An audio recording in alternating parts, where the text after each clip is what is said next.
Yeah, good evening, viewers. We are back live, Tembei TV. A discussion tonight. We talk about UDA has reached a political Damascus moment. Now, Damascus moment describe that season when Paul had an instant conversion. He was headed to his way to Damascus, but then he certainly got struck by lightning. And that is the moment he changed from Saul to Paul. So UDA tonight or today shifted from its hardline stand of, we cannot associate with the tribal parties. Right now it's telling us that our friends in Oka are welcome so that we can have a discussion. They have even went even to an extent like Andini Nyoro said that Kalonzo should come. The house of UDA is big and they can have opportunities, like he can be made to be the Speaker of Parliament. So what do you think? Why do you think there's a drastic change or a shift in UDA ideology? First, they were talking about they want national parties. Right now, they're welcoming everybody, maybe including those who have briefcase parties. So why change of heart? On the other hand, Baba was in Makonkene and he talked about a strategy in which he was going to implement his social welfare fund. And he said that he was a prime minister and he knows where the loopholes are. That the claim by President Uhuru that he was losing 2 billion per day, he knows how to seal those loopholes and use that money for paying the 6K that he has promised the struggling and the vulnerable Kenyans. So you're welcome to the studio. Let's have your input. Those who are joining us through the comment section, you are free to give us your ideas. You are free to abuse us, but we are not free to read your abuses. We choose what to read. You can abuse us, but we choose what to read. We choose what to post here. We want to use the right language in the conversation. So if you want your comment to be highlighted, make sure it is universally accepted. In all social media platforms, they talk about community rules. We are not exempted. So let me play 1 or 2 clips just to recap what these two gentlemen were talking about, and we can begin our conversation. Sema hiyo ni mzaha. Hiyo ni mzaha. Hiyo ni porojo. Hiyo ni siasa. Nasema hapana, si siasa. Mimi nimeshakuwa waziri mkuu wa Jamhuri ya Kenya. Mimi najua vile uchumi ya nchi hii inaendeshwa. Kwa hivyo mimi siwezi kuongea tu hivyo. Mimi najua pale pesa iko.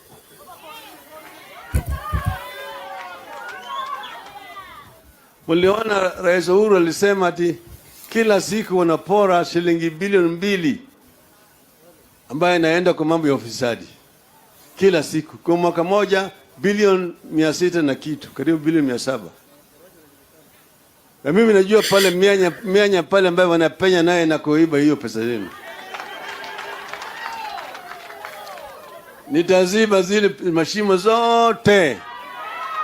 Nitapata pesa ya kutosha ya kulipa wa Kenya. Kwa hivyo hiyo ni ahadi. Na ahadi ni nini? Hiyo ni ahadi ya baba. Kwa hivyo joka baba. Ya, wale joka baba. Ya joka mama. Eruka mana enya. Alwani mandodhi. As UDA is now opening its doors to like-minded political parties as the race to State House gains momentum. Speaking during a campaign tour of Nakuru County, Deputy President William Ruto and his allies invited the One Kenya Alliance to the negotiating table, imploring the principals not to succumb to pressure and relinquish their bids in favor of ODM leader Railla Odinga. This as they dismissed the notion that Odinga's forays into the Mount Kenya region were bearing fruit. Chemutai Goin now reports. Despite earlier slamming the brakes on the possibility of entering into a coalition with small parties ahead of the next general election, Deputy President William Ruto appears to be changing tack. We are ready and prepared to work with those who believe in our agenda, in the agenda of getting 4 million of our young people as a priority to be employed. During a campaign tour of Nakuru County, which saw the DP address rallies in Gilgil, Naivasha and Kikope, Ruto and his allies extended an invitation to the One Kenya Alliance, saying the UDA house was big enough to accommodate all in their ambitions, further urging them to resist the pressure to shelve their ambitions in favor of ODM leader Raila Odinga. I welcome all leaders who are ready to work with us on lifting this country up together under the bottom-up economic model. Musiingia ile timu ingine yenye ni ya kwenda kuzama mkionaga. Hiyo timu inakaa chini inasema wanagojea State House iwapange. Umeona nyumba ya Hasla, Waigoro wakikuja iko kiti anapewa. Warugoro juzi yule wa Laikipia amekuja kiti iko anapewa. Wewe kama Kalonzo, you can make a very good speaker of the National Assembly, Wahasla Nation. The DP tour largely seen as a strategic move to counter inroads made by Odinga in Nakuru County, where he coincidentally launched his Azimio la Umoja unity call. The tour coming on the backdrop of the former Prime Minister's tour of Nyandarua Saturday in his resolve to scale up the mountain. The last time Raila was in Nyandarua was 1995. By election ilikuwa pale Kipipiri. Amerudi Nyandarua after 26 years. Ati anapanda mlima. Hii mlima unaweza panda na siku moja?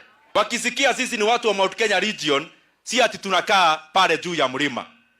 Juu ya mlima hakuna watu. Watu wote wako hapa chini ya mlima. Kwa hivyo waache kujisumbua kupanda mlima. Hatuwezi kuruhusu watu wasiokuwa na mpango waje watu confuse. While advancing his bottom-up economic model politics, allies of the DP criticized Odinga's social welfare plan to give needy families a 6,000 shilling stipend. Yeye ndiye aliharibu pesa ya vijana wakati alikuwa Prime Minister. Pesa ya youth ilienda wapi? Na mpaka saa hii hajatuambia. Si ndio? Sasa hii 6,000 atatoa wapi? Mwaka ujao, agenda ya kwanza, priority ya kwanza, budget ya kwanza, tunaweka bilioni 100 katika miradi na mipango itakayopatia hawa vijana nafasi ya ajira. The DP later addressed rallies in Kimende and Limuru. Chemutai Goin, Citizen TV, Nairobi. Now, there are those who don't agree with me that when we talk about political Damascus moment, but just a few months down the line, when we are talking about BBI, there are guys who are telling us watu wanatafuta vyeo. Kwa hivyo hao hawashughuliki na vyeo. They are the same guys who are calling others that they come, kwa hii nyumba kuna makao mengi, kuna viti ni mingi tutapatiana. Kwa hivyo hiyo story ya vyeo ilikuwa tu ni chocha mkaangusha BBI ama mnaita watu wakuje huko UDA kuna vyeo mingi mtawapatia. Okay, you are welcome. I've seen kuna Frank, kuna Abel, kuna nani mwingine, someone has joined and then dropped off. So naona UDA they are ready kutupatia vyeo. Frank, this is our time for political Damascus moment where people are soul searching and getting conversion. We saw Kate Warukuru was fully converted to be a hustler nation. We have heard of Moses Kuria today. He talked about BBI was not bad. It was just a few illegalities, but it had a lot of benefits. So that means his stand on BBI has changed. So this is a moment of truth where people are now soul-searching and telling us the reality. Forget about the political innuendos, conjectures, and propaganda that they have been peddling around. The moment of truth is here, and people are taking sides. They have to be on the right side of history. Okay, Abel seems to have a challenge of network. I don't know if it's my network this side or my guest's network. Hope you guys are hearing me. Mtu aniambie huko kwa comment section kama mnanisikia, because I've seen people come and drop off. I don't know whether it is my network or their network. Okay, Daniel, you're welcome. Am I audible? Kuna mtu ananisikia?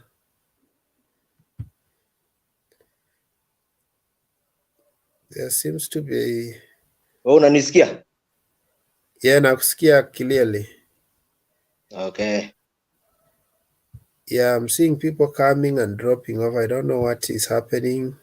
Ni network ijashika vizuri.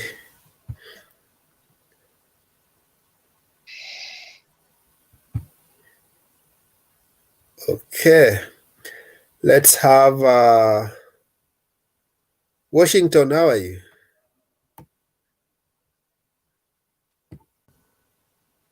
Unmute and receive the greetings. Unmute. I am not hearing you, Washington. Kindly unmute. You are still your mic is still mute. Let me try to unmute you from this end.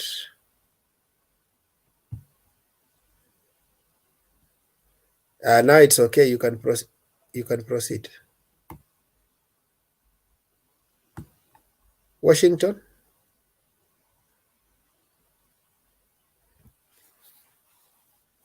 Well, completely, I can't hear him. I don't know what. Washington anaogopa show.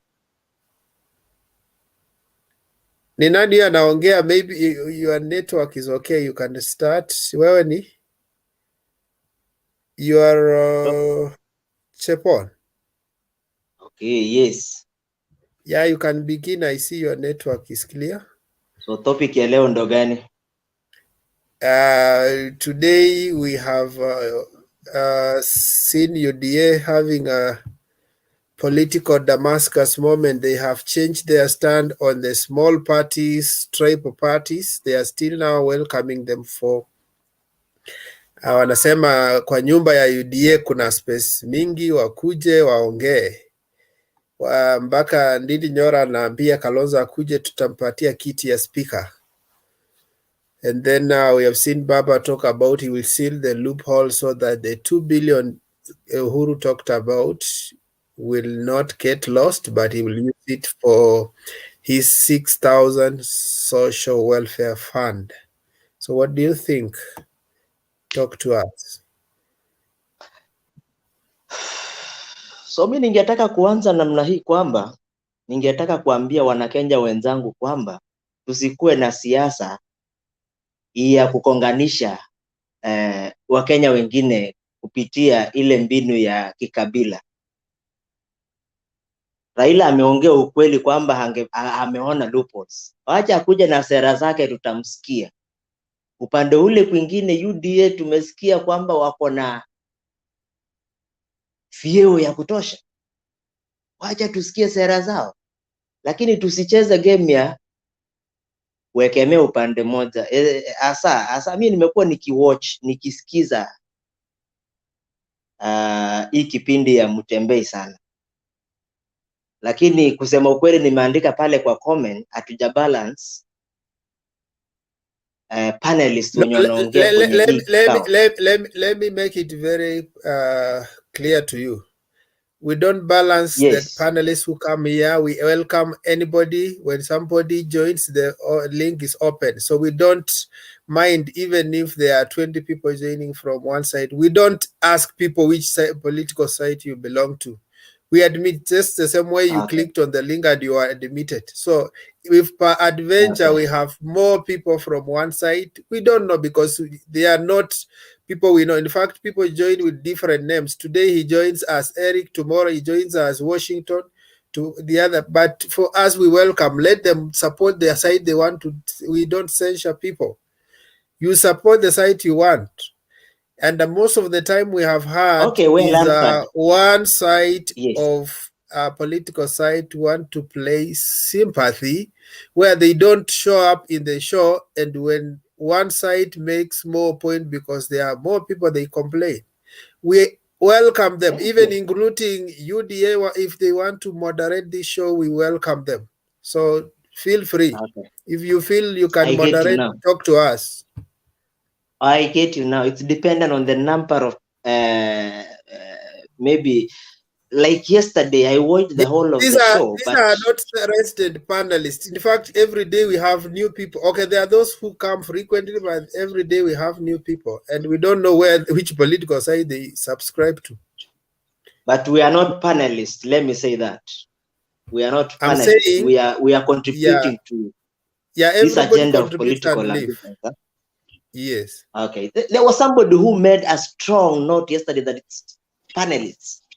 In fact, the chair of yesterday's meeting was mentioning something that, let me thank the panelists of today for contributing. And most of them were from the other side of the coin. So okay, let me tell you, for example, right now, the show I'm going to have, I'm not, apart from Frank, whom I know is stand and Wango, I don't know which side you are going to contribute for. Washington, I've not quite established which side he stands for. So I don't welcome you based on the side. I welcome you to make your comment, and I don't direct you which side to support. Okay, next. Okay, Frank, has your network stabilized? Yes. Hi, good evening. Good evening. Is it your network? Is it your network mbaya ama ni yangu? Because ilibidi nitoke. I think ni yako because I gave the next person and he proceeded. Even if right now naona ume disappear tena. So I think it's your network. Let's have Washington. Washington, network yako ime stabilize? Yes. Network yako ime stabilize. Naona sasa iko sawa. Yeah, you can. Yeah, okay, maybe you come up with the question again. Yeah, we're discussing two issues that have featured. Yeah, we're discussing two issues have featured. I'm hearing some echo. Yeah. Let me mute you. I talk, then you respond.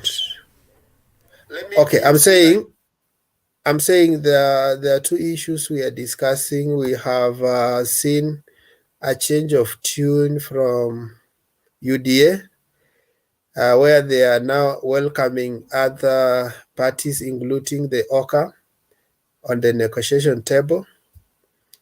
That was not the initial stand. The initial stand was they don't want tribal parties. Yeah, and then they have also talked about there are kuna viti watawapatia. We remember during BBI they talked about tutaki mambo ya vyeo nini kutumikia wananchi. So you can weigh in on why they have changed their tune, and then you talk about Baba promised to see all the loopholes that are causing siphoning of public funds to use it for social welfare fund. Yeah.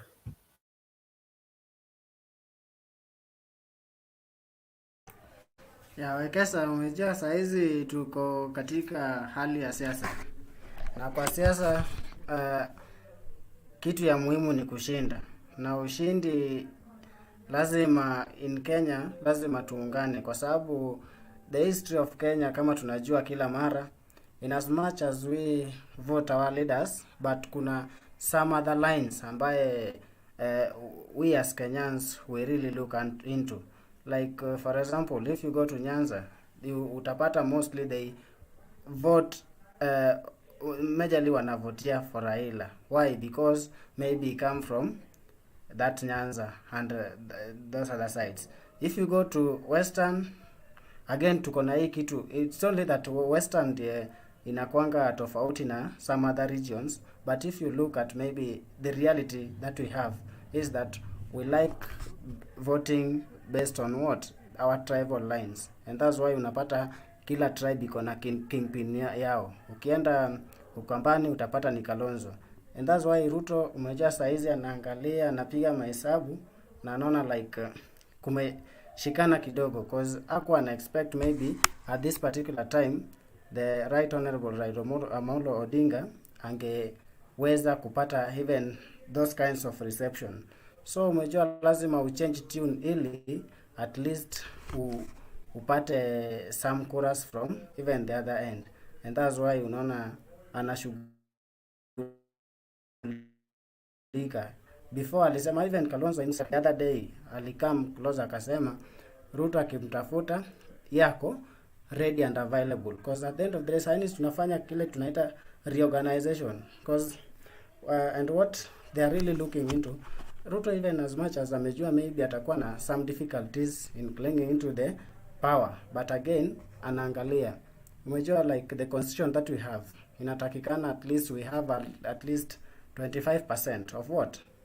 Of even the total votes, that is from each and every county, at least a quarter of the counties, and that's why unaona kila mara like the other time ame travel to almost how many counties? 20, almost 20 counties, and he'll make almost how many rallies for that. So unapata at the end of the day tunaangalia hii, lakini pia tunaangalia the constitution itself to allow that like we need to have to reach a certain the at least ukue declared a winner without a rerun, and that's why they are really fighting for that, so that at least we achieve even the number of governors required for one to become a president, and that's why there's a lot of reorganizations even in the Ruto's camp. Back to you. Okay, thank you for your input. Let's have Mwango. How are you? Hello, I'm fine. Yeah, Mwango, you always strongly represent your team so that I'm not accused of having one side. I don't choose the panelist. But yes. I thank God for some of you guys. You come here to balance the discussion. I will not even also be happy if we are having the same chorus as people from one side talking about politics here. It doesn't make sense. We want rebuttals from different sides so that the discussion is enriched. When Mwango opposes me, I feel nice. But if I'm talking and everybody's cheering me, I don't enjoy it. I'm sure even Mwango will not feel nice if he comes here and he meets all the UDA members all just singing his chorus. Yeah. So anybody who is accusing us in comment section, kindly I don't balance because I don't own all the Kenyans. I don't know which political sides they stand for. If it was a formal panel, I could choose three so that they are balanced. But this is informal session where anybody comes in and leaves. So you can come with your political stand. Even today, you can support Raila, and tomorrow you support UDA. I have no problem. You choose your stand. Okay, Okay, Mwango, now proceed. the topic is UDA Political Damascus. Yeah, okay, as in UDA has changed. Let me just replay. I think people joined when I've already. Let me just replay one clip so that you capture what was happening, and then you proceed. UDA is now opening its doors to like-minded political parties as the race to State House gains momentum. Speaking during a campaign tour of Nakuru County, Deputy President William Ruto and his allies invited the One Kenya Alliance to the negotiating table, imploring the principals not to succumb to pressure and relinquish their bids in favor of ODM leader Railla Odinga. This as they dismissed the notion that Odinga's forays into the Mount Kenya region were bearing fruit. Chemutai Goin now reports. Despite earlier slamming the brakes on the possibility of entering into a coalition with small parties ahead of the next general election, Deputy President William Ruto appears to be changing tack. We are ready and prepared to work with those who believe in our agenda, in the agenda of getting 4 million of our young people as a priority to be employed. During a campaign tour of Nakuru County, which saw the DP address rallies in Gilgil, Naivasha and Kikope, Ruto and his allies extended an invitation to the One Kenya Alliance, saying the UDA house was big enough to accommodate all in their ambitions, further urging them to resist the pressure to shelve their ambitions in favor of ODM leader Raila Odinga. I welcome all leaders who are ready to work with us on lifting this country up together under the bottom-up economic model. Musiingie ile timu ingine yenye ni ya kwenda kuzama mkionaga. Hiyo timu inakaa chini inasema wanagojea State House iwapange. Umeona nyumba ya Hasla, Waigoro wakikuja iko kiti anapewa. Warugoro juzi yule wa Laikipia amekuja kiti iko anapewa. Wewe kama Kalonzo, you can make a very good speaker of the National Assembly, Wahasla Nation. The DP is too largely seen as a strategic move to counter inroads made by Odinga in Nakuru County, where he coincidentally launched his Azimio la Umoja unity call. The two are coming on the backdrop of the former Prime Minister's tour of Nyandarua Saturday in his resolve to scale up the mountain. The last time Raila was in Nyandarua was 1995. By election ilikuwa pale Kipipiri. Amerudi Nyandarua after 26 years.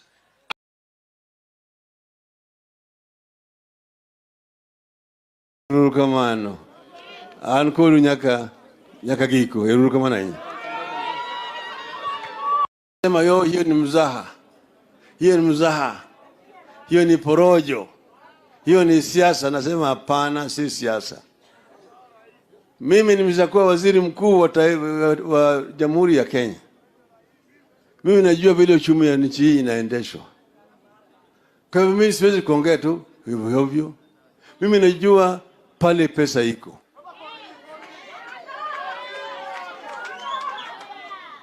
Mliona Rais Uhuru alisema ati kila siku wanapora shilingi bilioni 2 ambayo inaenda kwa mambo ya ufisadi. Kila siku. Kwa mwaka moja bilioni 600 na kitu, karibu bilioni 700. Na mimi najua pale mianya pale ambayo wanapenya naye na kuiba hiyo pesa zenu. Nitaziba zile mashimo zote. Nitapata pesa ya kutosha ya kulipa wa Kenya. Kwa hivyo hiyo ni ahadi. Na ahadi ni nini? Hiyo ni ahadi ya baba. Yeah, I think now I've helped you to recap what you can pick your points from the clips. So Mwango, you can proceed with the discussion.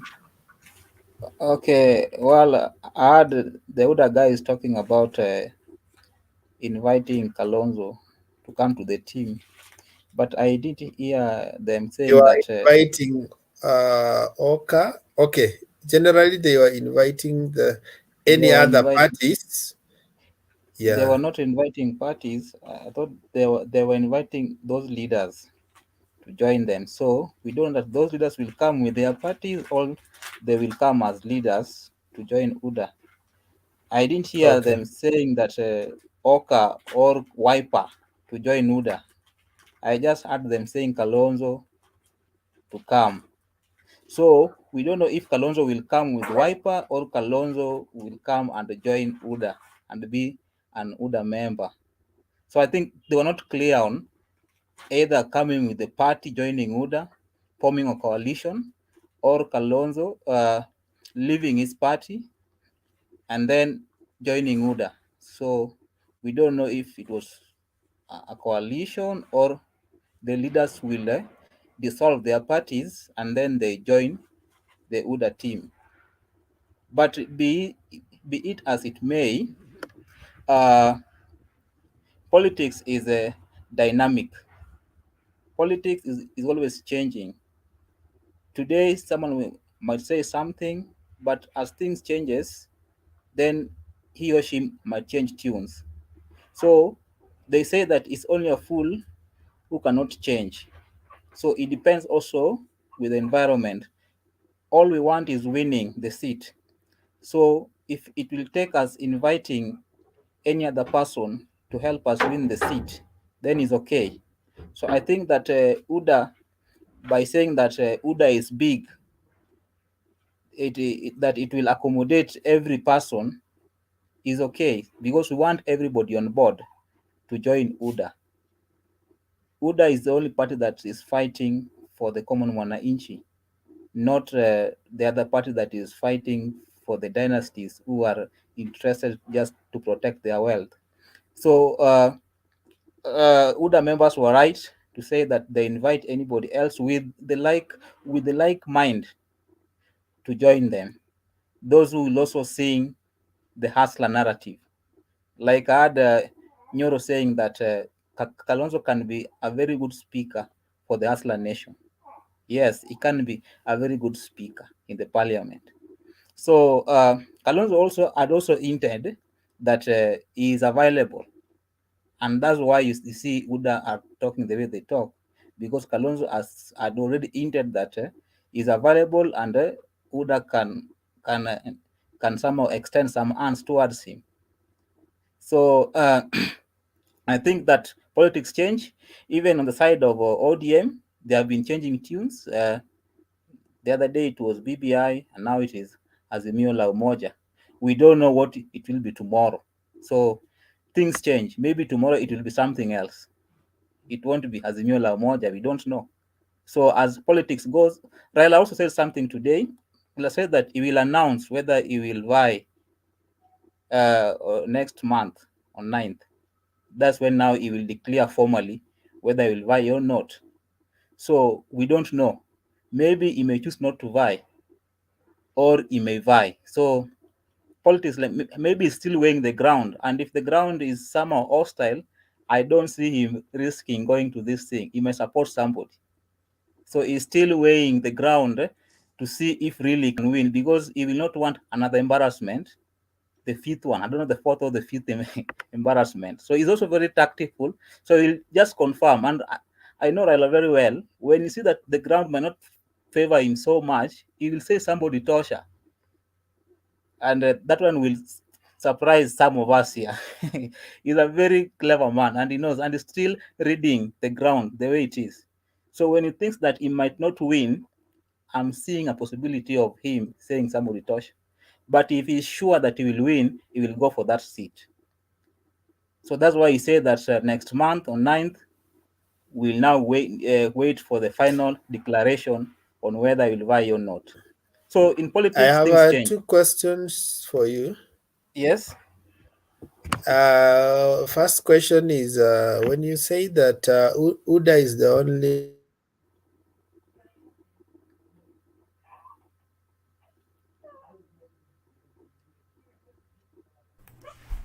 Wakesa tukupati. I'm not getting you. Sorry, I think I'm on mute. I'm saying you said UDA is the only party that is protecting common mwananchi. and the rest are protecting dynasties. I don't know which dynasty is in Fort Kenya. I don't know which dynasty is which dynasty is in even Wiper.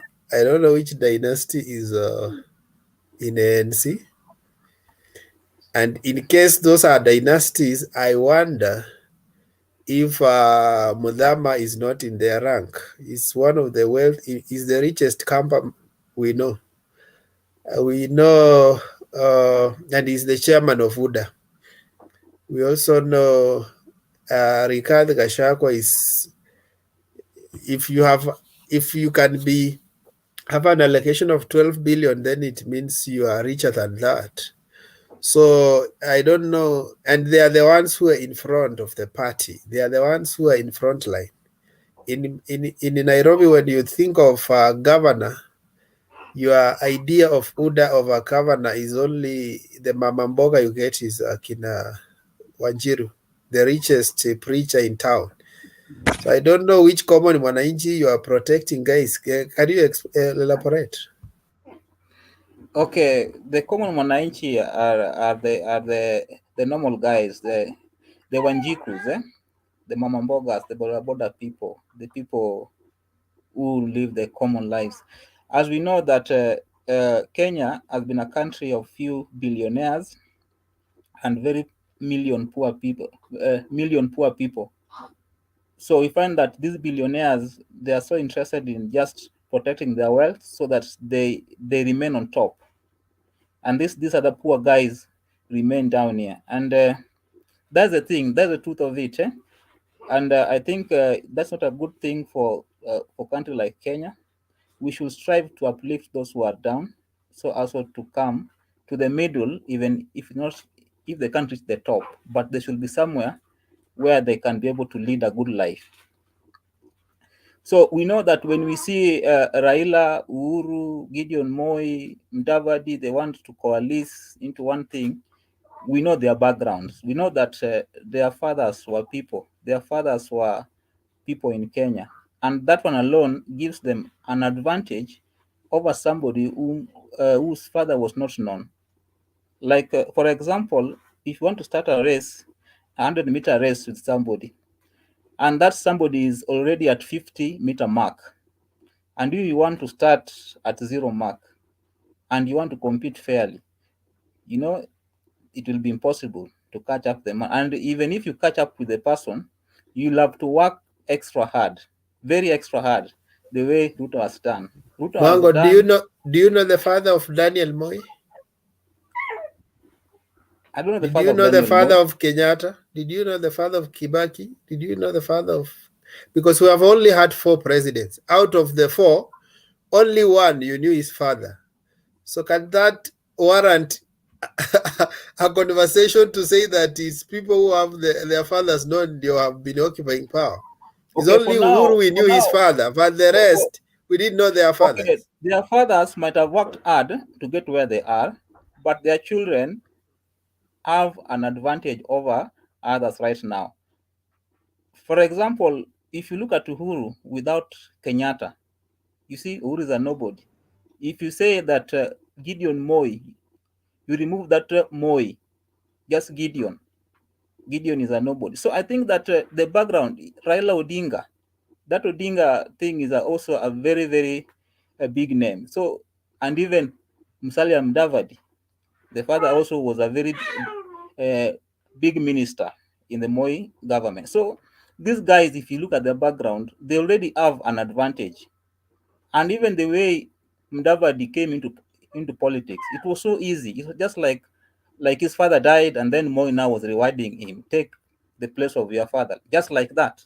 And that's how he entered into politics. So do you think Mudavadi was happy that the father was dying? You know, this argument doesn't make sense. He was not happy. Yes. So why are you?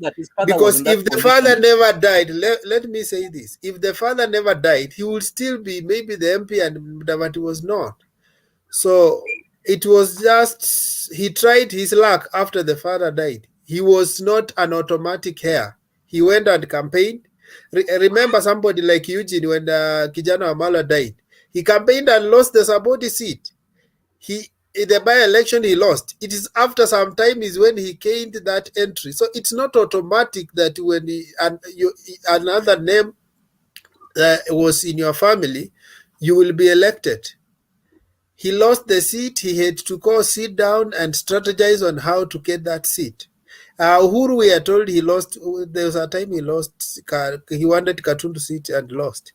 So it's not the name, my friend. It's not just obvious that because you have a name, you will get the seat.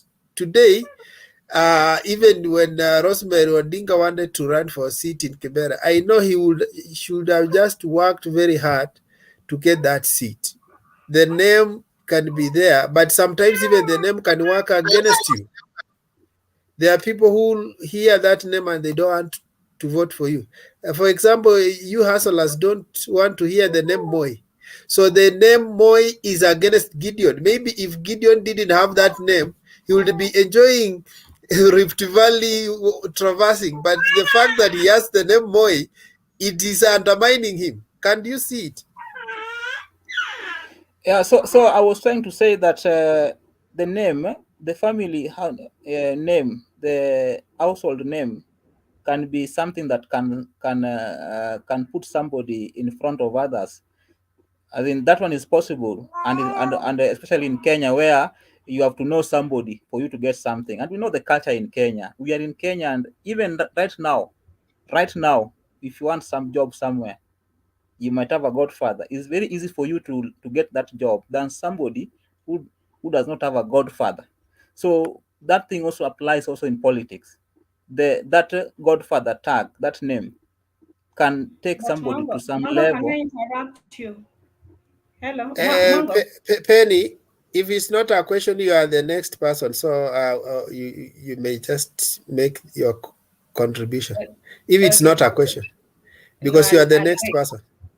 Okay, because it's a comment. Mango, summarize in 1 minute. We go to the next person. So okay, now with the UDA changing tune, not tact, I don't see it's a problem. I see that politics is dynamic, and we are bound to see so many changes even before 2022. People will change tune here and there depending on how things are on the ground. So when it comes to the other thing I'm seeing about Raila saying that he will pledge to stop 2 billion losses daily, okay, from the government. I think he's very insincere to say that, because right now he's in just government. Is somehow he can reach Uhuru and even help Uhuru to seal those loopholes that he says that he will seal when he gets power. Why can't he tell Uhuru right now that Uhuru, let's use this strategy to seal these loopholes? Why should we just keep up, as in keep quiet with those strategies until he gets into power? I think that if he's sincere enough, he can tell Uhuru right now the ways that Uhuru can use to seal those loopholes that he's saying, so that we now believe him that when he becomes the president, he will continue sealing those loopholes. But saying that he will conceal them after getting power, and right now he can approach Uhuru and help him seal those loopholes, I think is unsincere. He's being unsincere to us. Why can't he just do it now? Help Uhuru seal those loopholes that he's saying that the 2 billion every day that gets lost into the government from the government. So okay, if you, thank you. So my take is, if he's sincere about that, then let him advise Uhuru right now on the strategies that Uhuru can, because Uhuru seems not to have an idea on how to seal those loopholes. And that's why Uhuru went there crying that 2 billion is being lost every day. But he does not have a strategy on how to prevent that loss. So Raila knows the way that the 2 billion can be concealed. So he can help Uhuru with that advice right now. And if it works right now, then we know that even if he becomes the president, then he will be able to continue with that strategy. Okay, thank you. Yeah. Okay, let's have Penny come in. Okay, thank you. I think I shared the clips when you are here so you can remember what we discussing. Yeah, today's topic is UDA Damascus Moment, and about UDA now being ready to work with the tribal parties, and Baba promising or pledging to stop the 2 billion losses daily from the government. Yeah, maybe before I make my submission, I wish to maybe make a comment on Mwango's contribution.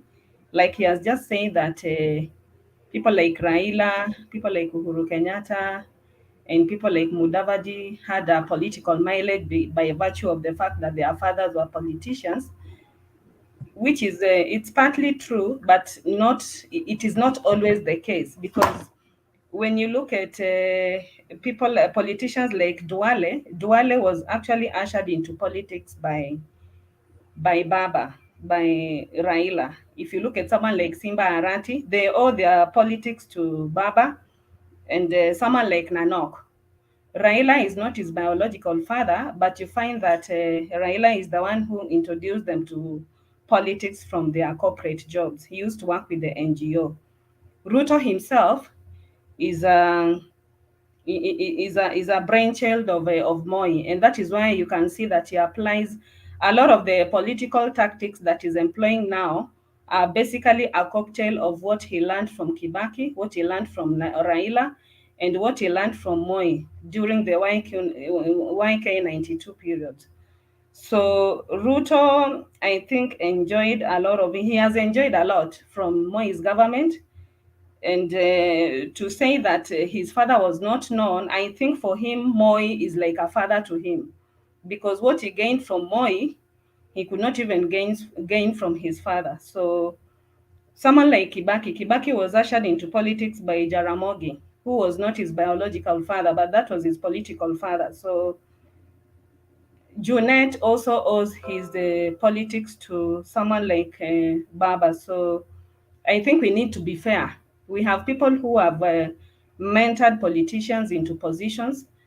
Someone like Echesa was appointed as the CS by Ruto, who is not his biological father. So we need to be really fair-minded when you're making comments to things regarding dynasties or or hustlers. We really need to be level-headed.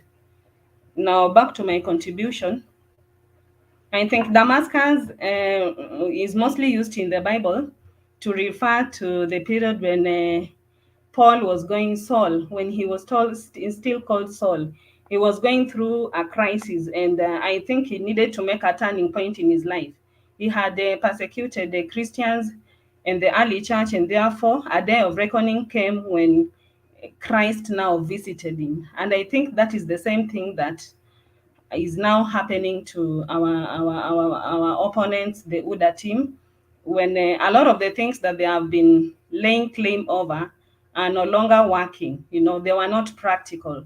They were euphoric. They were euphoric rather, because someone like Ruto, he began campaigning. I think because of the early campaigns, and that is now why he's making about turn. He started campaigning 4 years, in fact, way before. As soon as they were appointed in 2013, I think that is the time that he continued campaigning. And I think it really got into his head that he still commands the Mount Kenya the Mount Kenya rich vote area. And he has still been riding on the Raila phobia, which made it very possible for him to be very confident that he's still commanding Mount Kenya. So I think that gave him the confidence of saying or putting across the fact that he will not work with the tribal parties, because he felt that he has the support of the Mount Kenya. So why should he work with tribal parties? And I think that is why he came up with very tough measures not to work with people like Moses Kuria and Kiunjuri. Then also, just on the same note, like I've just said, the UDA team have now realized that they cannot ride on the Raila phobia. And the few rallies that Raila has had in Mount Kenya are a clear indication that currently he stands as 30%, but now he hasn't even declared his candidature. You know, he hasn't declared that he's going to run, which I think is also part of his strategy of not exposing his cards too early, like the DP has done. So I think Raila is making a lot of strides in the mountain, and people are beginning to change their minds about him, and he's beginning to woo the Mount Kenya region. So I think the UDA team have realized that they might end up losing either half or even more than half the Mount Kenya vote. So they have to now go back to the drawing board and make a decision now to start wooing the people that they refer to as tribal, so that they can work with them. Because initially we see him having a very, very tough stand that is not going to work with other people. But we are wondering what has happened. He has made a certain about turn, and now he's willing to invite people like Kalonzo, you know, the Oka team, so that he can work with them. Something that initially he was not open up to. And that also means that the UDA party leader has a history of inconsistencies. You know, he says one thing, the other moment he jumps and says the other thing. So this can be seen in the way he keeps taking credit for the achievements by the Jubilee government, but on the other hand, denies that he does not belong to the government. He was chased away and is not part of it, while at the same time taking credit for the achievements. So I think our UDA opponents are not being very sincere when they are now accepting to work with the so-called tribal parties. We are wondering what has changed, you know. Now, there's something that Ndindi Nyoro said when he was at Naivasha. He said that Kalonzo akikuja ajue kuna viti mingi, kuna Waikuru alikuja ashapewa kiti yake, Waruguru ashapewa kiti yake, Kalonzo atapewa kiti ya speaker. What is your take on the change of stand from the time they were campaigning for BBI na wanasema sisi kuna watu wanatafuta vyeo, sisi hatutafuti vyeo, ni kutumikia wananchi? What is your take? I think now it is coming to their realization that now they have many people and the positions are very few. So they are beginning to even reconsider the fact that BBI actually could have been a very good document, just because it was coming from the pork who is now palatable and is being eaten by the Saudi Arabians, you know. So it has come to their realization that actually these are political geniuses who came up with the BBI. And I think it's beginning to sink deep into them that actually this document was an intelligently crafted document that fits into our political dynamics now, you know. So for the in other words, if BBI could have passed, they would have had enough position to tangle around. Because right now it's like they don't have position. Now they are tangling around the position of speaker. You can reduce Kalonzo to be a speaker of the parliament. In fact, it was quite which means BBI could have helped them to bargain more. Yes. And in fact, it was quite degradatory for Ndindi Nyoro to reduce someone like Kalonzo to the level of a speaker in UDA. I think that was quite degradatory for him, you know, to even mention such a thing. While initially when Raila was wooing Kalonzo, I think he could have gotten a much better deal, you know.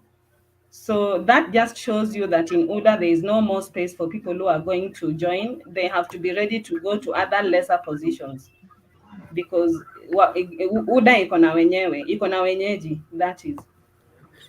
Okay, can I say something, Penny? Yeah. Okay, there's something you were saying that UDA are now begging the tribal parties to join them. I didn't hear them saying about the tribal parties. I heard them talking to individuals, calling individuals like Kalonzo, come and join.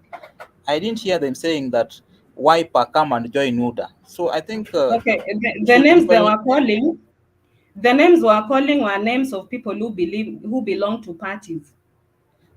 Now, Yeah. what if that person They decides were to calling leave the that names of party? people who belong Okay, to let their me own. help Penny rephrase. They are the tribal kingpins. Yeah. Now you may refuse to use the party, but they are the tribal kingpins you are telling us. So have they changed from being tribal kingpins to national leaders? You can answer that question. Okay, yes, because now we want to make UDA a national party, and being a national party, that it must have the face of the entire country. I think that so by inviting Kalonzo, we will have that face of Kambas. By having somebody else from Central, we'll But have the there is face. already Mudhama. Mudhama is a campus. So why Kalonzo? Why do you go for a tribal kingpin?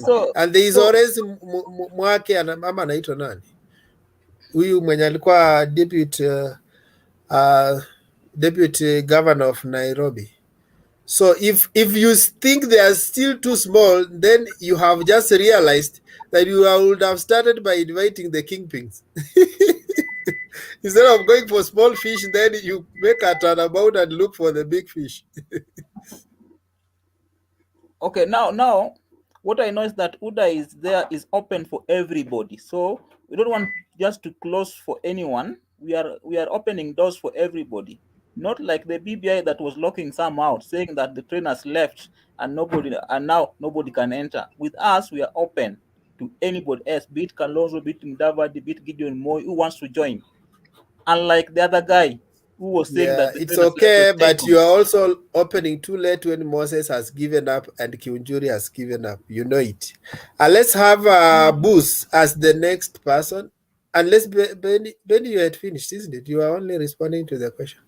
Yeah, I think I finished with my presentation. Yeah, and at some point, Benny, I want you to moderate. I take a break of 20 minutes. I come back. So the next person will be Booth. I will give you the list on in the private chat. So the next person should be Booth. Thank you. Okay.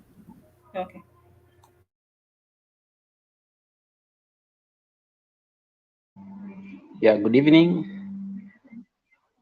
Hello. Good evening. Good evening. Yeah. Let me respond to today's topic. But before I do that, let me ask Penny something he has said about UDA inviting kingpins and the tribal parties he is referring to. First of all, I have been listening to some of the guys from UDA, like Gachagua and the rest, and they have not locked anyone out. Actually, the Hustler Nation supported Moses Kuria's candidate in Juja, Koimbori, and they later supported their own candidate in Kiambaa. Actually, a guy like Gachagua has said you can go ahead and support the deputy president for president, but just know that UDA is going to field parliamentary candidates. But Booth, you're forgetting what have been okay. Sorry, go ahead. Go ahead, Fanny. Okay. Booth, what we must appreciate is the fact that the DP is very clear that for someone to join UDA, you have to fold your parties. You have to fold your party to join UDA, and that is part of the reason why people like Kiunjuri and Moses Kuria have not been able to join UDA, because they are not willing to fold their parties, and that is where now the contention is. What they have said is they are not going into a coalition at this stage, but they have not blocked anybody from supporting the DP. I think that's what I have been hearing from Gachagua and the rest of the guys. That's why even Kalonzo is being told you can come on board. Otherwise, Wiper is not going to be folded. Now, Booth, let me help you, Benny. Booth, let me tell you why they went. Because they understood the tactic of Ruto. He wanted to delay so that UDA gains traction on the mountain. then he invites them later where their parties will not have a say. But these guys wanted to come in as partners where their parties have a say on the mountain. But for him, he wanted to take time to popularize UDA on the mountain. So even if they come in, they can just come in as wakusindilia. Unajua ile unga unawengaka kama inataka kuiva. So that is what they saw, and they left. They said he doesn't mean well for our parties because they wanted to be established. Okay, that's a good strategy then. That's very good to be given space to build your party then, because you have not prevented others from building their party. They can continue building their TPS, whatever it is called, or the one for Ukweli party for Moses Kuria. But they realize without the DP acknowledging them, they cannot build anything. On their own, Moses Kuria cannot build a party on his own. Yeah, and then part two of it, the invitation by actually Ndindi Nyoro didn't make sense. You can't shout from the political rally that ukikuja tutakupatia ikiti. It shows already. Unajua, when you are inviting people on a negotiation table, you call them with an open mind. Sit down and discuss. But if you start shouting from far, then you are already positioning them somewhere. In other words, you are saying you are coming, but you know you are a junior partner when you come.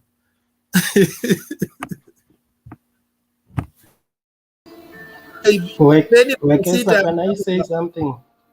Hello? Can I say something? Yeah, ask permission from Penny. I'm coming back. WG. Yes. Good evening, everyone. Good evening. I tend to think that UDA is exhibiting the arrogance that is very synonymous with them. When someone can stand up and call someone like Kalonzo and ask them to come in just like that. Number one, Kalonzo should come as an individual, not with Wiper. He only defects by himself.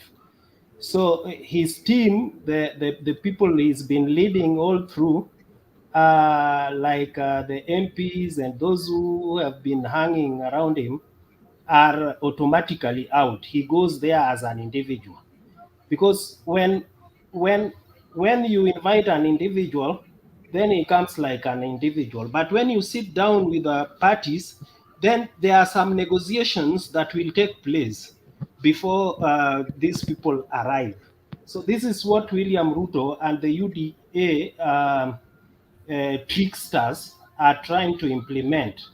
That Kalonzo comes, and by virtue of him coming alone, he is coming like in the capacity of any other person, maybe like Kate Waruguru or Obado from Migori. So his presence there is not going to be consequential after all. So this what is William Ruto trying to do with the passing through this thing? He is creating that kingdom that is unquestionable. The rule of Kanu that we did away with in the 80s. He is trying to reintroduce that system. In other words, it's a one-party state. That is what he's cherishing and is bringing back. So we need to be very careful. Those are just indicators that the presidency of William Ruto is not going to be better than that totalitarian rule that he learned from his teacher, the President Moi. That is my take. Okay. Thank you. Thank you for the comment. So, Okay. Booz, it was you making your submission. So let me just deal with this part of the Baba saying he has the knowledge on how to stop the 2 billion loss every day. Actually, it looks like a comic, because we all remember him very well when he was the premier, and the Kazi kwa Vijana scandal. We all remember that it just happened inside his office. So when somebody tells you he has been the prime minister, he knows how government works, he knows where it leaks, it's very comic of him to say that. And he has Uhuru just next to him. He sounds as if the 2 billion that Uhuru sounded is being lost, as if it is just a one button thing to stop, and the money just stop leaking out of the system. Corruption is systemic. We believe so, and that's the way it is. It happens. Actually, corruption starts with budgeting, because how do you lose 2 billion if it was not budgeted to be wasted at the first place? So whatever he is saying that he can stop, I think hapo sioni ukweli wowote hapo anaongea. That's just another political gimmick that he's talking about. I think that's my submission. Let me rebut that. Pen. Go ahead. Yeah. Number one. 2 minutes. Yes. Okay. Number one. Don't take more like he says, is that Railla Odinga, during his role as the prime minister, there was the president. One of the reasons, or how William Ruto, defected from ODM, was because he was trying to avoid some punishments or some actions that Raila had taken against him due to some corruption in the maize scandal. Are we together? If I may recall that incident. So, but because the other wing of the coalition government was supporting the thieves, Kibaki side decided to protect William Ruto. And that's how he gained his, even after William Ruto was suspended, he was made to stay put. And therefore, any corruption that was taking place in that previous government, it was very hard for Raila to stamp. But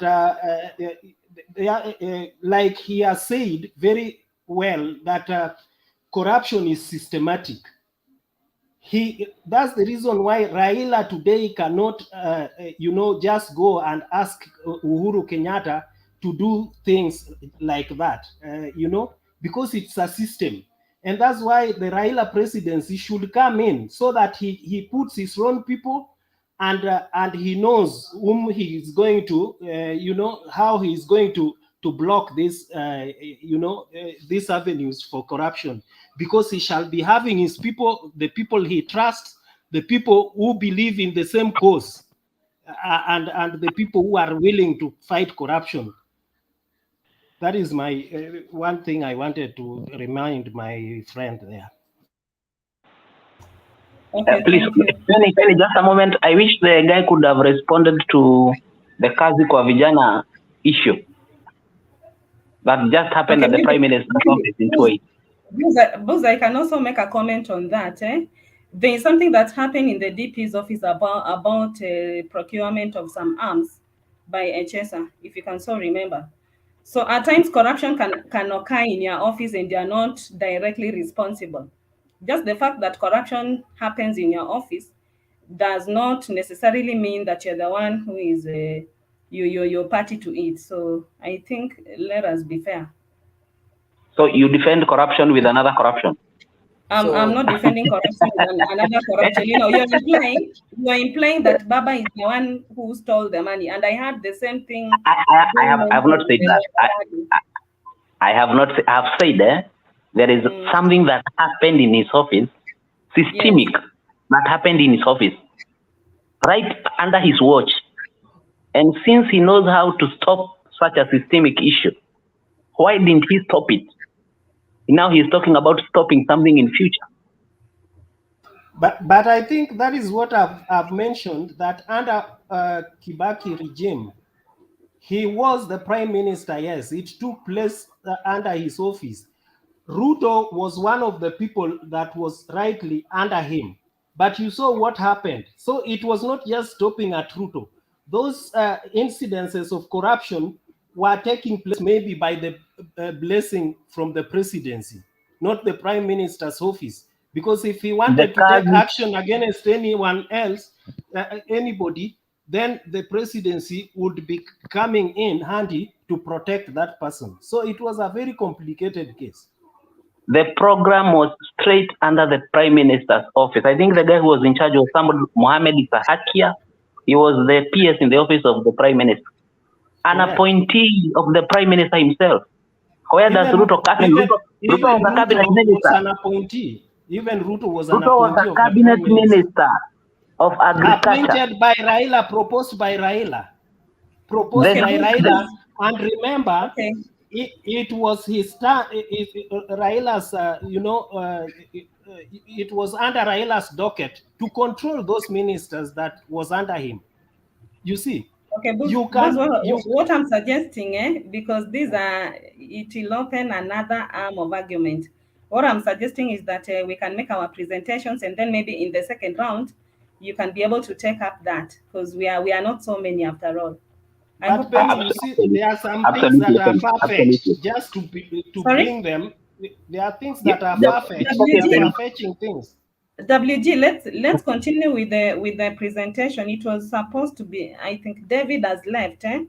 We have Isweka. Maybe we can take up that in the second round. Isweka, you can make your submission. Okay, my submission about this, the UDA, it is a United Democratic Alliance, so it was already an alliance. So we don't know where Ruto got all those parties to make an alliance. You see? So, coming up, or like Kalonzo, if Kalonzo can come with his party, of which I think Kalonzo is just, if he goes to UDA, he'll be going there as a person, not as a party. Because when he goes there as a party, then that party even will not make any effect in UDA, because it will not change that name. So, and this means that maybe the UDA wants to kill these small parties, you see. But let's go back when NASA, everybody came with this party, but there's no party which was dismantled. ODM remained, Ford Kenya remained, ANC remained. But URP, TNA, those parties they came together and they made the Jubilee. Now, Ruto, this made Ruto to come back and make another party, which he transformed it to an alliance. So that's what I can say. Another thing about, I have heard this Mr. Mwango saying, and the other guy here was saying that the Raila is not advising the president on how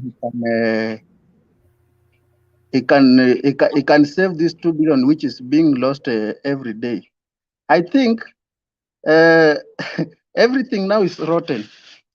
What we need is just another system of government. This one is rotten. It's like when you give birth to a child. If you don't take and model your child when he's still young, and you want to model him when he's almost 25 years, there's nothing you are doing. It is only one year to election, less than 1 year to election.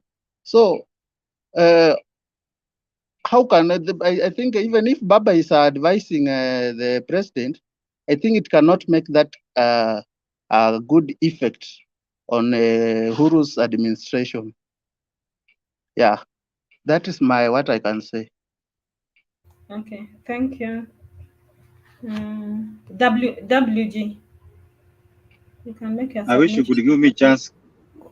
Yeah. Penny, can I answer some Iswek on something about alliance? That he's saying that he does not know the alliance that UDA has made. I don't know, UDA has In made a some minute, alliance. yeah. So I Yeah, think that one minute. the alliance that UDA has is with the hustlers. So it is alliance with the hustlers. It is alliance with the hustlers. So it's like alliance with the hustlers people. So it's like which hustlers? hustlers Those are rhetorics, Mwango. Those are rhetorics, Bwana. Stop giving. The Mama Mboga, the Boda guys. So we have formed an alliance with them. So they had parties. Then they came and then they made that alliance. So that alliance is understand it as the way say it is alliance with the hustlers. No, you know alliance come from parties. I think this what UDA is trying to do is trying to kill the multipartism. And if this UDA gets an opportunity to lead this country, there is a lot which has been achieved, which we are going back to an era that we have come from, and which is not good. Okay, yes, it's like we need national parties, not tribal parties. We need national parties. Parties, I mean like this, a party, for example, I want a Kenya whereby ODM can have a candidate in Central and win. I want a Kenya where Jubilee can have a candidate in Nyanza and win. So we don't want to see that one region is orange, one region is red. We want to see like parties that have got roots in every part of the country. Mwango, can you give an example of national parties that we have in Kenya? Give us examples of national parties and tribal parties. At least, you know, exactly. Give us two examples of party like what makes white a tribal party? Ford Kenya is only a party, I think, is only having one seat. I don't know, in Bungoma or where. There's only a party for those people. We also have 40 people. There are parties like 40 people. Even ODM is a tribal party anyway. ODM is trying. ODM is trying because ODM we have. In fact, ODM is trying because we have ODM in Nyanza, ODM in Coast, ODM in Nairobi. So at least it's trying, but it has not reached a level where that is now a national party. But does ODM give internal democracy? Like, can you stand with your party and survive in an ODM rich zone? We have seen guys being trashed to the dustbin because they have different opinion from ODM. We can name them. Engineer Red is one of them.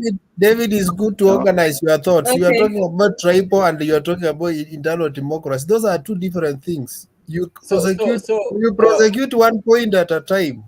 So we need parties at least where they have got roots in every part of Kenya. That's it. Now, like UDA also is trying to reach every corner of the country so that it have roots in Nyanza, in Western, in Coast, everywhere. We need party like that. According to you, UDA is the only national party that we have at the moment. No, UDA is trying. ODM is trying, but UDA has only one. UDA has only one MP. So what is it trying? And the 3 MCS. UDA is not to even come up on his feet. Jubilee MPs to be UDA. Kindly, we will know UDA after. For now, Wekesa, there is one problem I have with you. You are arguing totality. You can continue having a problem, and I don't care. Like if some, it's okay. Because, it's good not to care. When someone dispenses his opinion, it's good manners to give time. He dispenses this, if only so that you can give your right part. No, the problem. Listening is part of conversation. You normally listening is part of conversation. You normally come here with sympathy because you're confusing us. When you talk about tribal, you're talking about democracy. When you talk about us, and when you're not teaching me, Wekesa, with the due respect, you cannot teach me what to talk. I'm of age and with enough education. Please relax, Wekesa. Wekesa, relax. Wekesa, relax. Give other people time to talk. I've been listening for the last 1 hour. David, why do you want to jump in someone's conversation? Okay, David. Okay. Okay. Let's mind our language. Let's mind our language. You might not be happy, but I think the way you put across your points, let's do it respectfully. Let's not get too emotional. Penny, let me ask Mwango, what do you think that UDA is not a tribal party? Yes, UDA Why do you as think that? okay, UDA currently as it is, it has supporters in every part of the country, and you have been seeing where DP has been going everywhere. He has been having supporters on the ground. Even in Nyanza, he has supporters. So to me, from that angle, it is not a tribal party. We should not look at the person leading the party to say that now Ruto is a Kalenjin, and now that UDA is now for the Kalenjin nation. No, look at the supporters that he has across the country. The same to ODM. ODM also have got supporters in Coast, in Nairobi, in Nyanza, in Western, despite that Raila is a Luo. So we should look at the supporters that somebody has across before we say that now this one is a tribal party. Who does now as it is? It has supporters everywhere. Central, it has supporters. Rift Valley, it has supporters. But why is it? Nairobi. But do you know that it's okay, Mwango? Yeah, yes? It is very need to difficult to go. Okay, let's not get disorganized. It was David was supposed to contribute. He has left. So I don't know. Washington, had you contributed? But I thought you had given me, Penny. I did not. Oh, sorry. It was David and then you WG. Yeah. You can make your submission. Mwango, mute. Mwango, mute, please. Mwango, how are you? After a long time, we've not interacted. Yes, I'm fine. Of late, I saw you are diminishing. It's good to see you are back again. I've been around. It's only that the channel also went off when Raila was in Saudi Arabia. I don't know, in Dubai or where. These people they were not active. I thought that they also went with Raila to Dubai. So I tried to follow, but I was not seeing any link. So when we are around, you are asking why we are just here, and when we are gone again, you are complaining anyway. But we are back. So I said that maybe you followed Raila to Dubai. You are with him there. Okay, now my submission. Yes. Actually, the Damascus with William Ruto, his other name is Damascus, because there's no single thing that William Ruto will say today and stand by it. And when he says it, he's not serious about it. I'm so sure even that exclusion of other parties, he was just bringing it at that time. He's not serious about it. Tomorrow, Ruto will dare invite any other party, including tribal, even the clan parties, leave alone tribal, even clan parties. He will invite all of them because he's never serious in what he's saying. And when he says it, he is lying. We know him for lying. And that's the reason why it's very hard for him to stick on one lane. If he said that he doesn't want those other parties, tribal parties, and those other parties, the people like Kalonzo, Mudavadi, and Oka, he's been bashing them for being, synonymous with those tribal parties. So why he is inviting those people is we can't understand why he's inviting them. Having said so, again, Kalonzo, that of late when Kalonzo was saying that William Ruto has not, invited him, I think that was the genesis of now UDA coming to invite him now officially, so that he doesn't say that. He was sounding disparate. So I think something must have gone wrong in this other negotiation where Raila is involved, Uhuru Kenyatta and the Oka team. I think it reached a time when they were told this is the route to follow. So in protest and seeking to, twist maybe the president and the former prime minister, they are suggesting that they want to drop to the other side, which I don't think they are serious about, because who is going to lose? They start winning, whether they are chosen for DP or deputy presidency, or whether they are not chosen in that line, they belong to the side of Jacom, and they stand to win more or to gain more on that side than when they come to William Ruto's side. The reason for that is it will be so hard for them to work with William Ruto, learning or hearing or listening to the way William Ruto has been throwing insults at them and belittling them. When they join the William Ruto group, even people like, Ndindi Nyoro and Aisha Jumwa are going to be senior to them. That would be the worst decision they shall have taken. My plea to them is that let them look for Jacom. They save this country from degenerating into the hands of a would-be dictator and a tribalist. Today, Mwango is saying that UDA is the most national party. But a national party, which national party can be led by a Jama who just last time when they won the election with the president, all his people that he appointed were from his ethnic community. As opposed to the other side where the president had to look for the balancing of all the tribes of Kenya. So there is nothing good in William Ruto's side. The only people who are supporting William Ruto are those who want to advance the status quo of the 2 tribes that will be sitting on the rest of the 40 tribes in Kenya. I think to that extent, I'm inviting any other question that someone may come up with. Okay, thank you for your submission. Washington, had you made your... Washington?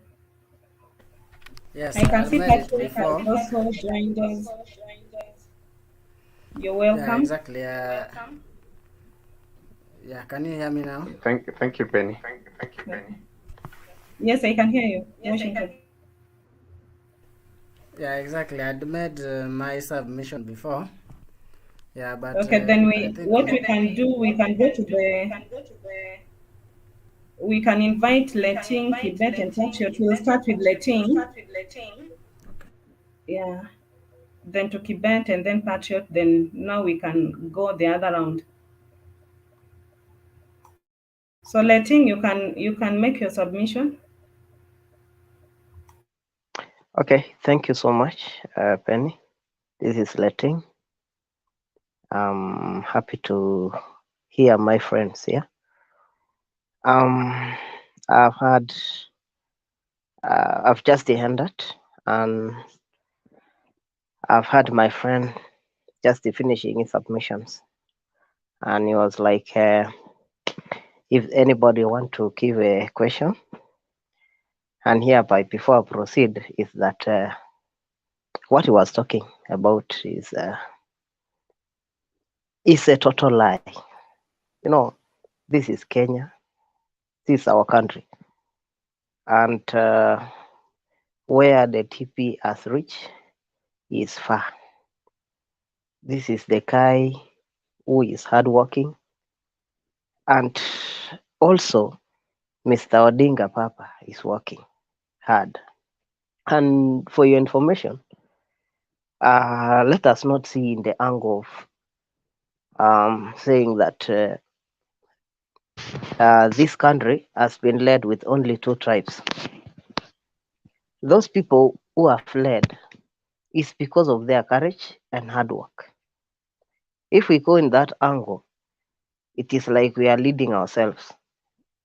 We are putting the child before the horse. Let us not say that. Let us focus and see how we are going to put our country in a good position. The question that you have put there is totally at a mess, because I think you are talking as if you are favoring Mr. Odinga. Yes, like me, I'm not favoring Ruto, I'm not favoring Odinga. But the position is the political parties that are formed in Kenya are democratic. And if all those parties are willing, the party members are willing to join UDA for the betterment of this country, I think it is wise for them to join this earlier. Because for your information, since even before I was born, Mr. Raila had been there in government, but the people were still suffering. Mr. Raila has been fighting for this country till now. Mr. Raila has been failing. Are you sure that Mr. Raila will take this? By look of things, my brother, I'm not seeing where Raila will go, because for him, he loves himself so much. He don't mind about these Kenyans.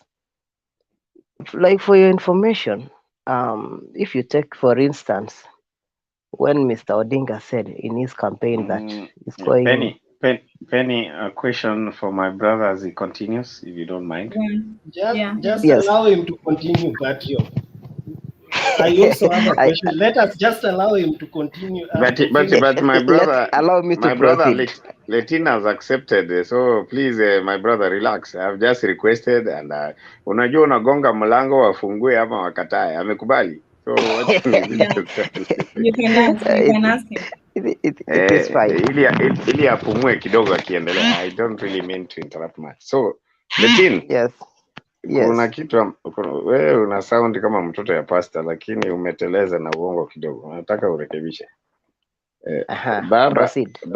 Baba na His Excellency the Deputy President. Yes. If we were to ask everybody to produce hard evidence in court, nani anajipenda zaidi kuliko wa Kenya, na ni nani unaweza muita kuwa selfish?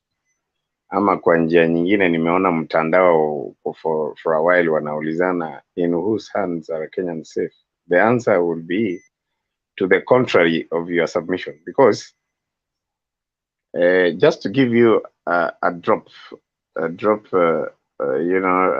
in the ocean of this evidence, wakati the DP was given the opportunity to appoint the executive members in his handshake between yeye na Uhuru Muigai Kenyatta, I don't want to sound a bit harsh. You know what happened. When Baba got Nusmukate with Kibaki, I am sure your data is very clear, my brother Litin. Waluya, Wakale, kina Henry Kosgei, Ruto himself, and the rest. Hata Wajaluo walikuwa watatu peke yake. So I just want you, as you continue, I really don't want to interrupt you. I wanted to say it's not true that the evidence we have shows Raila to be a selfish person, unless you want to hypothesize. But from history between Ruto and Baba, there is evidence that Ruto appointed 7 cabinet ministers from his tribe. Kipkelion, Kiptanui na nini unajua. Sasa hebu endelea hapo, lakini hiyo ndio naona uliharibu. Thank you. Okay, thank you so much, sir. Mimi ningependa kusema ya kuwa Raila ni mtu mzuri, Ruto ni mtu mzuri, na lakini hata ukiona hata na wewe Raila amekuwa kule Nairobi minister for a long time, and the people are still living in poverty there. Are you certain to show that or to tell us now that huyu Raila akikuwa president kweli, lives will change? Or also Ruto akikuwa president, life ita change? No, let me assure you this. This is Kenya and we are in Africa. You have to work hard for your family. Hii maneno ya politics ndio maana hata gavana wangu Mandago anasema usiweke kwa roho. Unaona my friend? So wewe work hard na tuombee mtu yote mwenye atachukua, it is fine. What we want is peace. But mimi naona ya kuwa kama I can say that Mr. Odinga is not the lucky person. I can say it like that. Because since, by the way, he has been fighting, he want to lead, but he has never. And there is a reason for anything behind. Sio kwa ubaya. Huyu Ruto unaona vile ametoka na anakuja one way, anaenda through. Sio ati kwa nini, ni mpango ya Mungu. Na kama Raila ataenda through hivyo, it is fine. But now, wacha tuambiane ukweli. Hii maneno ya kusema, umesema ya kuwa Ruto aliandika 7 members, let's say of Kalenjin. It is not true. Nani ana appoint cabinet? The president. It is somebody who is just deputizing. He's not the one to appoint. So hii maneno ya kuexaggerate sijui nini si mzuri. Mimi nakuelewa hata na wewe vile umesema. Okay, exactly. Letting. Yes. Okay. Penny, may I say something? Yeah. It is not true. It is not true. It is not true that Mr. Ruto ali appoint 7 cabinets from Kalenjin. The problem with UDA guys is that they like peddling lies so much. Even in areas where it's very open and it is historical with facts. For example, when someone says that Ruto appointed his side of the cabinet, we know how those things were happening, my brother. And even before the days when they were appointing those cabinets, before, just like between URP and the then what was the other party? Was it TNA? That was a pre-election agreement. So you cannot come here and state that it was Uhuru Kenyatta who was doing that. Just like right now, there is the central guys from the mountain have they are fighting for a pre-election agreement with Raila. That's the reason why you are seeing them commenting about we have to have the DP, we have to have this. There will be those pre-arrangements, and that is what happened. So it is not something that is perfect. If you don't know anything about, you are not so sure, please don't mention it here because you are misleading the crowd. Okay, thank you. WG. Kibet.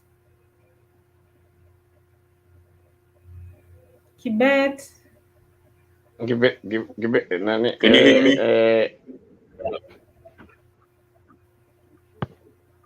Can you hear me? Kibet, make a contribution. But can you hear me? Yeah. Anyway. Okay, thank you. As I had said earlier, and I'm going to continue saying, you vote in William Ruto and the country is going to be in shambles for the next 5 years. It will be a government that will be ungovernable. It will be Rift Valley, if I can say that.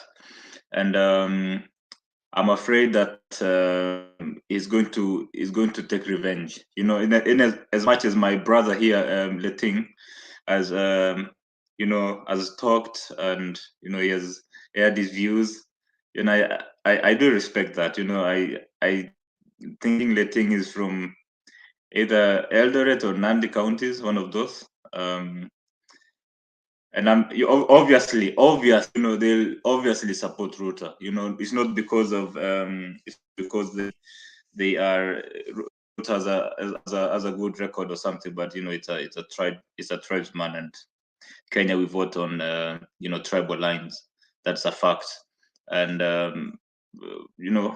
for me, UDA is I'm just hoping that they don't see the light of the day. That's just my hope, because up to now they are only talking of the helping the mwananchi who is down, who is Mama Mboga and whatever. I mean, to be honest, Mama Mboga and Baba Mboga or whatever, I don't know the names of all the guys, but they are not the only Kenyans. We need agendas for people who have finished universities, people who have finished their colleges. We need agendas for people in diaspora. And to be honest, up to now, UDA have submitted 0%, and that's where my fear comes in. If we cannot concentrate on just one part of the population that lives in Kenya, and even for diasporans like us, there's this issue of passport renewal. I mean, it's almost 80% of the people in diaspora haven't renewed their passports yet. I've not gotten the light blue one. I don't know what's the name of that passport. It's something East African or something. But if I hear any presidential candidate going every day on stage crying out, tutasaidia Mama Mboga, tutasaidia mtu wa bodaboda, tutasaidia huyu. I mean, that is just a part of the Kenyan population. What about the rest? Where is the agenda? Where is the manifesto? And to be honest, right now, I'm a Kanu man, Kanu blood, born and raised. I feel it that way. But I feel that the moment the person who is really standing up for for generally everybody in the country is Raila. Don't get me wrong. I'm not in Raila's camp. I'm still in Oka. Just because our chairman is there, and I think it's it's just necessary that we support our chairman. But at the moment, even the Oka themselves, they don't have an agenda. Everybody wants to be the president. Each and every week, I don't know, they endorse the party. ANC endorses Musalia Mudavadi. We have the party, the Wiper guy, Alonso Musyoka to be the presidential candidate, and then we are here. In as much as we are that small, we are still endorsing somebody for the presidential candidate. To be honest, UDA goes into government and you're done. As in, you are done. The Kikuyus, the whatever, the Mijikendas, the Giriamas, and the Mandela guys, it doesn't matter where you stay. It will be a challenging government, and that we've seen it in 2013. We saw it in 2017. Ruto was given government posts for appointment, and around 75-80% came from Rift Valley. It was all about keeps and chips and whatever. And for me, that's not unity. That's not bring national unity at all. That's an embarrassment to the 60-something years. I thinking, or 58 whatever years of independence, and that unity is under threat in the next 1 year. So that's my verdict as of now. Thank you so much. Later. Thank you. Patriot.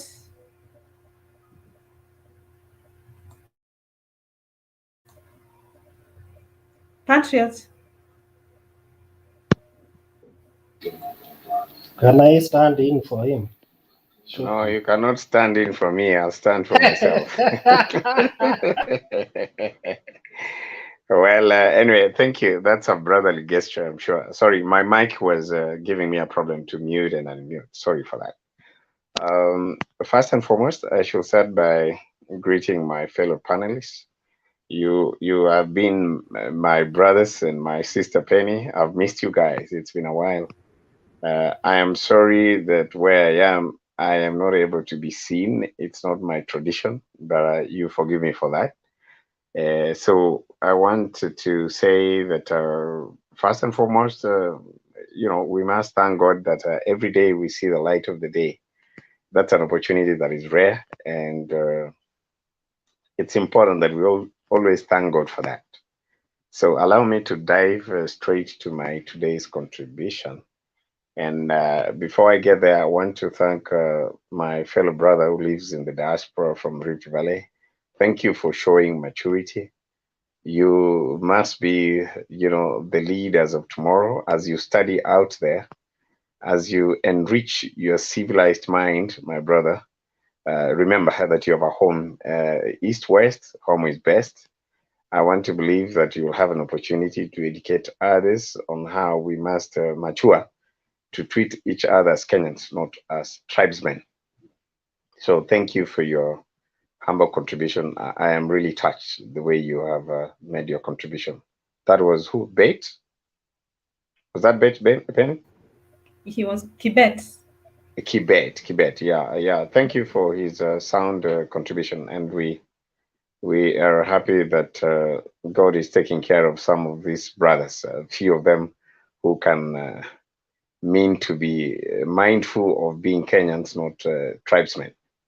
Thank you. So back to my contribution. Mine is to say the following. One, I have been watching the political space very keenly for the last couple of days, and it's interesting. However, there are a few things that we had brought into limelight as we contributed along in this platform before, which I want us to be reminded on. One, the UDA, right from the beginning, they decided to play the card of not being known. Not being known meaning they don't want to be given any identity. They want to be rich with colors. They want to be the watermelon. They want to be the chameleon. They want to be the strongest supporters of Uhuru today.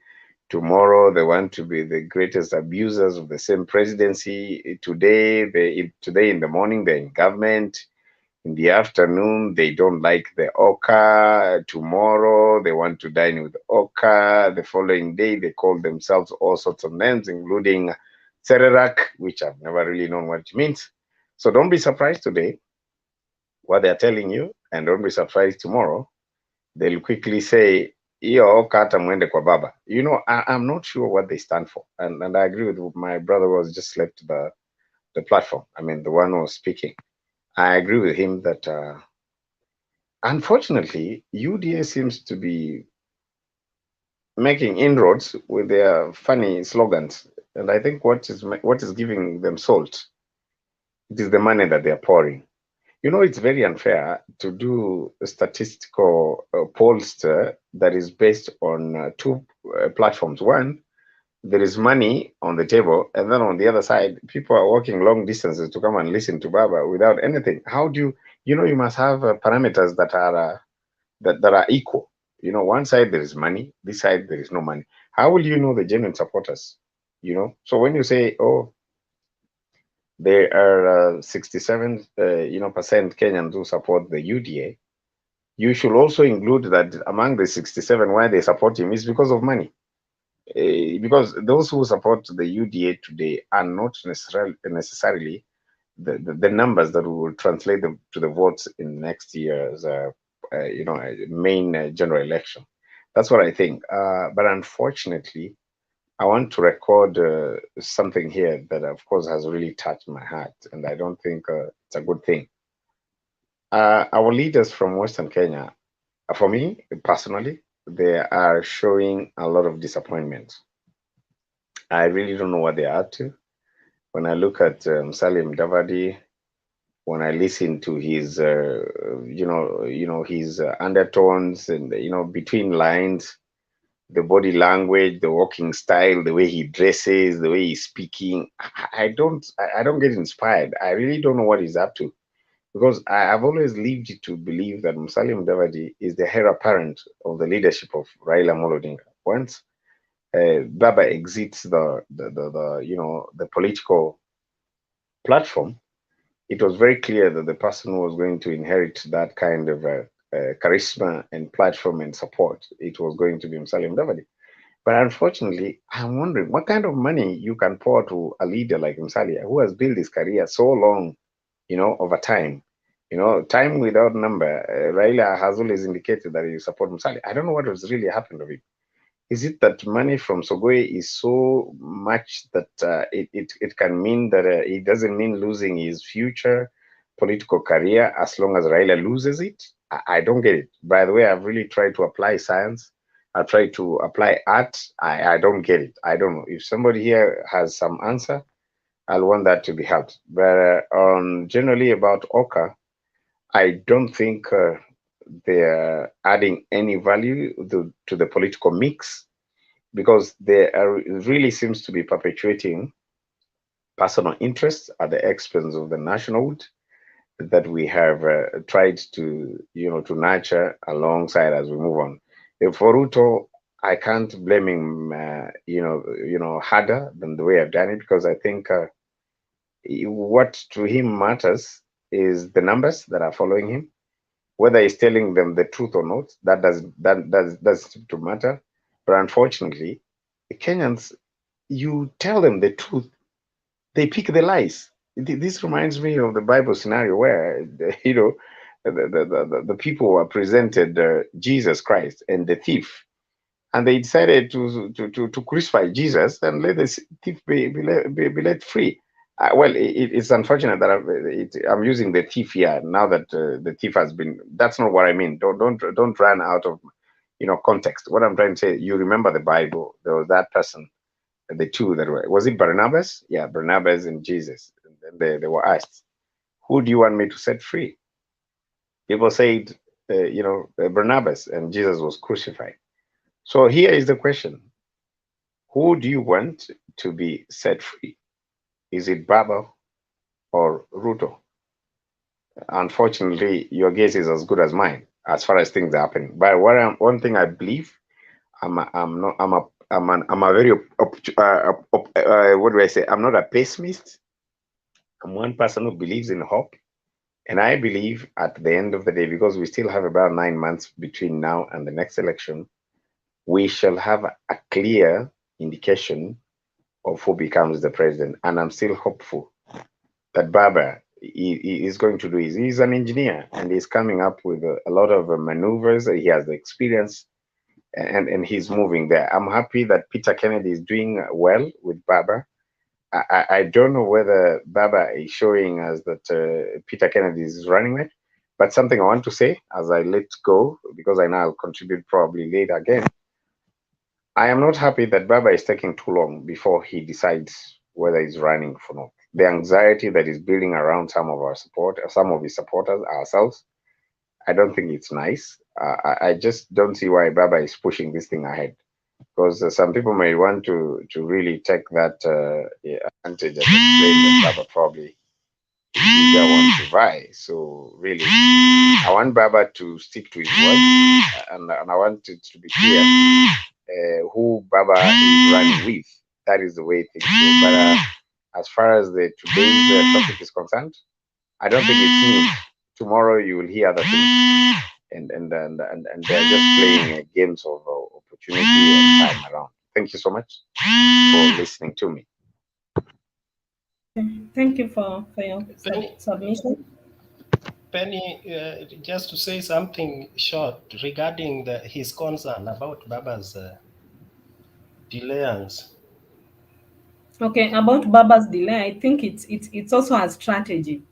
Yes. Because we still have 9 months. We still have 9 months to go, and probably it's one of the strategies they are using in hiding their cards, as opposed to the UDA team who have already shown all their jokers. They've shown all their whatever, their cards. So that could be a very good strategy. So for me personally, I don't think there's any problem with that.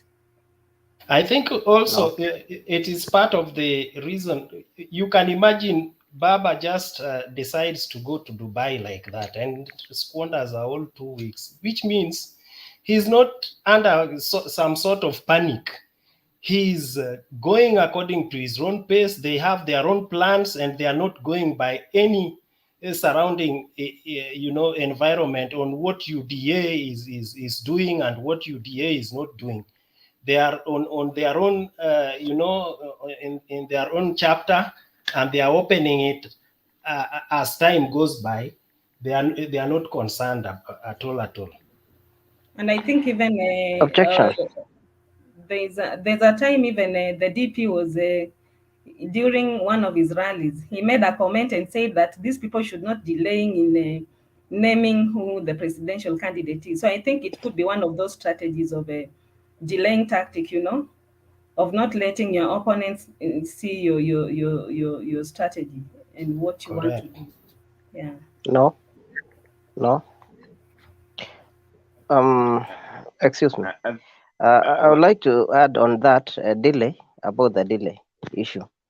The reason as to why Papa or the OCA team are not ready to produce their candidate shows that it is a prima facie that the delay shows that they are not ready. They are not ready, and they don't know where to start. Yes, not necessarily. They are not ready. They are fearing. That is the position. No, if that is the way you understand it, it's still good. They are fearing each other. They are saying, if now they are going to produce like Mudavadi. Mudavadi is a good person. Now, what will Kalonzo get? What will Gideon get? You see? Okay, so they have selfish interest. Let's go to the next person. There was someone called Oklo. I mean, Penny. I'm not in a position to see the names, but there was someone called Oklo. Penny. Yes. Sorry for interruption. I usually respect when a lady is a moderator.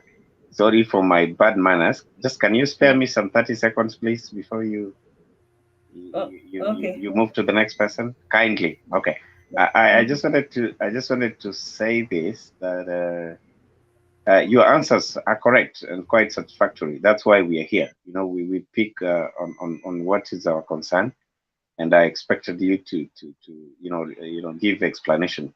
I just want to answer Brother Letin. That is a bit unfair on the way he's answering to the contrary on what on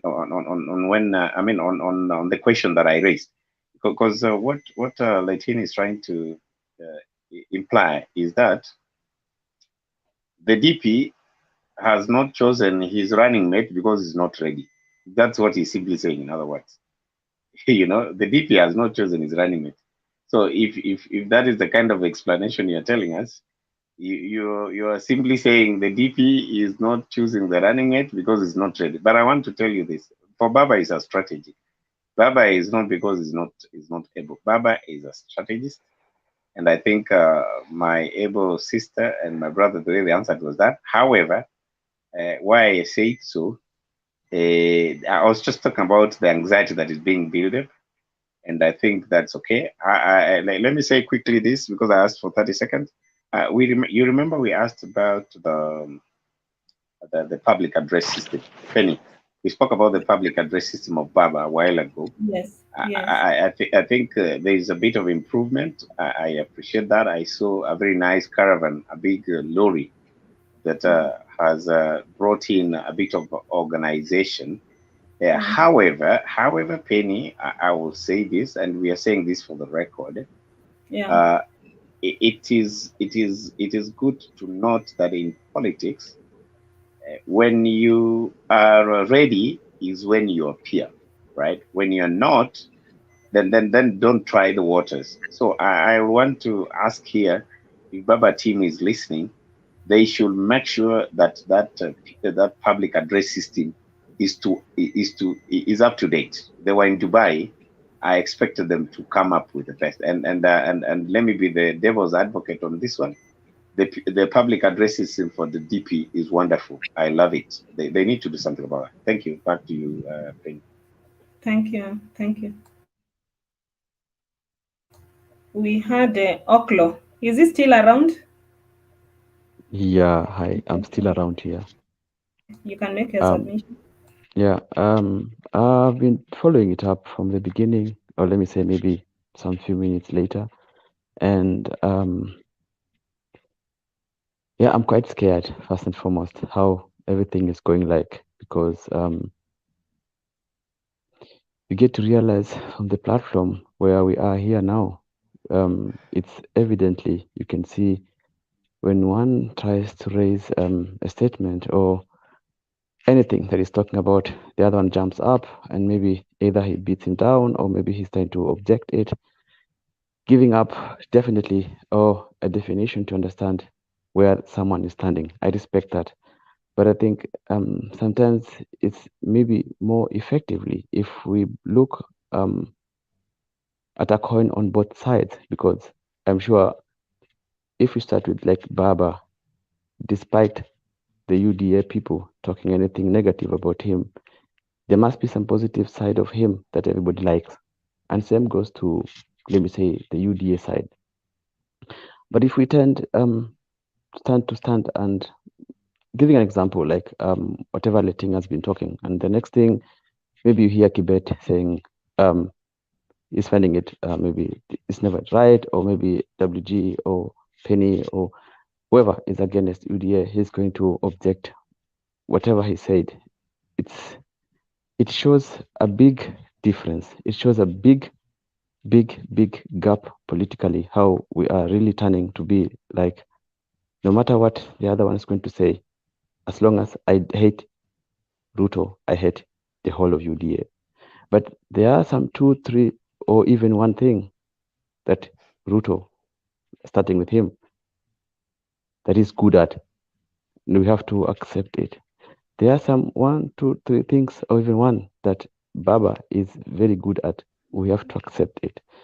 But it doesn't mean just because I don't support Ruto, I always am going to object whatever his, let me say, his supporter here is going to talk about it, or whichever the case. Putting it on a slight, Objection. yes, please.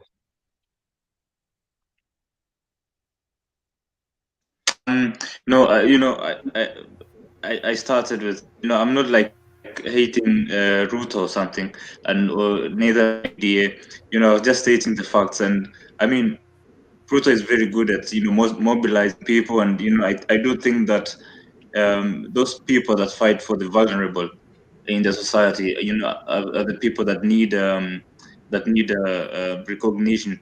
But on the other hand, I was just saying that is just a smaller part of the larger Kenyan population. What about the others? Thank you. Okay, Kibet, if maybe you had listened to yourself previously, you mentioned about if UDA is going to take it up, or yeah, it's going to be most on the Kalenjin part. But maybe you didn't ask yourself who or who's supporting UDA. I'm sure there's some people from Mombasa, there's some people from Kisumu, there's some people from Western who are behind him. So it doesn't mean that when he's supporting it, he's going to be, or it's going to be only the Kalenjin.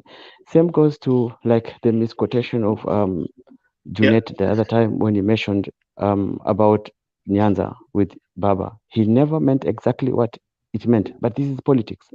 Whatever you spit, it can be twisted within just 1 second, and it's going to sound the most negative side. I have to say so. Most people talk a lot about the ongoing situation currently politically, but we find things at the ground where we are in Kenya, they're so different. I wish maybe some of you guys who are here, maybe who are living abroad, you should try one day, or maybe I wish you guys could one time attend at any rally. If you had a chance, you would have gone to a rally like in Nyandarua the other day, or joining this rally in Naivasha. Maybe you would learn something from the people who are going to these rallies, to these guys, to Ruto, to Raila.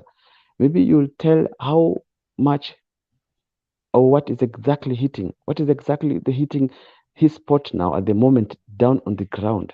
We are, I'm sorry to say this, but we are giving out good contributions, but it's based, most of the guys is based only on what we think, how we see on the magazines, on the television or whatever. But back down here in Kenya, I'm just going to be honestly, politically, it's really on a different spot. It's so much on a big hit compared to what most of you guys are talking. Yeah, I respect you guys wherever you are. I know being patriotic, it's one thing, and following it up, how everything is going down here, it's another. It's a big, big, big, big, big thing here. And to make it more worse is that politically in Kenya, a one party Ochare, please mute. Just mute your mic. Penny, Penny. Yes. Let our brother be informed that some people have traveled and they live in Kenya. So let not to assume that he's the only one person who is in Kenya. These guys, We are they very speak much good. here. We are These very guys, much here. Omera, wachana bwana ngoja. So these people have actually traveled. When they speak good English, it's not because they live there. So let our brother know that people are back in the country. Some people are making those things that you are seeing there, the Laris. So we are not in abroad, my friend. We are living with you closely. Kwa hivyo tunajua hii maneno. Thank you. And then, Uncle, maybe I also just wish to make a Some of comment us grew up. don't take it so personal when people give their whatever, their opinions. This is a debate. It's an open debate, so everyone is entitled to their opinions. Yeah. So our opinions might not be the same, but we can still continue with the debate in a healthy manner. So don't scare some of us that you are saying the wrong things. That's why this is the season for us to talk. Because like Kemba normally puts it in Bernard, that the moment you're not talking, we'll be fighting. So I think this is the place to say all those things and to face all those pertinent issues that are affecting our country, because a lot of people are following us and we represent them. Maybe he can inform us further on what he knows, and he is welcome. We really want to listen. He is welcome to explain to us. Thank you. Oklo, are you there?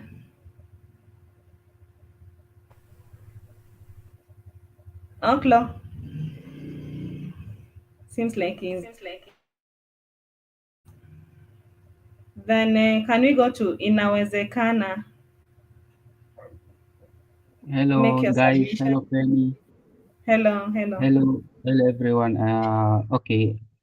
As always, I really appreciate coming to this panel to mostly listen, because I'm more of a listener and than just talking, because it's always good to listen to what is being said.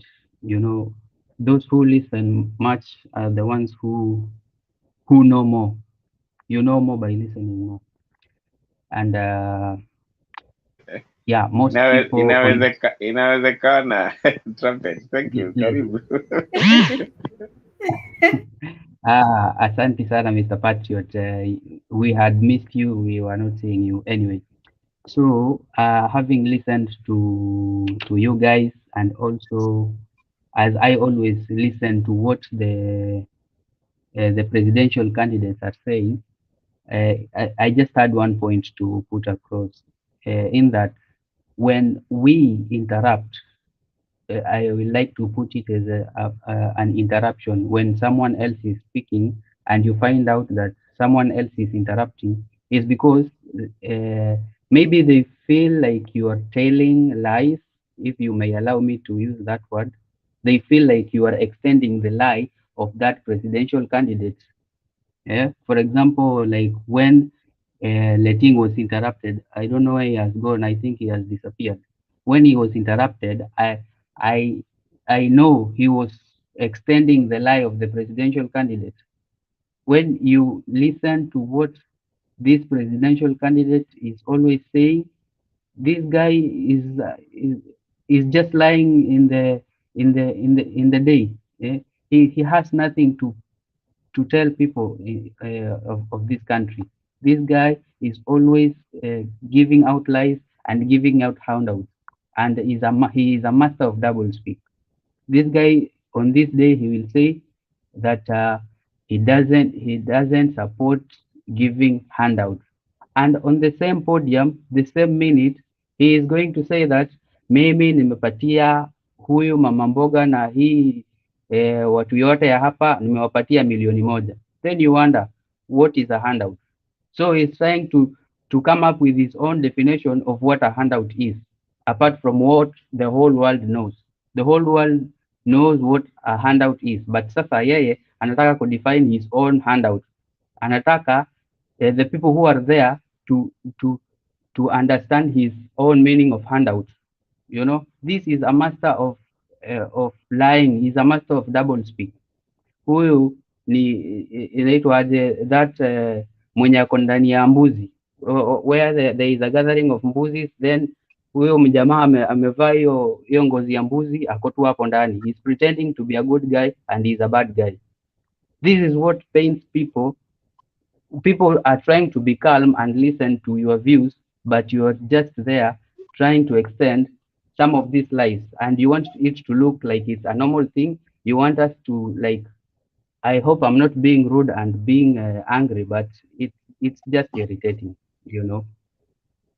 We are in a campaign period. You are on the right track. You are on the right track.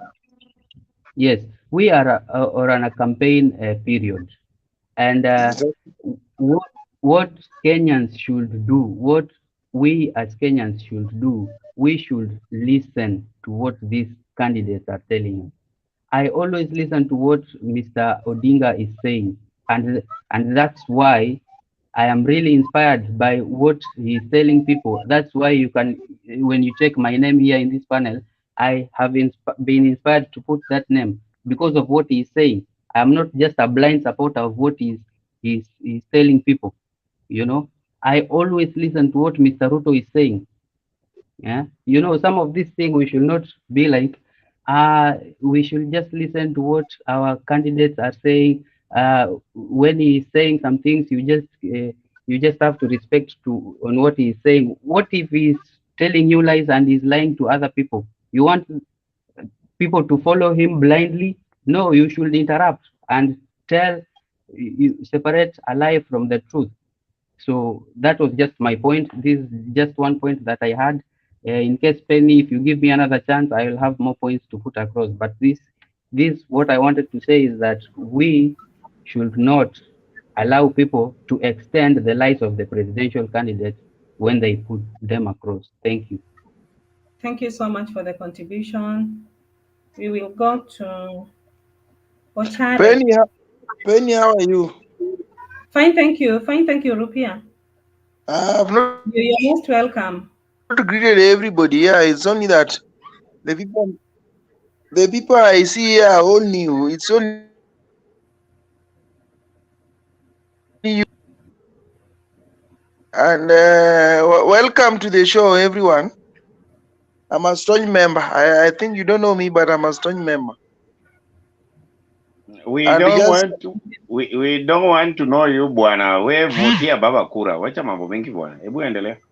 Hiyo ndio kitu nasema. Just the same thing. Yeah, Ochare was in before you, so maybe we can allow you to make a very short comment on what is going on. I can see inawezekana, I can see Washington and everybody on board.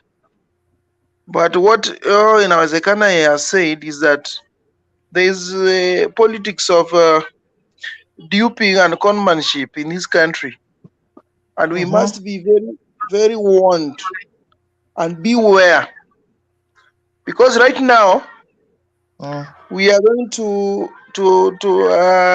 an election, and this election should not be, it should be an election that is different from the ones we have done. Because I always say that when we went to an election in 2013 and 2017, and how did we vote?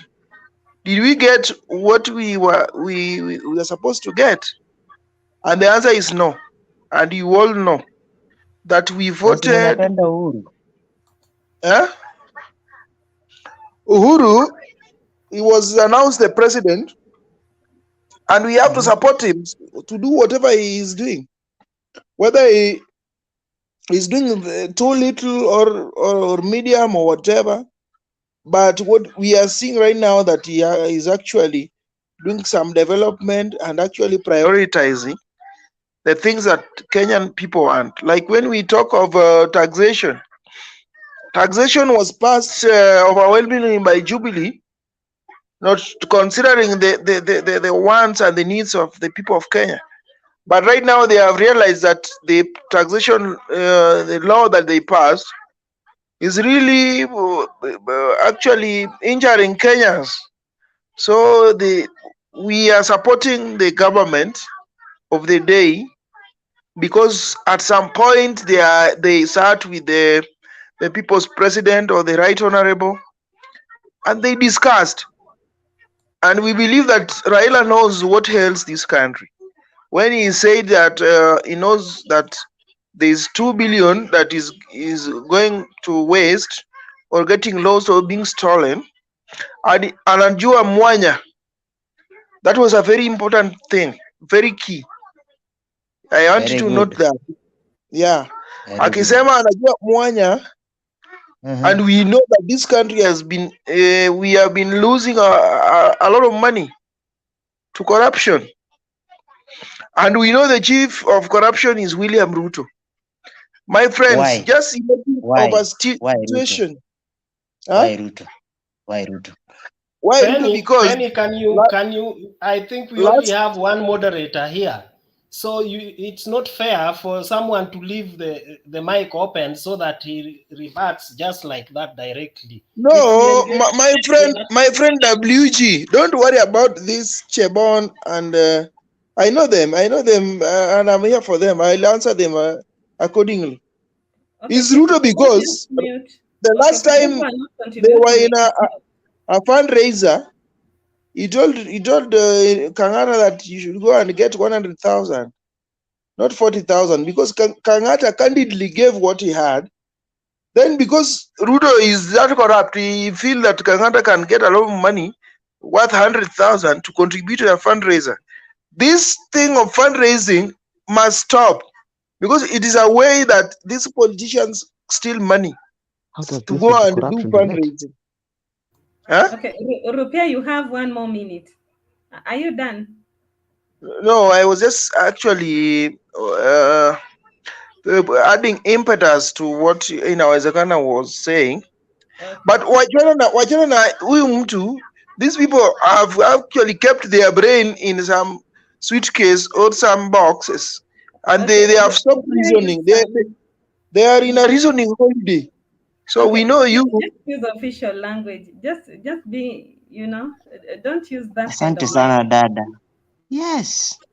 Oh, which official language do you need in politics? Politics, you can say it in Kiswahili, in whatever language you can say it. But this guy is brainwashed, and the same way Ezekana was mentioning them, that they are actually propagating what their candidate is saying. Like when you say Raila is Mganga or Raila is Mchawi, then you find Flo and some maniacs inside here. They go ahead and say that Raila is Mchawi, Raila is Mganga, even without reasoning. So you want me to reason now? And these people of order, Udaki agencies, they don't reason. Okay. So I want to tell them clearly that we know their man is a con man, and he calls people con men. We know their man is corrupt. It's corrupt. Let's give someone else a chance. You've been talking for the last more than 5 minutes.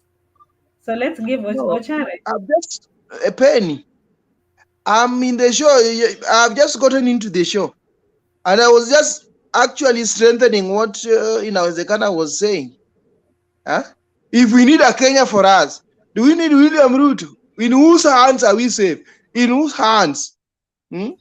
So ask yourself that question as I'm on standby. I will talk. Thank you. Thank you. Ochare. Rupia, we heard you clearly. In Penny's Thank you. hands, in Pen's hands, we are safe because she's a good moderator. We will be safe, my brother. Thank you very much, Penny. I've been listening and following keenly the debate. I was just about to contribute when Rupia interrupted to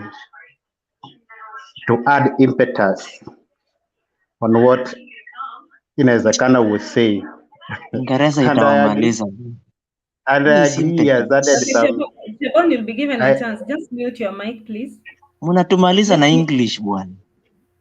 I agree. Yes. Shebon, just mute your mic, eh? Uta contribute. You're the next person.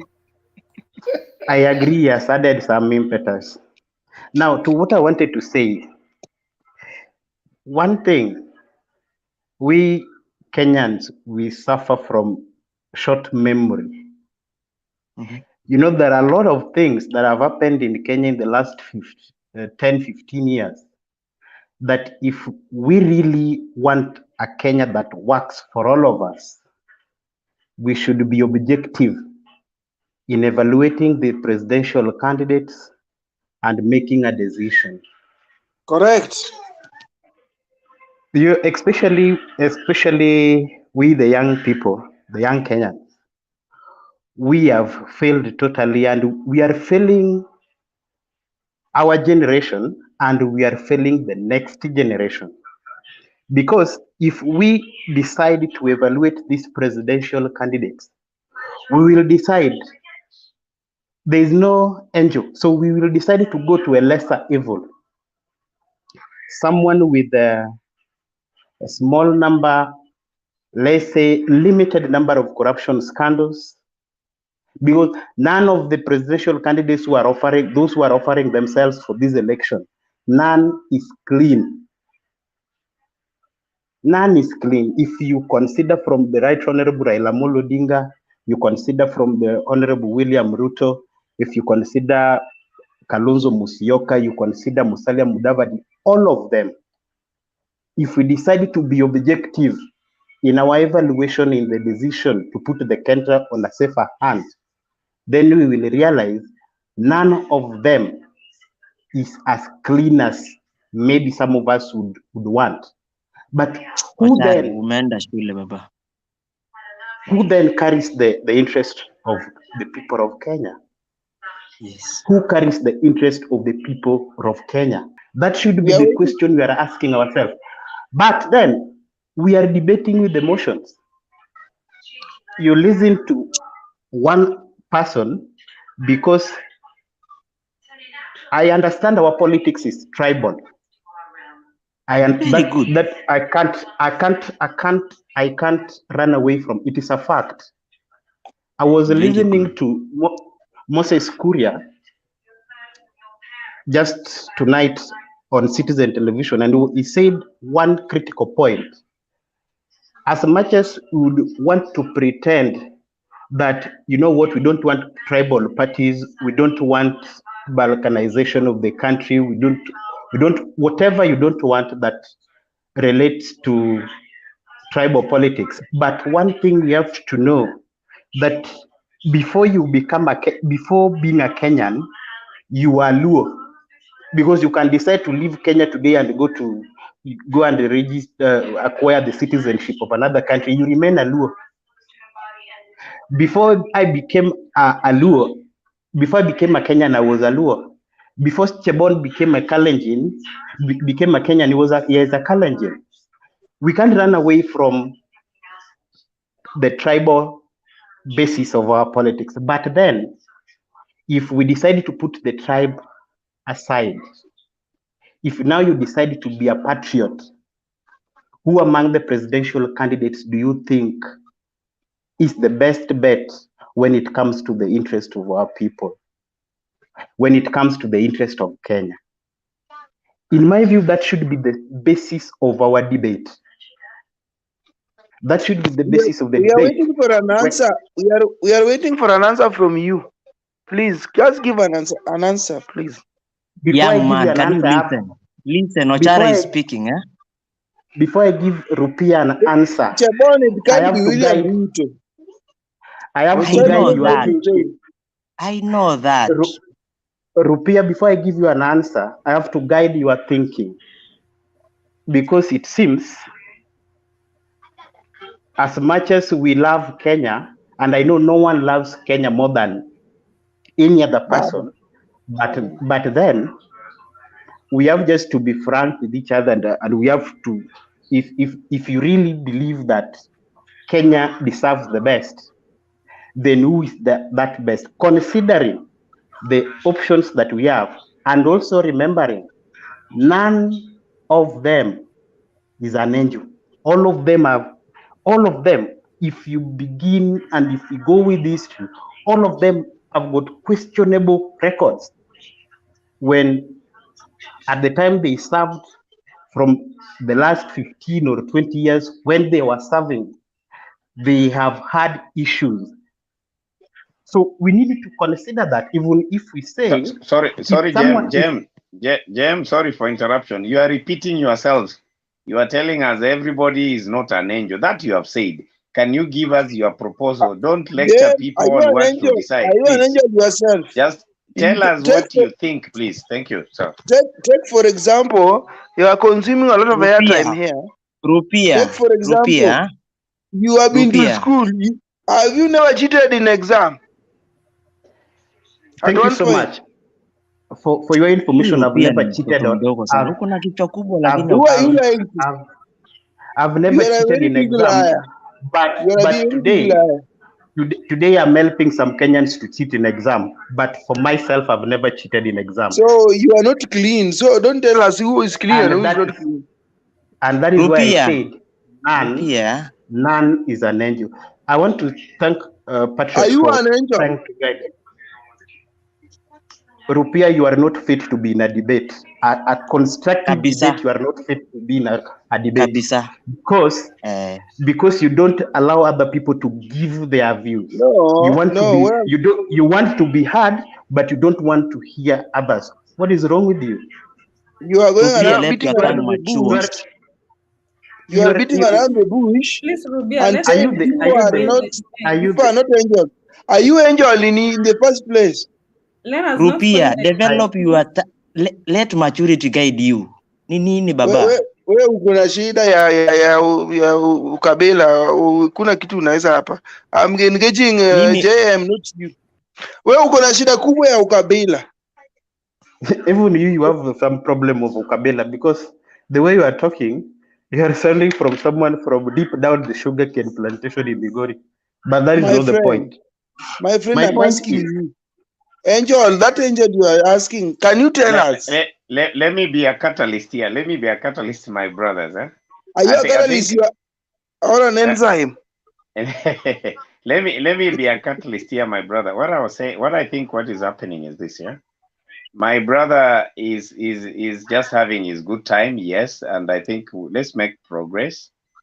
Sometimes we have light moments here, right? Let's not take it personal, but let's have some order. Can our brother JM finish? Let Rubia, let JM finish his submissions. And before you finish, I want to tell JM that thank you so much, Patriot. Rubia, thank you so much, Patriot. Let him finish. Let him finish, and then you come back again, Rubia. Let him just finish, and then we proceed, please, if you don't mind. Thank you. Thank you so much. Thank you so much, Patriot, for guiding the process. But anyway, I was telling you guys before I was rudely interrupted that we as the people of Kenya, and especially the young people, we have to decide where we want to go. Are we going to let down our generation and the next generation? Now that one will depend on an individual. You will make a decision. I can't decide for you, but I can only guide you as a patriot that Kenya deserves better. But That better I is am what we also, want you to tell us. Don't beat around in the bush. We have a lot of things to do. We have my friend, presidential candidate Rubia, Raila Odinga, William Ruto, and the rest. Tell us the person you should choose.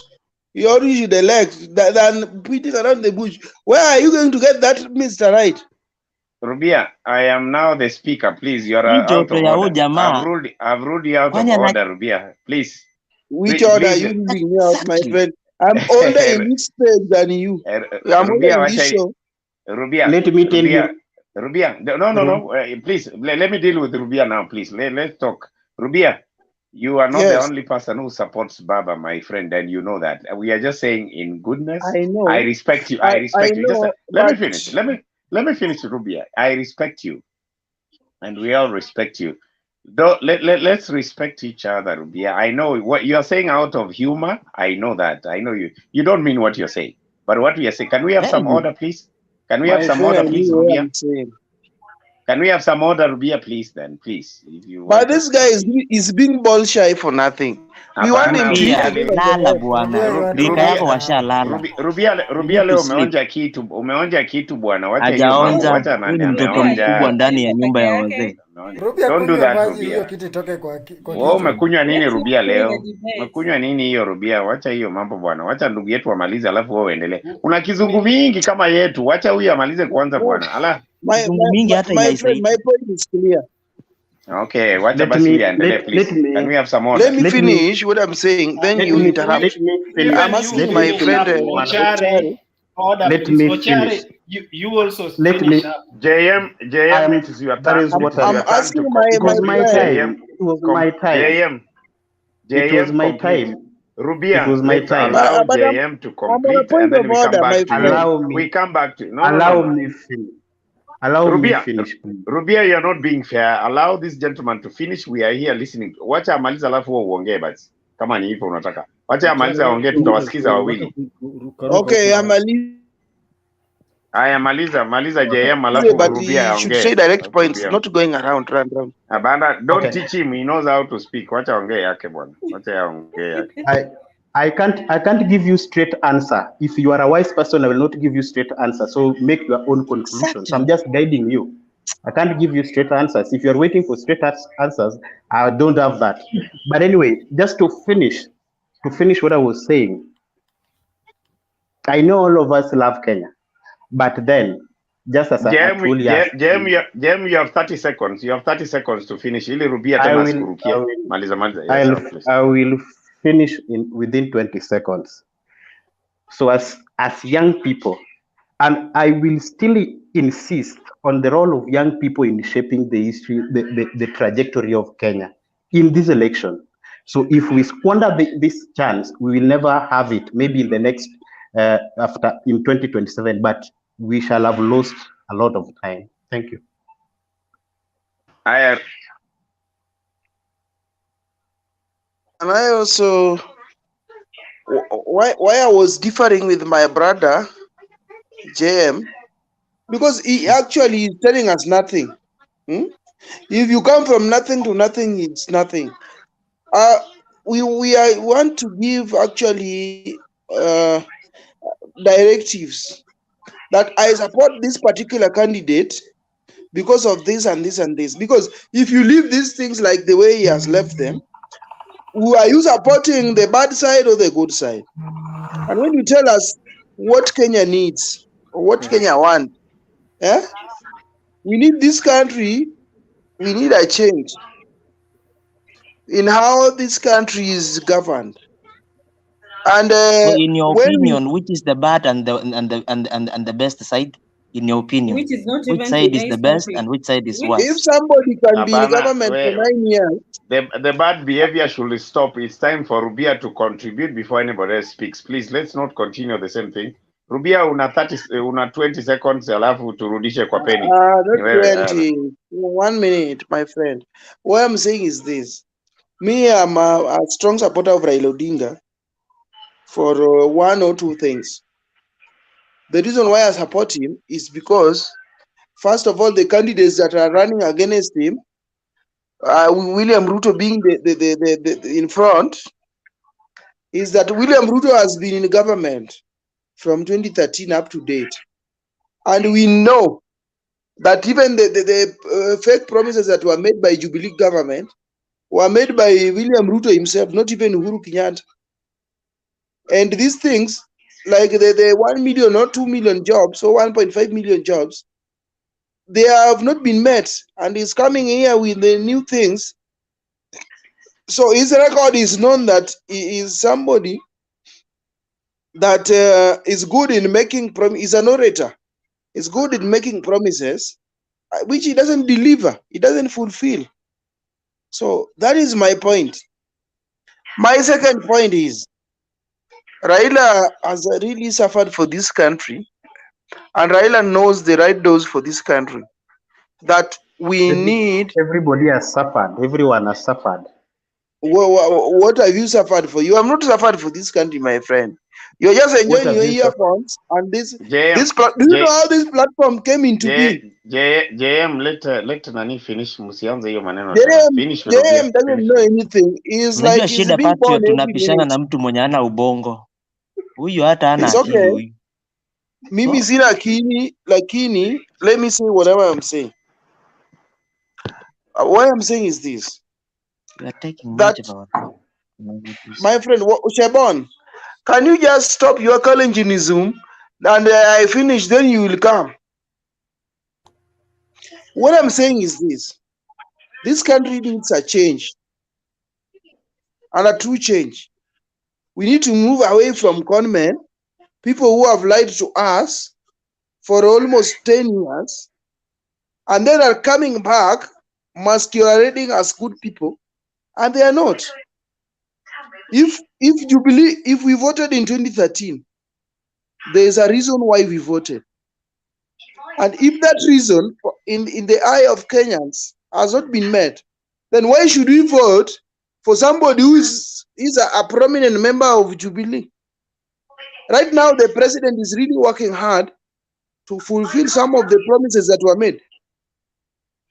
And some of the promises are misplaced priorities. We know that SGR was built instead of creating jobs for 1.5 million Kenyans. We know that there are a lot of things that were done that are not with the immediate interest of Kenyans. If we say like fighting corruption, we have the real corruption in government, and the government cannot fight corruption. The Jubilee government cannot fight corruption. If we get somebody who can fight, then we should elect that person as president. Penny, unmute our friend. I think your time is up, sir. Please, back to Penny. Your time is up, sir. Thank you so much. Penny, can you take my over, friend? please? We will not unmute you. Okay. Penny, can I finish?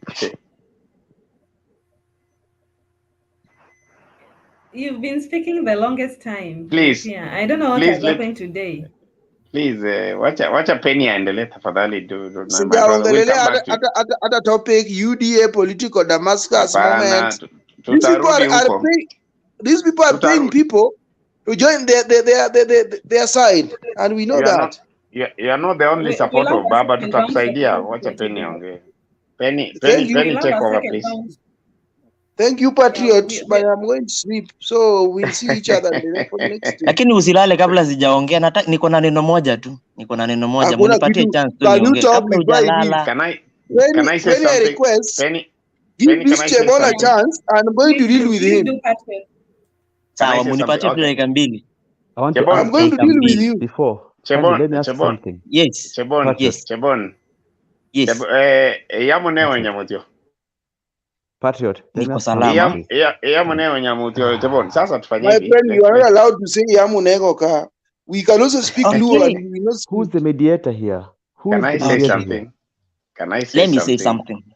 I'll say the mediator here. Hello. It is my turn, my brothers. Can I say something, sir? Patriot, yes, before you say something, who's the mediator here? No.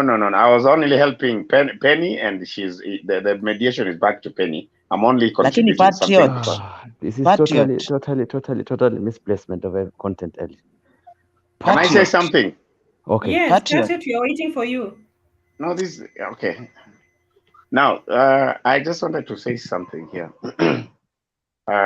We have always had light moments on our platform here. By the way, it happens time and again. Time without number. This kind of experience today has always happened. But one thing you'll always realize, we don't end up calling each other names. When you hear me trying to call my brother using his language, I'm simply trying to say we are Kenyans. It doesn't mean that the one who speaks Luo, it doesn't mean whoever speaks Luo is a Luo. We are saying that light moments will always be there. I actually listened to Rubia. Rubia, as much as he's speaking the way he's speaking, he's doing that out of a light touch. That is true. And JP, is it JP or JM? JM was speaking a lot of sense. It's only that he didn't go straight to the point. So what I want you to continue as we speak, be alive to the fact that these light moments will always be there. Let's not be personal. Yeah, that's just what I want to say as we continue. Because if we personalize it, then you lose the whole thing. But one thing I know from my experience, these light moments are always there. And we just have to accept it. It's there once in a while. So, Chebon, there is no hard feelings. Back to Penny, and then we proceed. We love talking to each other, my brother. Okay, otherwise, if we don't talk, then we can't understand each other. It's good to talk because we don't want to fight. Thank you. Back to Penny. Thank you. Okay, thank you so much. So, Chabon, I hope you have heard him well, so you can make your submission. Chabon, are you still there? Thank you. Niko area. So yangu tu inaenda ya kwanza ningependa kucongratulate jamaa anaitwa JM for speaking sensible words to this group, telling people like my good friend the right kind of politics we should practice. Mimi ni Mkalenjin, lakini mimi ni mfuasi kamili wa baba. Lakini venye watu wanaongea hapa, nasikia joto mbaya sana. Don't give us conditions, bwana. Baba, if you're supporting your side, support it unconditionally. There was a sentiment. So you are lying to us. There is a sentiment which goes this way. Sentiment. Talk Politics, about it. Politics, weka kwa lungs. Usiweke kwa roho, tafadhali. Hii ni kitu itakuja kuishi. Hata 2013 tulipigia kura baba. Wengine wakapigia kura Jubilee. Lakini wote tulirudi kwa serikali ya Jubilee. Can you show your face? I want to see you in totality. You want to see my face? Yes. You may not see at the moment. I'm so black. It's a request. It's a request. Okay, ndakutumia picha baba. No, I don't need your photo. I just want to see you now when you are speaking. Don't mind. So ningependa tu kukuambia when speaking about your opponent, try as much as possible ukuwe realistic venye JM amekuwa akiongea. Nimependa sentiments zake sana. Na hivyo ndo tunavaa tuongee kama wana Kenya. Wako mimi naona uko tribal in a way. Na hapo haiwezi peleka Kenya mbele. Ukumbuke hii platform iko na Wakikuyu, iko na Wakalenjin, iko na Wajaluo, iko na Wakamba. Ni sisi wote wa Kenya wote tuko hapa. Lakini ukikuwa such a tribal man, kura nyingi sana zinaanguka. Tujaribu kuongea ina maana ya kwamba tunapendana sisi wote kama Wakenya. Hata kama unajaribu kutoa sentiments mzuri kuhusu baba, at least usioneshe chuki upande ule ingine. Mwaka kachumbari kidogo kwa Ruto, mwaka kidogo kwa baba, Kenya itaenda mbele. You are an older sympathizer, bwana. From where you are talking, I can just read. So kulikuwa na swali moja nilikuwa nataka nikuulize tu Rupia. So ulisema Ruto ni mwizi. Uko na evidence? Acha niulize tu hiyo. Hiyo ni kitu iko kwa public bwana. Iko kwa public, lakini wewe uko na evidence mwenyewe ndio utamke kwa mdomo yako? My friend, we should not even rely on evidence because during the time of Jubilee is when people have stolen from the public coffers more than any other government. Mimi nimemaliza. So many people have suffered because of their stealing. That is very wrong. That is very wrong, my friend. And where has Ruto gotten money to distribute in Arambes and in churches? They are stolen money. Are they his salary? Not really. And even Okay. Uhuru Kenyatta told us that they Penny, are who is losing next? 2 Who billion. is next, Penny? Who is next, Vince. Penny? Vince has not contributed. Let's go to Vince then, please. Vince, are you there? Vince. Mimi wacha niende nilale. Ruto hata endelea kuiba hii nchi. It seems like Vince is not there, so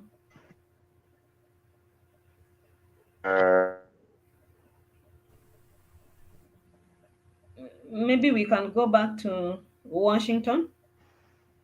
Washington, you can make your contribution. You are the very first person to make. Okay, thank you, Penny, for the second round. Yeah, actually from the argument yenye tuko nayo hapa, it is like kila mtu ana support yule tu mtu wake tu hivi, without even maybe some basic reason as to why wanamsupport tu because maybe is from this ama tulianza kumsupport kitambo. But even in supporting someone, you need also to have some facts and the reason. And the reason should also be genuine, because at the end of the day, we are in Kenya.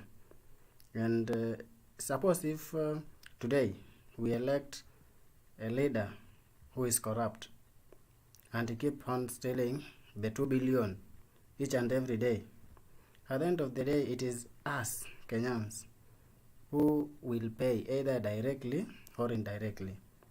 And for this, that's why unapata like each and every day, unapata after every 5 months, we are going back to the AMI for the loans.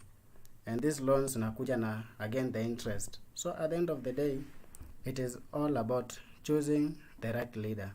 And if I may say, hapo tu ndiye tumekosea sana we as Kenyans to some extent, that we are not serious about choosing the right leader. This is evident even in our grassroots. Utapata either una elect mtu why, because maybe akona some support ama maybe akona that ka handout yenye anapeana. And the people who are onto it sana are we youths. Why? Because these leaders are taking advantage. If you look at even the current scenario of this hustler, wangapi wakina nani wanakuwa promised even these jobs? They are the youths.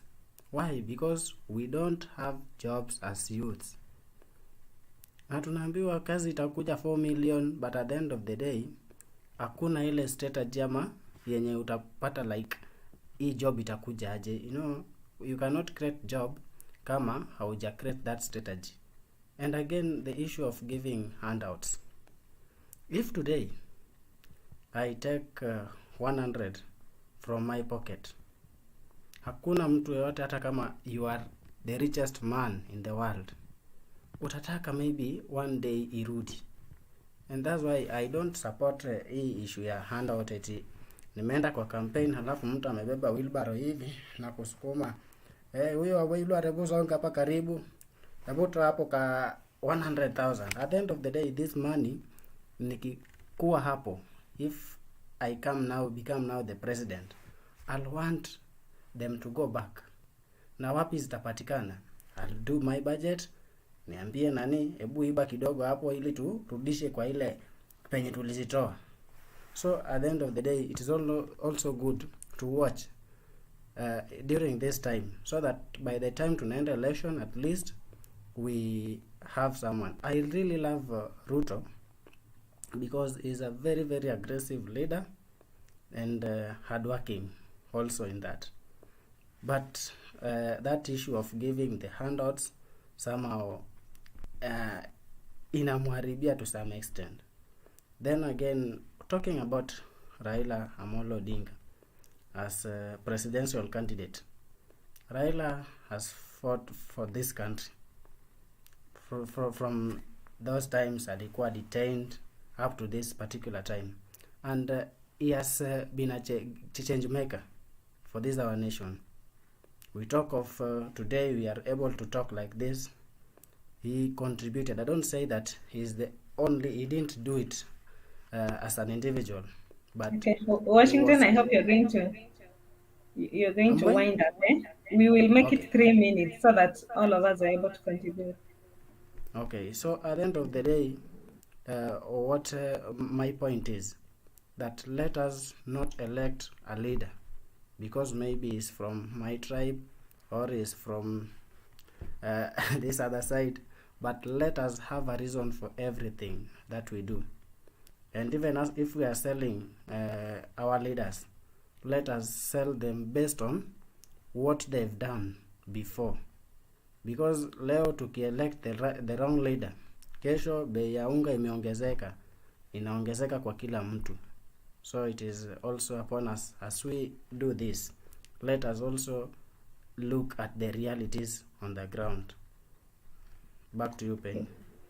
Thank you so much for your submission. I think Joe. Yeah, hello everyone. Hello. Yeah, I've just joined you people, and I found Rupia was on the floor. What I want to say is this forum, I think it's a good forum. A lot of people follow at the background, on the background. You find like about 200 people are listening to us. Now, if we start behaving, no matter which side you support, but if all of us start behaving like Rupia, how will this forum be? So we should have some sort of control so that everybody doesn't talk at the same time. You talk when you're given. I've been here, I've been waiting. I'm not interjecting. You have to respect this forum. Lakini kama watu wengine wanakuja kama Rupia wanaongea anytime they want. It's not fair to us who are patiently waiting. Now to come on the topic of UDA, maybe going against their policy or their stand that they're not going to be in a coalition with other parties. That is going to be the reality, and that's going to be the first defeat for Ruto. Because, as we all know it, as much as we don't like to be tribalistic, maybe we don't want to look tribalistic. Deep inwards, we're all tribalistic. Most of us, not all. Most of us are. And the reality of politics in Kenya is about tribal. And it's been tribal because every time we select a leader, the leaders tend to look into their communities more than other communities. If you go through now the employment in Kenya, parastatals and all these things, you'll find like nearly all of them are Kikuyus. Although I'm not saying our president is a tribalistic, but he also has pressure from his community. You know, after all, he belongs to that community. He's a son of that community. So when jobs come, he's pressurized and there's nothing he can do. So deep in us, we are tribalistic. So UDA saying they can't join other parties, that is going to be their first downfall, because it will really have to force them to join with other parties. Ruto has been targeting the most vulnerable people in the community, in the society. And these people, he has targeted them because they are disparate. They have no jobs and they need to live. So when they hear there's money is going to be given, actually, Ruto is dishing out money even for crowds to attend his rallies right now. I've witnessed severally. So the disparate people will go to his meetings, and some will also believe what he's saying. But you see, the narrative that Raila is now coming out with is He has been promising and he has not delivered. So don't believe these promises. And he's in the government. I am coming here. I have always fought for some issues, and they have come to pass. So right now, even the most vulnerable are now starting to think twice. If you saw yesterday in Nyahururu, the youth were excited to see Raila.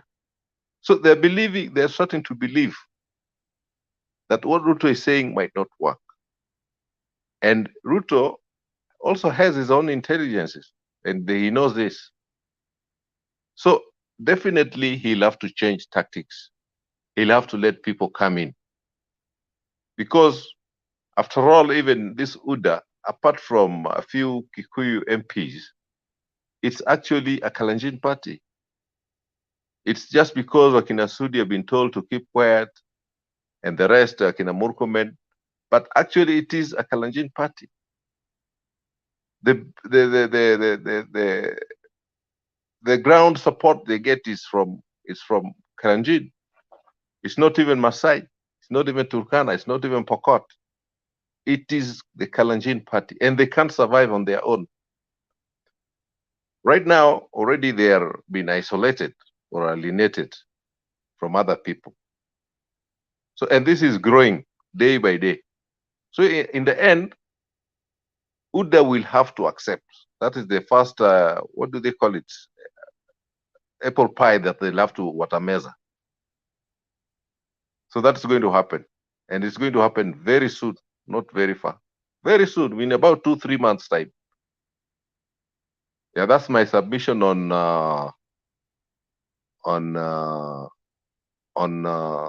UDA. And on Raila saying he's going to recover that money. It's possible.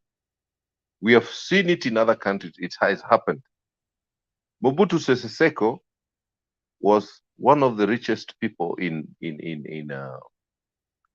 Africa. And Congo ilikuwa kama ni yake. He had even palaces in France and all this place. But once he went out of power, this guy used to literally live in a plane. Every country he went, he was told to get out. Actually, Mobutu Sese Seko died on a flight.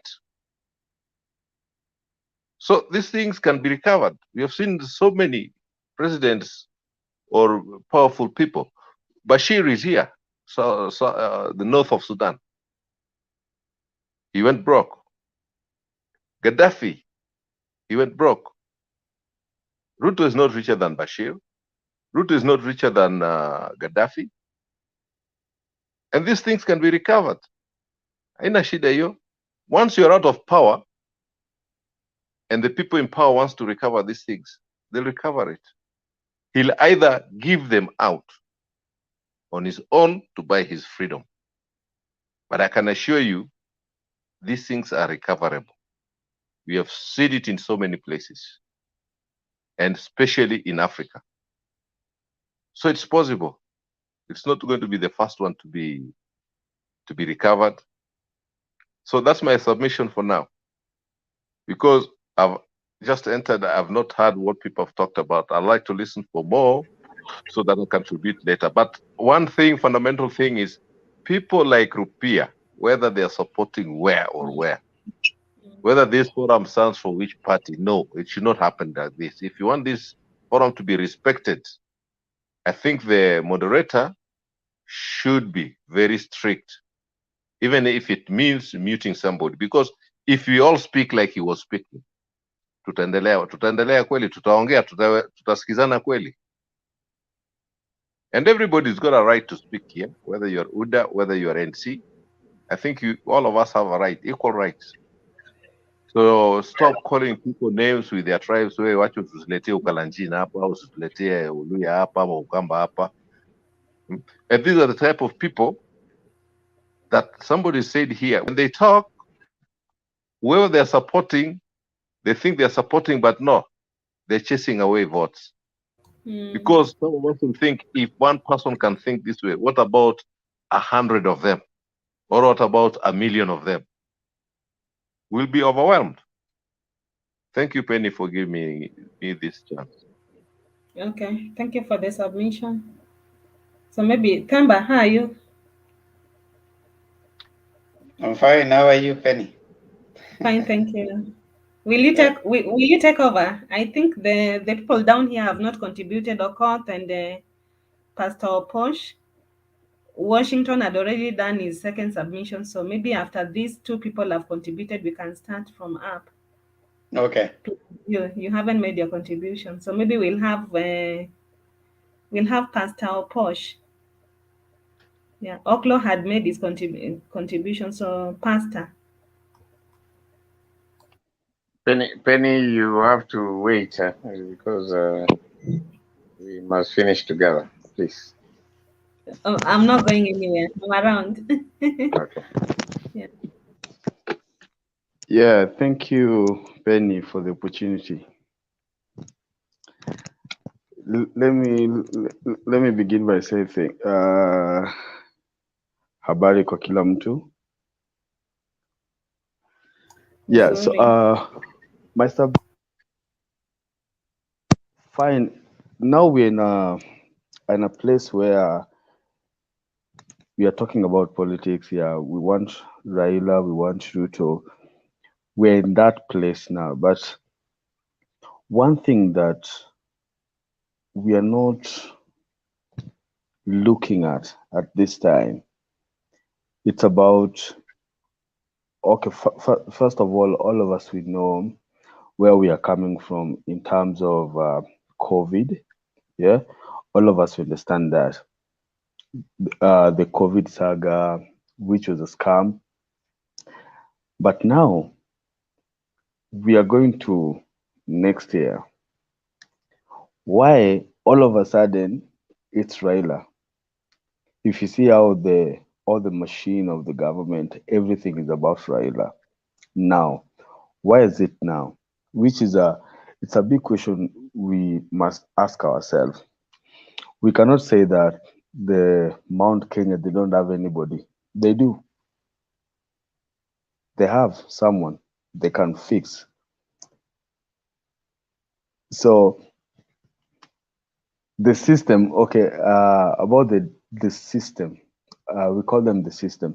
The system, anybody they want to fix, they can fix, because over time we know people's vote doesn't count. Our vote doesn't count. No matter what, if you don't vote today, if the system wants Raila, they'll just put Raila. So our vote doesn't count. What count is the system. When the system decide they want Raila, they will do everything to put him in. So, as I was saying, 2022, it's about passing some laws, and it's not even only local laws that we have as like in Kenya. These are international laws, local laws that are going to favor some people. And they're looking at, okay, who can do this? Will Ruto do this? Will Raila do this? So they have been studying this thing, and they have come to a point where now is the only person that can do it is Baba. Look at United States. Biden was not doing a serious campaign.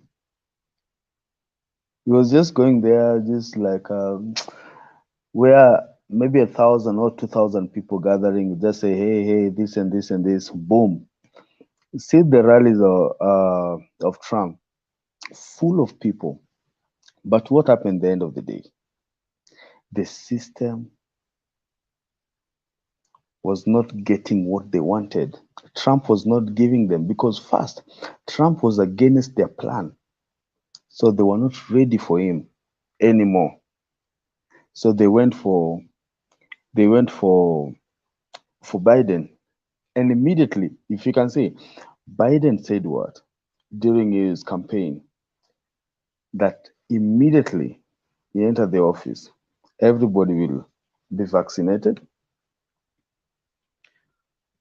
Everybody must wear a mask.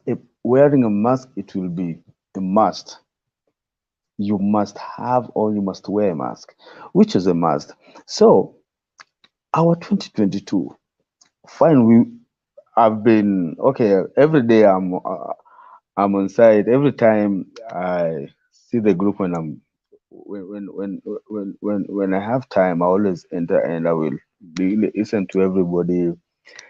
All of us, we are supporting either of the side, Ruto or Baba, because those are the people we have in line. Fine.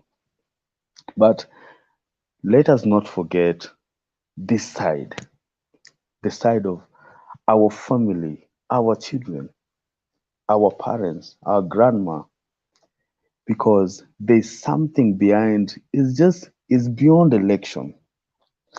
Raila and Kibaki in 2007, everything what happened in 2002, everybody was saying, plus me, I was saying yote yawezekana bila Moi, so it means inawezekana na Kibaki.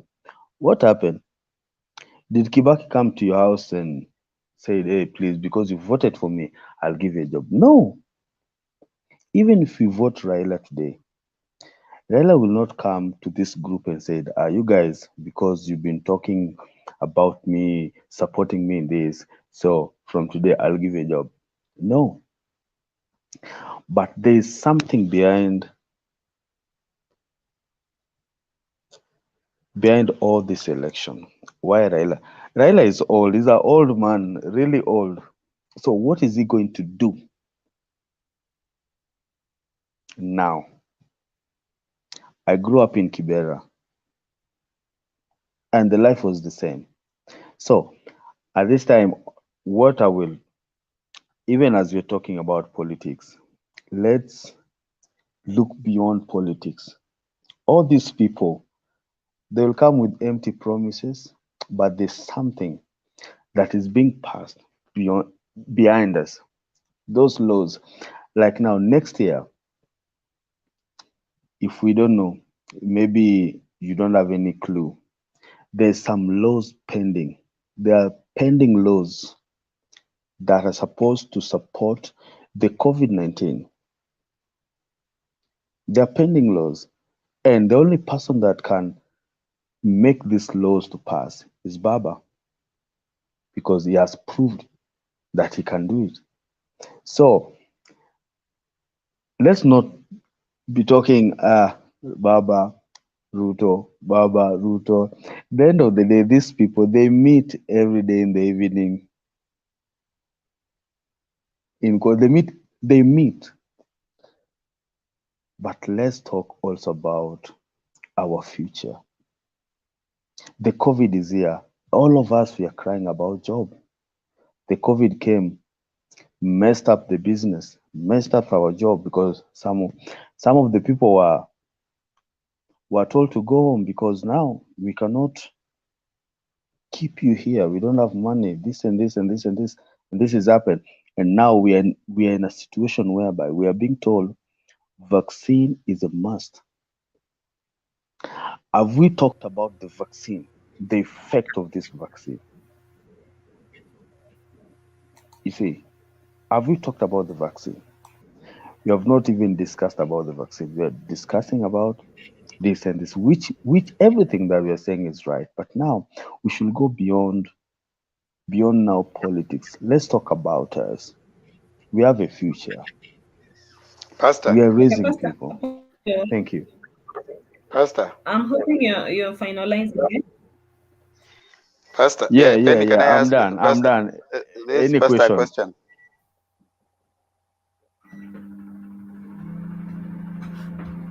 Yes, you can ask any question. I'm here.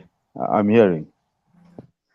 Now, you see, it's good to have your point about vaccine, but have you realized the agenda of the day? Because debates here come based on the agenda of the day.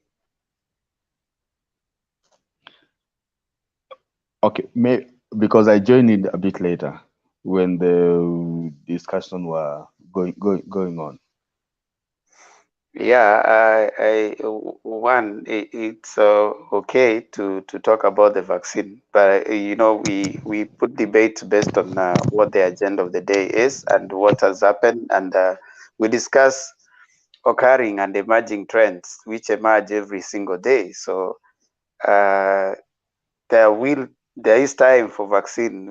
We don't say someone shouldn't talk about vaccine, and people are being encouraged to take their vaccinations and all, and also to take care. But again, I don't think we are so much out of topic. There's a topic. We are talking about UDA today. They made some pronouncements, and of course, there's also Baba what he said. So those are the aspects that need to guide our debate for today. So there are daily debates. There are different debates for different times. I think I it's withdraw just my statement. I withdraw my system. Maybe now I have to follow the procedure, and then I think I'm getting. Temba. Yeah. I wanted to say go ahead. Pastor has made serious allegations. Maybe it needs a debate on its own, because the allegations he's making are very serious. One, he began by saying that COVID-19 is a scam, which is a very serious allegation. And we have seen people died, even including the pastors. So it's a serious allegation.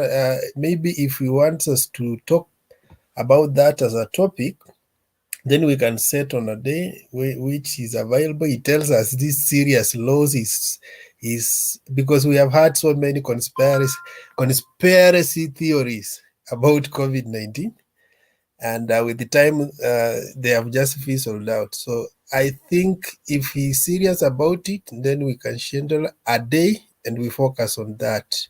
Because right now, if we delve into it, I have so many questions to ask him. He has fronted Raila as the one being fronted by whatever system to create those laws, which if we delve into it, may bring a lot of issues. Let me just leave, let me not comment on it. But if he's willing, we can schedule a day for that debate. It's a good debate. Yeah. I'm willing. Okay. I'm willing. Anytime. And I will come with my evidence. I will come with my evidence. Yeah, what I'm saying. Yes. You'll be moving into a very muddy waters, because even in the US there's what we call the anti-vaxxers and all that, those who have different perspectives. It's a never ending debate. You can debate until the cock crows, but don't have answers. Even politics don't have answers. But it's just good to help people. Sometimes they should know that this could be theories. We also I may have my perspective, he may have his perspective. We may not give answers, but after the conversation, somebody may think and reflect through it. So maybe that you can leave your number, we can think about it in the inbox. But for now, let's just focus on the debate. I withdraw my statement at the moment because of the topic. Okay, over to you. fair enough. Do you have any contributions to make on today's topic?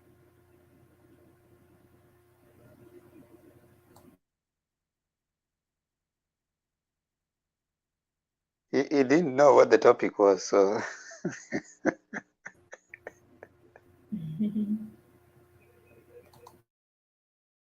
Gains momentum. Speaking during a campaign tour of Nakuru County, Deputy President William Ruto and his allies invited the One Kenya Alliance to the negotiating table, imploring the principals not to succumb to pressure and relinquish their bids in favor of ODM leader Railla Odinga. This as they dismissed the notion that Odinga's forays into the Mount Kenya region were bearing fruit. Chemutai Goin now reports. Despite earlier slamming the brakes on the possibility of entering into a coalition with small parties ahead of the next general election, Deputy President William Ruto appears to be changing tack. We are ready and prepared to work with those who believe in our agenda, in the agenda of getting 4 million of our young people as a priority to be employed. During a campaign tour of Nakuru County, which saw the DP address rallies in Gilgil, Naivasha and Kikope, Ruto and his allies extended an invitation to the One Kenya Alliance, saying the UDA house was big enough to accommodate all in their ambitions, further urging them to resist the pressure to shelve their ambitions in favor of ODM leader Railla Odinga. I welcome all leaders who are ready to work with us on lifting this country up together under the bottom-up economic model. Musiingia ile timu ingine yenye ni ya kwenda kuzama mkionaga. Hiyo timu inakaa chini inasema wanagojea State House iwapange. Umeona nyumba ya Hasla, Waiguru wakikuja iko kiti anapewa. Waruguru juzi yule wa Laikipia amekuja kiti iko anapewa. Wewe kama Kalonzo, you can make a very good speaker of the National Assembly, wa Hasla Nation. The DP's tour largely seen as a strategic move to counter inroads made by Odinga in Nakuru County, where he coincidentally launched his Azimio la Umoja unity call. The tour coming on the backdrop of the former Prime Minister's tour of Nyandarua Saturday in his resolve to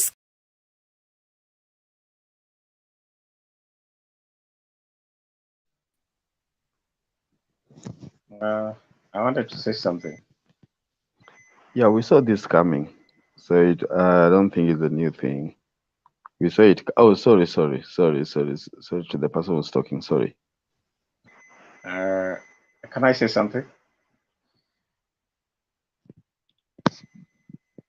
Hello, some response, please. Can I say something? Wacheni kulala kwa platform bwana. Nini? Nini Patriot, uko na shida mingi sana Patriot. You're cooking problems for me. I don't have problems, boss. Sasa, yes, Temba. Sasa, what I was saying is this. A quick one. It's good you have played that clip, by the way. So for keen observers, you listen to the language. That is the highest level of hypocrisy. A team that purports to perpetuate leadership can actually, bring forward to Kenyans to consume. You listen to the DP. The DP said, we are willing to sit down and we are prepared to tumejitayarisha kukaa na wenzetu. We talk about matters and employment for million, blah, blah, blah. The way you said it actually means blah, blah. Then you've seen the lady from Nakuru. She goes on to say that Kalonzo Musyoka and the Oka team should actually come and join the Asla because the Asla nation is big. The house is bigger. Lakini wasijoin ile timu nyingine. Na hiyo timu nyingine ni kama hiyo timu nyingine hawana mpango, hawana hata Raila, you don't look at Raila as a team. Raila is already an institution that is identified. That's a party that is not. And then the other week they were speaking about Oka being rudderless, hawajijui, uninani, group. So Raila is already a known candidate. The people who have not come out clearly to say who their candidate is Oka. So you can see the way the script was written very fast. It had a lot of inconsistencies, the way they've spoken. Then the other thing that comes out of that is very interesting is the fact that the DP is speaking to Kenyans with the imagination that what he was speaking to us about the same topic last week and the other week is something that we are forgetting. He's been the person, giving very interesting names to Musalia, Kalonzo Musyoka, and of course the Senator Baringo, Gideon Moi. So what do I learn from that? There is a lot of inconsistencies. Inconsistency is one of the serious, what do you call it? It's a common denominator in the kind of rhetorics that we see from the DP. And that should not be something that is coming as news. However, what is clear is this. What is consistent is also this. The DP is not reliable, is not predictable, We want people who are predictable. You remember when we were speaking about the money that he wants to give to Kenyans, who he calls vulnerables, the hustlers. The money started from 100 million per constituency. When we analyzed the mathematics here, I'm sure they saw this. They quickly went to 50 billion. And the following rally, it was 100 billion. Now he has added another 50 billion. I think he's speaking in matters trillions tomorrow. So it will be very, very unfair to us here to imagine that what the DP is speaking today is going to be a consistent standpoint on how he's going to market his hustler thing. It is going to be a ping pong thing that is quite erratic, and that's who he is. Unfortunately, for me, I think what Kenyans need to know is that the DP will always play this kind of a drum. The music seems to be the same, but the beats are changing every now and then. But the message, the music is the same thing. So I think Kenyans need people who can be predicted. You need a leader who is predictable. When he says 6,000, he means 6,000. Doesn't mean 6 million. When he's saying, you know, we will want to take care of people by first thinking about their healthcare, thinking about tribalism and deal with tribalism as a matter of urgency, that is the kind of a leader that we want. And in my view, DP Ruto does not seem to fit the bill. Thank you so much. If I may add on something. Thank you for playing that video. You know, there's one thing when you're so overzealous of something, you start missing some things.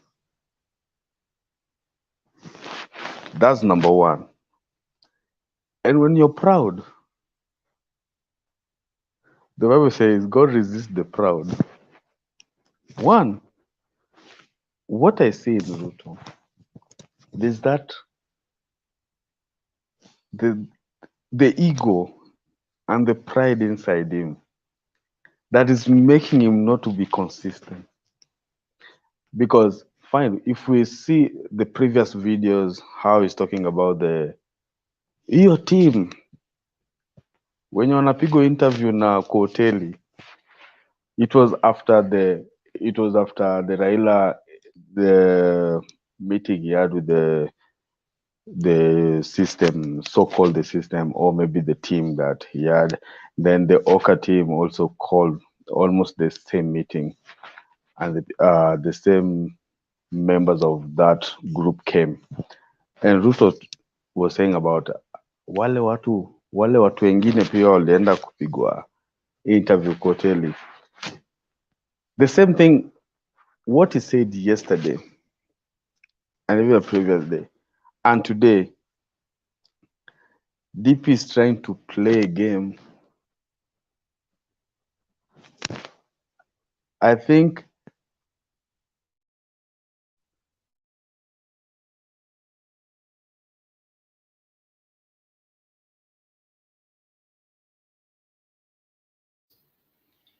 Temba. Yes, sir. Good evening. Good morning, sorry. That guy disappeared. Apparently. Can I say something while he's still on his way back? Why are you in the curtain, WG? Let me show my face. Why are you leaving me and Penny alone on this side? You guys can. You look at the screen; it looks all black. If you don't have to be on the curtain, kindly come on, because we are. Yeah, you are making sometimes the screen look so. It's quite late here, so we just didn't want to be seen dozing, so it would even be more discouraging. Okay, Yeah, we can make the final round so that we can allow those people who are later. Yeah. So we can start I with just you. wanted to comment. Make your 3 minutes final submission so that we can allow you guys to rest. Actually, I had made my submission. This is just additional. So you already made your final submission? Yeah, not final, but I made my submission. Let me say this. After watching the clip, like I said this sometimes back, for William Ruto, apart from other UDA supporters, for William Ruto, it's all about getting to State House. It has nothing to do with Kenyans. It's about William Ruto getting the presidency. So to him, he does not care. Because number one, he does not even have any blueprint of what he wants to do for this country. And so since he doesn't have such a kind of plans, he can wake up and say anything and promise anything. That is what is going on. So anyone who is surprised that William Ruto is doing all those sorts of pronouncements and inviting and dismissing and doing what, to him, anything that he can lay his hands on that can be of help in his advance towards State House, that one he will pick. So he does not have any agenda. He does not have any agenda for anyone. It is just for him to find himself in State House. That is what he's doing. Thank you. Okay, thank you so much, WG, for your final presentation. He has clear one agenda, and the agenda is to get to State House. But he's worried that everybody else is interested in going to State House. Like when he says that wengine wananipangia, but now he's calling for wale ambao wanampangia wakuje wamfuate. Then he's also even contradicting himself. He's telling them that let yourself not be forced to support Raila. But now when they come this side, he's not going to step down for anybody. So this side is going to force them to support him. But when the other side, they are being forced to, according to him, they are being forced to support someone else, it is bad. But here, he wants them, and he is not going to step down for anyone. According to Ndindi Nyoro was saying that tuko na kiti huku ya kila mtu. Waiguru alikuja akapewa kiti. The only thing that it's interesting that now they're even coming up offering one Kalonzo Musyoka being the speaker of the Senate, like they did. They offered the former governor for Bungoma County, the one who sold a wheelbarrow, a non-carcinogenic wheelbarrow, but a non-carcinogenic wheelbarrow at 200,000. And when he left, he came and he became the Senate Speaker. So you find that for them, it's about, right now they're talking what they were accusing Babar of seats. They're now offering those seats. We already have a seat. So there's a lot of contradiction even as they keep on talking. The same person who was accusing the other side of certain things is now rising this side. And even what you said is very clear with what Gachagua said. Gachagua said that in Kikuyu, he said that right now they don't care about development. They don't care about whether a person has worked or not, as long as you're in UDA. And that reminded me, a few years ago, there was, I think, PNU. One of the guys said that even a dog, if it could put on PNU, uniform, it could be elected. And that is what Gachagua is trying to tell us right now. So it's really making a mockery of the political process, a mockery of the interest of the Mwananchi that they purport to champion for, because they're saying they're coming out for Mwananchi. But now if someone can say that it doesn't matter whether the person has worked or not, it doesn't matter whether an MP has performed or not, as long as the person is not in UDA, he has to go. That is very nonsensical coming from an MP of Gachagua's stature. But what do you expect from someone who has generally looked like he's the head speech arm of the other side. So we really have to be careful of such political machinations that are not based on any sound political philosophy. What they're using is a lot of rhetoric that is hollow. And as they keep going by, you see it's already changing. The deputy president is saying that now they are willing to negotiate with other like-minded parties, and he's telling them, don't be forced.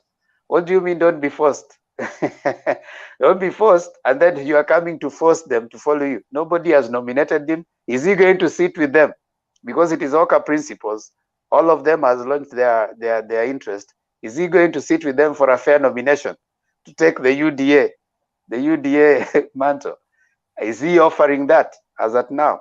I think there's a problem there, but let's wait and see. But as it is coming out, there's a lot of drama on the other side. I think I like what the Raila said about, because our problem is corruption. Our problem is not plans. We have great plans, we have great papers, we have great blueprints. Our problem is corruption. Now, one thing that has happened ever so often on the other side, the UDA, the deputy president, they have not in any forum talked about corruption. Not one. They have not mentioned. They have not talked about anything fighting corruption. They don't, they can't. They don't have the moral authority. And the Baba has come out very clearly and has said that for us, we are going to fight corruption. We are going to recover the 2 billion that is going every day. So how do you expect someone who is involved in corrupt dealings to talk about corruption? They can never talk about it. So he's talking about 4 million jobs to the youths. 4 million jobs to the youths. You haven't been creating even 150,000 a year that you promised. You haven't even done that right now. So why are you promising other promises above other promises? So there's actually lack of genuineness on the other side. And we have to call them out. We have to call these politicians out. At the end of the day, it is the Mwananchi who is going to suffer. When someone comes and tells you that you need to send an MP home simply because he's not in the right party, and the MP is working, he has created jobs, and that's why I keep saying in this channel, all of us, at the end of the day, where you meet development and development meets you, it's at the local ground. Your MCA, your MP, that's where development meets you. So you need to ask the question, is he responding? Is he giving you the development and the structure that you wanted? Is he creating a room for you to conduct your business well? Is he assuring you, is he making sure that security is ensured where you work? If that person is working, send him back to parliament. If he's not working, send him home. So this issue of coming to tell us that if you're not in UDA, if you're not having this, those are political rhetoric ambazo zimepitwa na wakati, and people like Gachagua need to be called out, whether you support the deputy president or not. I think I'll stop there for now. I had not given my presentation, I was just giving a summary. I want to now allow us at least three minutes, like we had already started with WG. I will finish with you, Penny. So let me go around. So Vince, kindly your 3 minutes.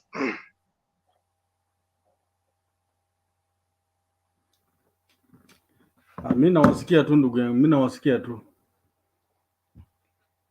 Sasa Vince, kama unasikia tu na Vince hata wewe. Okay, let me go to the next person. That is who? Joe. Oh, Joe tupe your 3 minutes.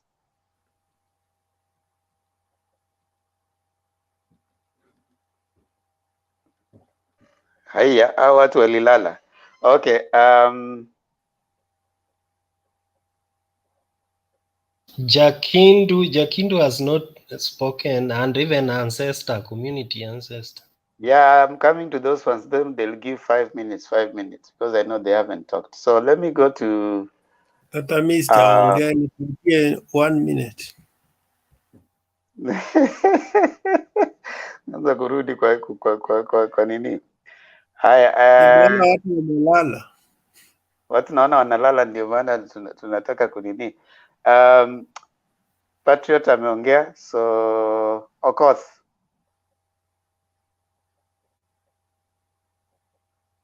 Huyo pia amelala. Haya. Oklo yuko. Ni Oklo. Yeah, Oklo. Oklo huko.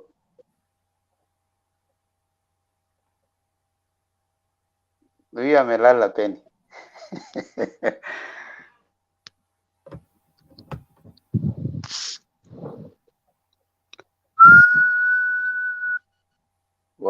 Okay. Wacha tuende kwa Patriot. Patriot, give me your 3 minutes.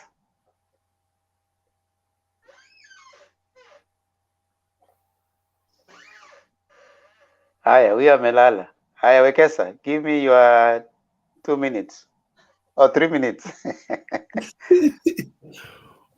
Okay, watu wamelala. Mi hata nilikuwa nimeanza kulala nikaona watu wa respond, nikasema waje ni make my contribution. You see, as moderators we don't have time to do that, and when we do that people become so moody.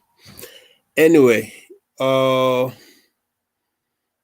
my take on what Team Ruto is doing. Actually, I had time to listen to the whole clip and what Ruto said in the church, and the whole team that he was having, the entourage of Ruto. There was nothing consistent. What Ndindi Nyoro said, actually, and when you compare it with what the other guy said, it nullifies each other. And Ruto, even in the process, also nullified what they were saying. Because in the process, he said, hatutaki vyama ya ukabila, sijui nini nini. And while they are still wooing the team ya kina Kalonzo. So ideally, maybe they were telling us they need Kalonzo, but they don't need him to come with a tribal party. If that was, if I could get the message clearly what they were saying. Okay. And I said this from yesterday, that after there was an indication of Kalonzo working with the UDA, Ruto took this team to Mwingi and then Pitch camp there, and they started calling them and said, watu wanasumbua Uhuru ati kila siku wako state house, wakuje washindane na mimi. So in a nutshell, he was saying he needs the Kalonzo region, but he doesn't seriously need Kalonzo. What they are playing is the card they played on Musalia Mudavadi 2013. They are doing what we call clearing the forest. You see, as long as Oka is there, it's confusing them. So they are hatching a strategy of diffusing Oka and destroying its existence, such that they will only have them and Raila, so that the field can be clear in what they want. You see, sometimes right now it's hard for them to message. When they go to Kambani, they are not sure how to message it. They are not sure whether Kalonzo is going alone or is going with Baba. So it's affecting their messaging. So they are trying to woo him, but leave him wounded. Because when you look at the confidence of Rigathi Gachagua is going to be the running mate of Ruto. And the way Ndindi Nyoro was saying, watu kila mtu amepewa kiti. Alisema wakati sisi huku tumeshajipanga, wakati Waiguru alikuja tukampatia kiti yake, wakati Waruguru alikuja tukampatia kiti yake, Kalonzo akikuja ni kama it's like they are suggesting that tumepakisha hizo tuviti ndogo ndogo kama hiyo ya speaker, so wacha achukue hiyo. So a serious person who is calling a presidential candidate, even if he's not formidable, into a table of discussion, you call him and you have a discussion and you say, what are you bringing on the table and what are we bringing? Ruto himself said that wacha wakuje, sisi already tuko na agenda ya bottom up. So while anasema wasishurutishwe kuunga Raila, yeye anawasurutisha, in case they come, they should come knowing that there's bottom up on the table. So he's speaking from both sides of the mouth, which shows there is no commitment in what he's saying. The aim is just to clear the field so that they have two candidates and they focus on maybe mudslinging Raila to win favor. But as long as there is Oka in the middle confusing them, they don't want. On the side of Baba, there are people I've listened to them from the time the session began, and they argue like nobody is clean, so Baba cannot tell us he will fight corruption. So then why are you here? We are here to discuss the progress of a nation. And progress cannot happen if we wallow in those generalities. If we say nobody is clean, my friend, even in the good book, there was a person called Elijah who told God that all the prophets are nowhere. I'm the only one remaining. And God opened his eyes to see 7,000 prophets who are untouched by Baal. So the argument that nobody's clean is there to neutralize the war against corruption. So in a city, in a country where all people are blind, a person with one eye is the leader. So we know there are people who still have the grace and the power and the willpower to fight corruption, and Raila is among them. I guess my 3 minutes are over. I can go on and on, but guys, let's have a closer look at UDA. The messaging is incongruent, is inconsistent, and it shows there are people who are just looking for survival, but they don't have an agenda for this country. Have a good week ahead of you. God bless you. So have a good night, sir. So now I come to those people who have not given their submissions, and I will be gracious enough. I'll give you 5 minutes, 5 minutes. So we start with you, Jakindube, and then we'll come to community answer. Jakindube. Asante sana. Nimesikia majadiliano ya leo lakini mimi naweza kusema kwamba nasikitishwa sana na wana Kenya ambao wana wakati wa kusikiliza kudanganywa kabisa kimacho macho. Tunadanganywa kwa sababu nikiangalia watu wa UDA ambao ni Ruto, sielewi vile Wakenya hata hasa ndugu zetu kutoka Mlima Kenya wanawezaje kukubali na mtu ambaye anatusi kiongozi ambaye ni manake president ndio representative watu wa nchi ya Kenya ulimwenguni, na anamtusi, na huyo ndio mmempatia kama msaidizi wake, kwa sababu kazi ya Ruto kama makamu wa rais ni kumsaidia rais, lakini instead ya kumsaidia rais anamtusi. Jambo lingine ni kwamba naona sisi kama wana Kenya ni kwamba tunasahau sana. Hakuna kiongozi, mtu yoyote ambaye ana msimamo kama Raila kwa Kenya mzima. Hakuna zile vitu ambavyo wakati alipokuwa waziri wa barabara zilikuwa sehemu nyingi zilichukuliwa. Raila aliweka bidii na msimamo kamili. Tunaona hizo sehemu zinafanya kazi. Huyo ni mtu practical. Hawa watu wengine ambao mnasema hata watu wa Oka, mimi saa zingine ninashindwa.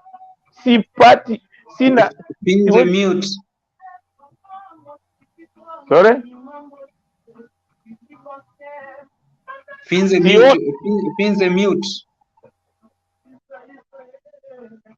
Siwezi kusema kwamba kuna jambo lolote ambao naweza kusema hawa jamaa ni inconsistent kabisa. Mara wako hapa, mara wako pale. Saa hizi wanasema sijui hakuna opposition. Mbona wao hao kama wanaona kuna kitu mbaya, mbona hawasemi? Mbona kila kitu inaachiwa Raila? Raila ndio awe opposition, Raila ndiye asaidie serikali, Raila ndiye afanye kila kitu. Hao mbona hawafanyi? Raila akiwaambia mnichague nisafishe nchi, mnasema pana.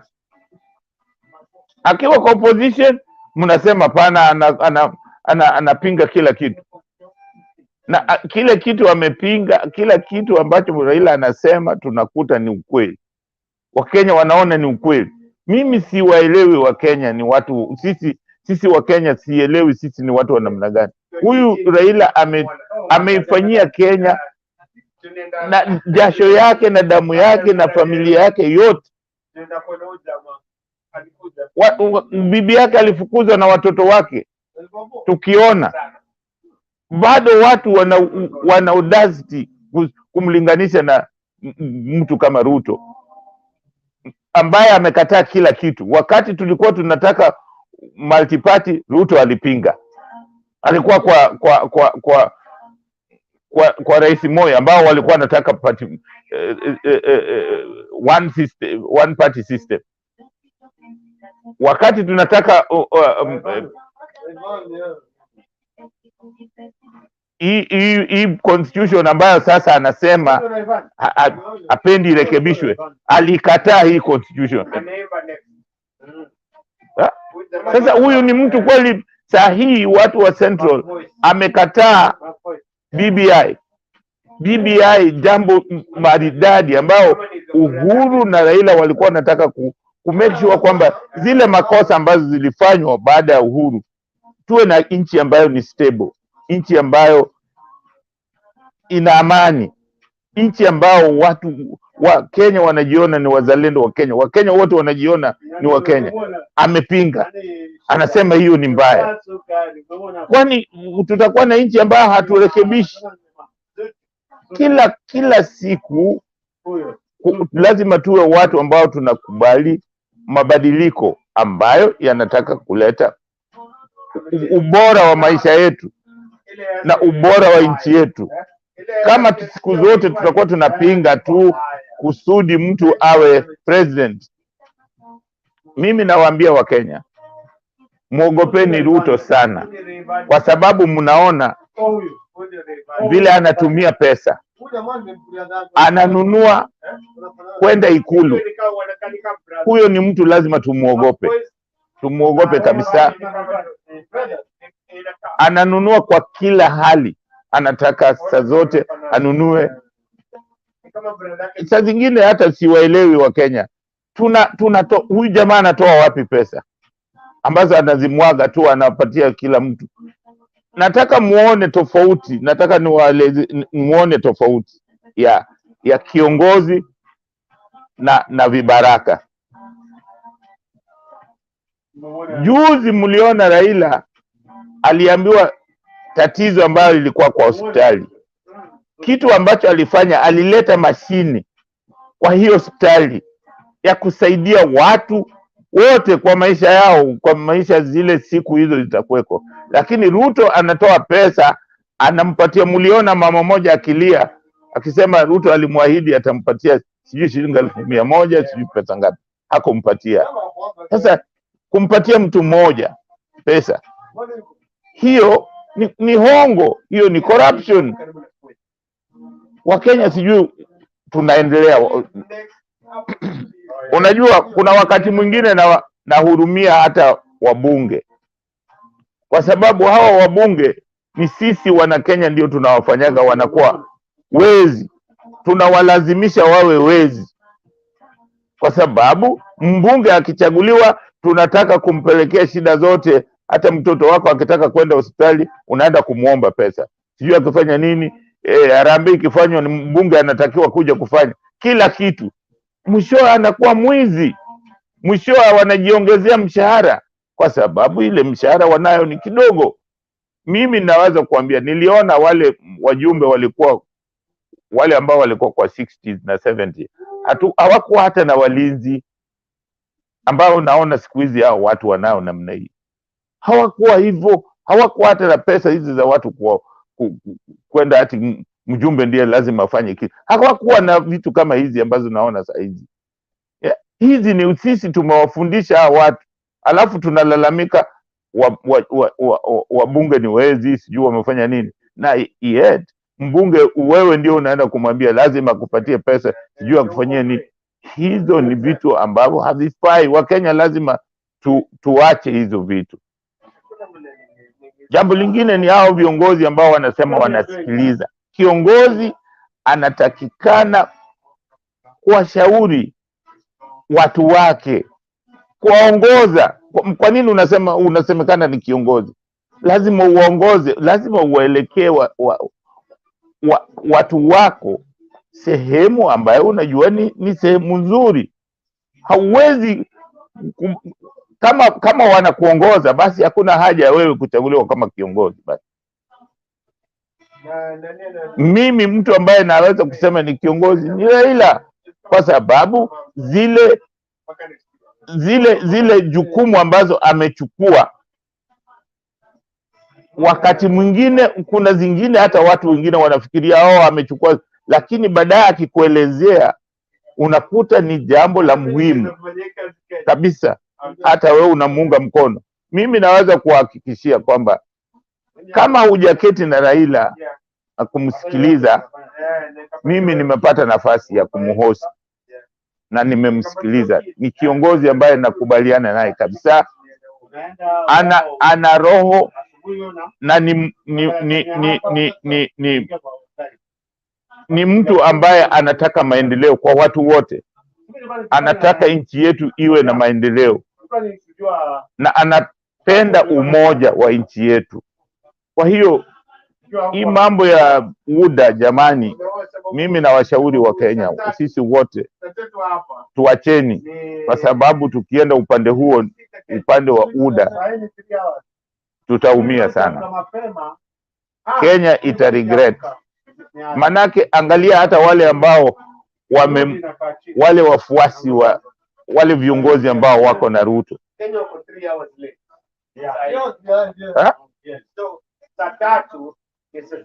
Ni viongozi wa namna gani?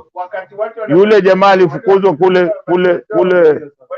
kule Kiambu, akina Sonko, hao ndio wanataka kuongoza nchi yetu. Akina Gachagua, jamani, wa Kenya tuko namna gani? Mimi nafikiri hiyo ni jambo ambalo sisi wa Kenya inatakiwa tuamke, tuache hayo mambo kabisa. Asanteni sana.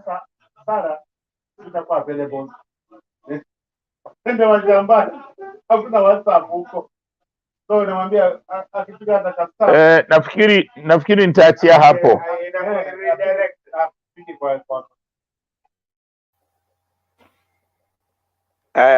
Asante Jakintu, ingawaje kulikuwa na jamaa wako na sherehe hapo nyuma yako. Tumeng'ang'ana kweli kujaribu kuwasikiza. Mzee mkubwa Kiwel, karibu. Naona leo UDA imekupatia vitu uko safi. Kiwel, mbona ukasirika? Akasirikia nini? Umekasirika kwa nini bana? Na sasa naona mmefungua chama, mmesema sasa kujeni tuongee. Lazima, I told you in some sessions before that what William was trying to do was alikuwa anajaribu kufinya watu kuona the loyalty. Ameona hakuna mahali naenda. Strategy mbovu. When William ndio ujue ni strategy mbovu. Kwani wewe unasema kama Simekuwa mbovu, ndio maana amebita, ndio ameona Damascus moment, amebita history retreat. Ndio maana unaandika Damascus. This is the worst heading ya hii topic ya hii live. No, wewe ni Damascus moment. Ameona hakuna mahali, unalazimisha watu kuingia kwa chama yako. Kuna kitu unaniambia bwana. What I'm telling you is sisi wacha makasiriko. Makasiriko haitakusaidia. Kura yangu ndio unataka. Sasa hata ukikasirika hapa. Emba. Watu huwa wanakasirika, sijui kwa nini wanakasirika haraka sana. Ako na makasiriko hapa na tayari wameshafungua chama. Sasa mmeona chama yenu au watu wa UDA. Kiwer, ulikuwa unasema nini? Leta sura kwanza wewe Vince. Wewe unaongea na giza. Hatujui uko wapi wewe. Watu ya sasa. Unasema nini? Nilikuwa nasema aje? UDA has not been that ati kumekuwa na hiyo constricted kind of ile yenye walikuwa wameba. There was nothing that was really serious about telling guys to fold their parties and join UDA. But you see now there was some kind of ile MOU. There was something that we were looking after, that MOU, that you have to come into chama, form a coalition with UDA, and then now we can form a formidable movement, then we can move forward. But it wasn't really that thing of ile kuifinyilia kusema you don't have to come. If you are to join us, you must come as a person and not with a party. And that is why you will find umesikia vile Kuri amesema. And you find somebody like Isaac Ruto, he came with his Mashinani party. Umesikia vile Kuri amesema? Nimesikia vile Kuri amesema. Kuri has talked of two things. He's talked of the data that he has, which I don't know if it is verifiable. Kila mtu anajitetea. The scientific data. Secondly, he's mentioned something to do with kuleta huyo mama akue running mate of whoever within the arithmetics, kama ataenda kwa Baba, ama ataenda kwa Ruto, ama ataenda kwa Kalonzo, ama ataenda kwa nani. The other thing is that chama kila mtu anauza chama chake, hata yeye anauza chama cha kazi. Kila mtu anauza chama chake. And then Kenya alisema ni kwamba with this data which I think iko na makasiriko kidogo, akasema maybe Baba is likely to win, and that is in second round. Ulisikia anaongelelea the second round, that is round off. But the first round will be a 4-race run. The second race, that is the rerun, now that one might make Baba Akwena an advantage. So basically that is what Moses Kuria said. I don't think there was na akasema hawezi kuingia kwa shida ile ilipata Jubilee. Kufold parties ndio wafuate chama moja ambayo inaitwa UDA. Hiyo wamekataa. Me too, I was not in agreement with William, by the way, when he mentioned that thing. I was not in agreement, totally. Even in the cycle of my friends, I told them, you see now, as much as really we want to form a formidable movement in the country, like the rest of the world, countries like, South Africa, United States, UK, they are having movements that, like, when you are a labor person, when you're a Democrat and all those kinds of movements, those are democratic countries which are ahead of us, maybe 100 of years ahead of us. But then when William mentioned that thing, I don't think we have really transitioned to that kind of political maturity that can foster us to be in a single or maybe 2 or 3 parties in dominance. Can I ask you a question? Yes, Jacqueline. Can I ask a question? Please, Jacqueline. Jacqueline Dube, lakini ambia watu wako hapo kwako wanyamaze. Wanapiga kelele sana. Tafadhali. Before uwe kwa UDA au Jubilee, ulikuwa kwa chama gani? Nimekuwa Jubilee. Before that? URP. Na before URP? ODM. Nini ilikutoa ODM? Sera. Yeah? Sera. Sera. Policies and all those manifestos. Waligeuza policy. And I don't believe in Baba's leadership. Walimaliza agriculture.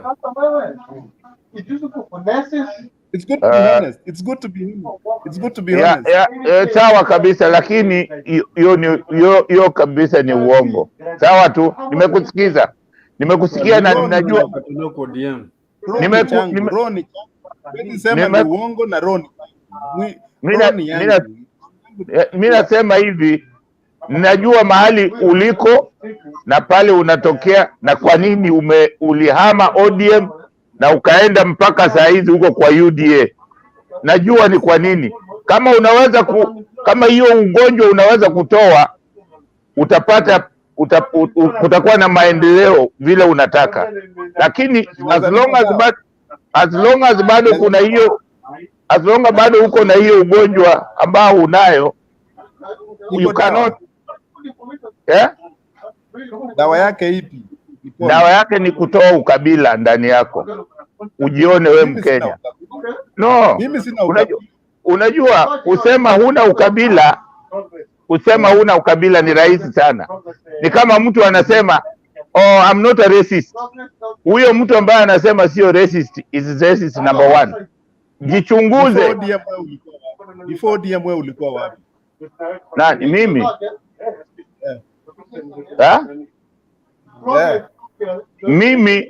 Mimi nilikuwa KANU. Na baada ya KANU nikawa LDP.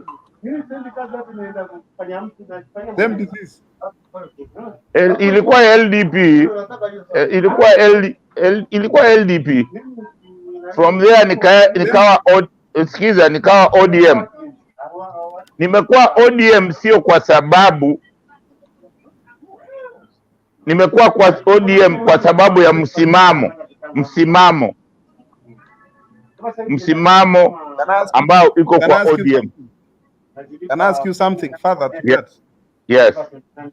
So, am I right to say that you are also in NDP, then you came into LDP, then you came to KANU, then ODM? Am I right?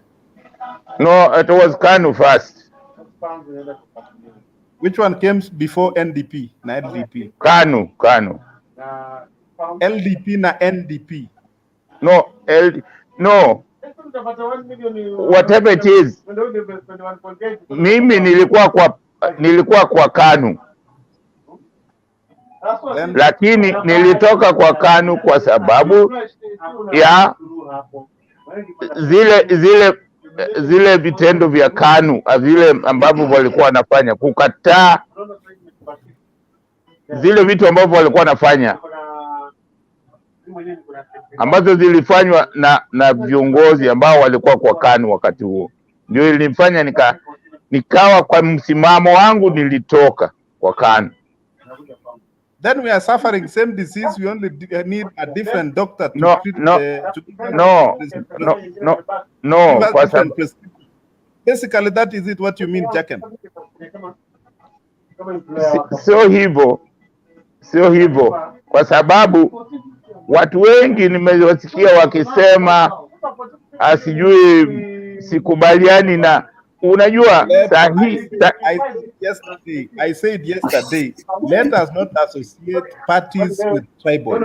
As much as all politics are local, let us not associate them with our tribal connections. Si ati kesho kina majamaa wa huko Garissa wakitoa chama chao tuseme ni chama cha Waoria. No, wacha kila mtu apate manifesto yake na chama chake and what they believe in that party. Period.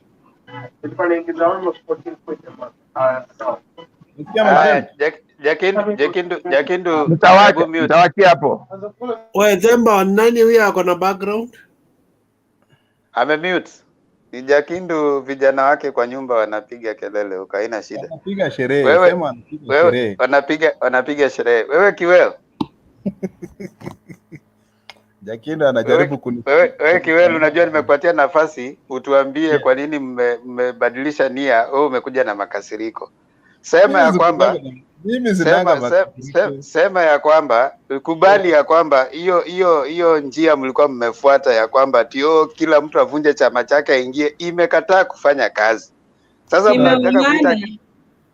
Kimeumana, kubali kimeumana. I don't think it is that way. Haikuwa imefungwa. That is why I've cited one of the examples, kina Isaac Ruto. Si walikuwa ndani ya chama na hawakuvunja chama chao cha mashinani. Double standards. What? Hiyo ni double standards kwa wengine. Si ndio maana kina Moses Kuria walihepa wakasema sasa kama nyinyi na Kuria. Nazoongea sasa. You see, those guys, you don't know. Those guys had different kind of an agenda, which was somehow kila mtu alikuwa anajua. And Moses Kuria anaharibu when he says that the central, is it central ama tuseme watu wa mlima, they want 40% of the next government, such kind of demands, surely. But Kiwel wacha kuwa mtu ambaye mko na double speak. Yani Ruto alipoingia kwa government ya Jubilee, aliweka demands gani? What was the demands? 50% of government. But you see, at that time, not but you see, my friend. Why are you right now saying? Why are you right now when Moses Kuria makes demand at such demands surely? Na nyinyi mlipokuwa mna make demands kwa Jubilee, that was not surely. Fair. It is not fair. It is not so fair. Were you guys fair? Were you guys fair with saying 50-50? Mlikuwa fair? We want to tunataka kufungua uwanja ikuwe level. No, but were you fair? Were you fair? Wasomali wapate chance yao, Wakikuyu ngoja Kiwel. Is it fair? Meet the threshold of becoming Kiwel. Yes. You need to have consistency in your argument. Yes, Penny. The DP wants to set a trap for the Kikuyu nation. Ndio awaeke box. Unaona sasa Isaac is coming from the Rift Valley. He can come with this Mashinani party.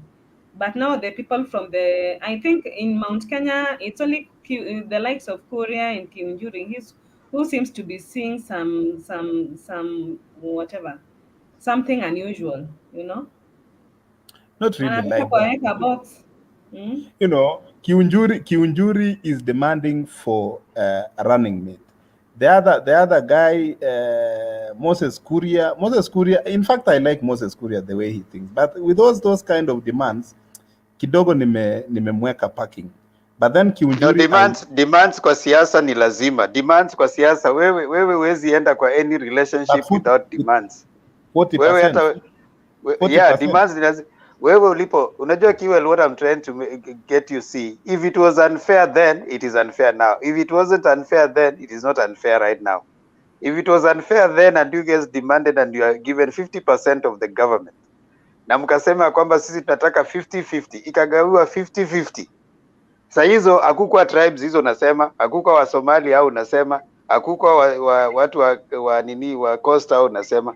Sa hizi Kuria amekuja amesema anataka 40%. Nyinyi mnasema ni demands. Sasa hizo hatuwezi.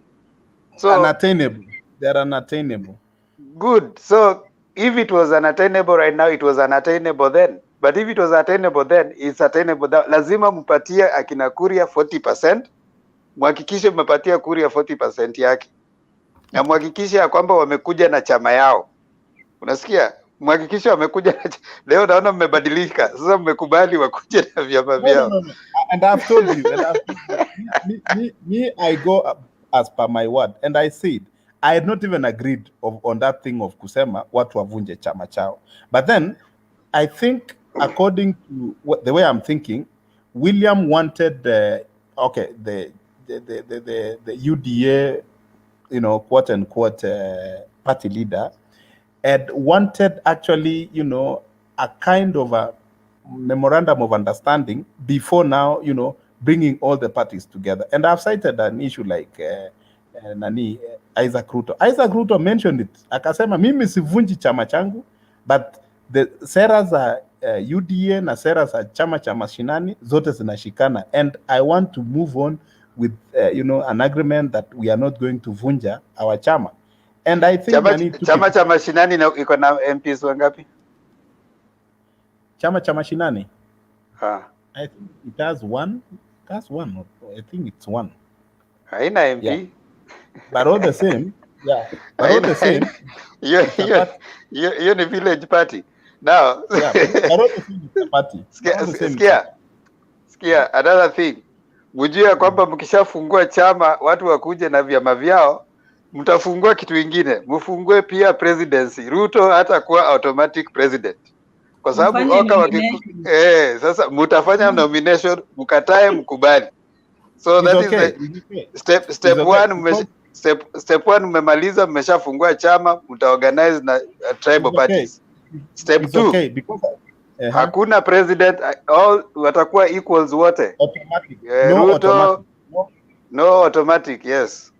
Yeah. So until the delegates now comes in, and now endorse, do a nomination that we are going for this this candidate to be our flag bearer.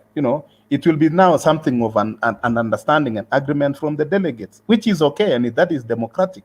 Alafu wengine wote principles itabidi mmewaahidi vyeo. Zile vyeo mlikuwa mnakataa, lazima muahidi. Kwa hivyo naona sasa mmeanza kupatia Musyoka speaker.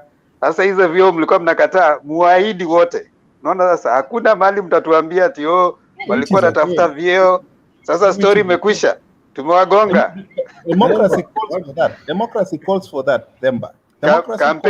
Campaign yenu imekwisha. If you're a real Democrat, and you're not a dictator, you have to listen to the people. You have to listen to Senator Kiwel. And I don't think anyone has a problem with that. Senator Kiwel, lakini hata hamna aibu. Mkiangalia Kalonzo yeye anafiti tu na kuwa speaker. Of all the seats. Hiyo ilikuwa kejeli. Vince unasema nini? Kama Kalonzo anapewa speaker, wamelose vote hapo, wameona ni madharau kama. Sinakwambia watu kampeni yao sasa imeanza kuingiwa na hawana strength sasa. Unaona, kwanza namba 1 wamefungua party, sasa wata negotiate na parties. Namba 2, itabidi mweke nomination, hamna presidential candidate sasa. So stories za kusema tumejipanga inakwisha. Namba 3, itabidi ile kitu mlikuwa mnasema ati si walikuwa wanajitafutia viti. Sasa nyinyi mpatie hawa watu viti, mseme ule atashindwa, mtampatia nini? Kwa sababu watakuwa 5, mtakuwa 5 sasa. Wakiingia wote, lakini mjue mtu mmoja, hata watu wawili hawatakuja huko. Gideon hatakuja huko. Na Jirongo hatakuja huko.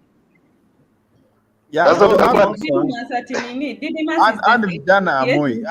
Hao wote unasema ni vijana wa Moi. And so, it is given naturally. The sons will not stay in one place. Watapigana. Watu wakujia. So mtabaki na Kalonzo na Mudavadi. Weta sijui ataenda wapi. Na msikie vile mmemkejeli Kalonzo. Mnasema Kalonzo au speaker. Hiyo ni madharau. Hiyo mmemkejeli sana hiyo.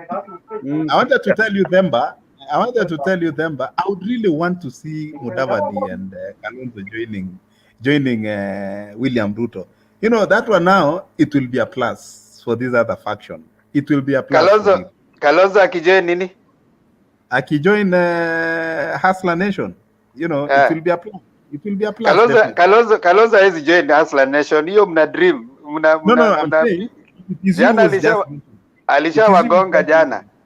No, it is you who has just mentioned it. It is you who's just nyinyi ndio mnamtaka. And I've said, if he's going to come, it is a plus. Yeah, you cannot kimeumana pale kwenyu. Unajua kwa nini Kiwel? Kimeumana ndio maana sasa mko kwa chama offensive. Kimeumana na mlikuwa mnafunga sasa sisi hii ni movement, tuko na watu, sijui nini. Kimeumana sasa mnasema sasa wacha tuite party zingine sasa. Wewe unacheza baba ametoka tu siku moja kila kitu imesambaratika. You are not mentioning kimeumana wapi? Kiwel, si umeshasema sasa mmefungua party. Si mlikuwa mmesema nyinyi tu ni UDA, hakuna kitu kingine nataka kuzungumza. Haikuwa imefungwa, Naona Tinga amepanda mlima. Wilbaro inateremka. Mimi nimesema Mombasa Amos King. This idea Ruto. Wilbaro inapiga Let's have some order. you know, these are excitements that is giving you, and these excitements you also had it in 2017, and it was a surprise when you saw it that you never made it. And so Kiwel wacha, Kiwel, relax. Being Relax, excited Kiwel. in 2022. Relax, Kiwel. Nyinyi mulikuwa mulipoambia yangu 10, mulipoambia yangu 10 yako 10, si muli relax. And I said yesterday, when you see people like in our Ruguru, they are folding and coming to this other side, ground iko na maneno. Now, who is Waruguru? Who is Waruguru? Give me Waruguru's political philosophy. Saisi is who is she? Saisi is no. Give me Waruguru's political philosophy. Jana, when she was with you, she was with you. The other she was not with us. She has never been with us. Apart from she was. Wait, Kiwel. No, unasema nini? I wish I was. I wish I was hosting this program. Saisi ni play. No, she was nowhere in the end. She was nowhere. She was nowhere. I wish I was the host. I could bring in the YouTube the way she's been talking about Baba. No, listen, Kiwel. This is if you have been following Roger. No, if you have been following that lady, Waruguru, I wish her well. I think she has been a preacher or something. She's very articulate and all, but her political philosophy is neither here nor there. During BBI aliachana na tangatanga akakuja akafuata BBI BBI ilipoanguka akabaki hapo sasa yeye alikuwa amebaki kusomea, anazomea Uhuru, anazomea Ruto, anazomea Uhuru, anazomea Ruto, anazomea Uhuru, anazomea Ruto. And then she really had to defend herself to join UDA, like she was doing something bad. She was not even sure, so we are not even surprised akipiga reverse akiru. We don't even know if she will stay there. Maneno mengi, ukienda mahali si unaenda tu. Yeye alikuwa anatumia maneno mengi aki-explain, you know, she explained. Sijui Morathe. Sijui kwani leo ndiye amejua Morathe alichukua party. Sijui Morathe. Sijui nani alimfungia.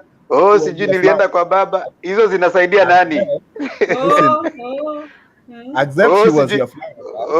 Sijui nilikaa sijui na sijui meeting ngapi. Do we need to know all that? Wewe hama enda rudi, iko shida gani? Unajua nini mjajua? Sababu Waruguru alirudi kwa UDA sababu pale Laikipia hata wezana na Kiunjuri. Sasa ni afadhali aende kwa UDA. But wanakutana na Kiunjuri wapi? Si anataka kusimama MP Waruguru sahi. But they are different. Kama ni constituency, that is different constituency. Where Kiunjuri is and where Waruguru is. Kiunjuri atasimamisha watu huko, watampeleka mbio.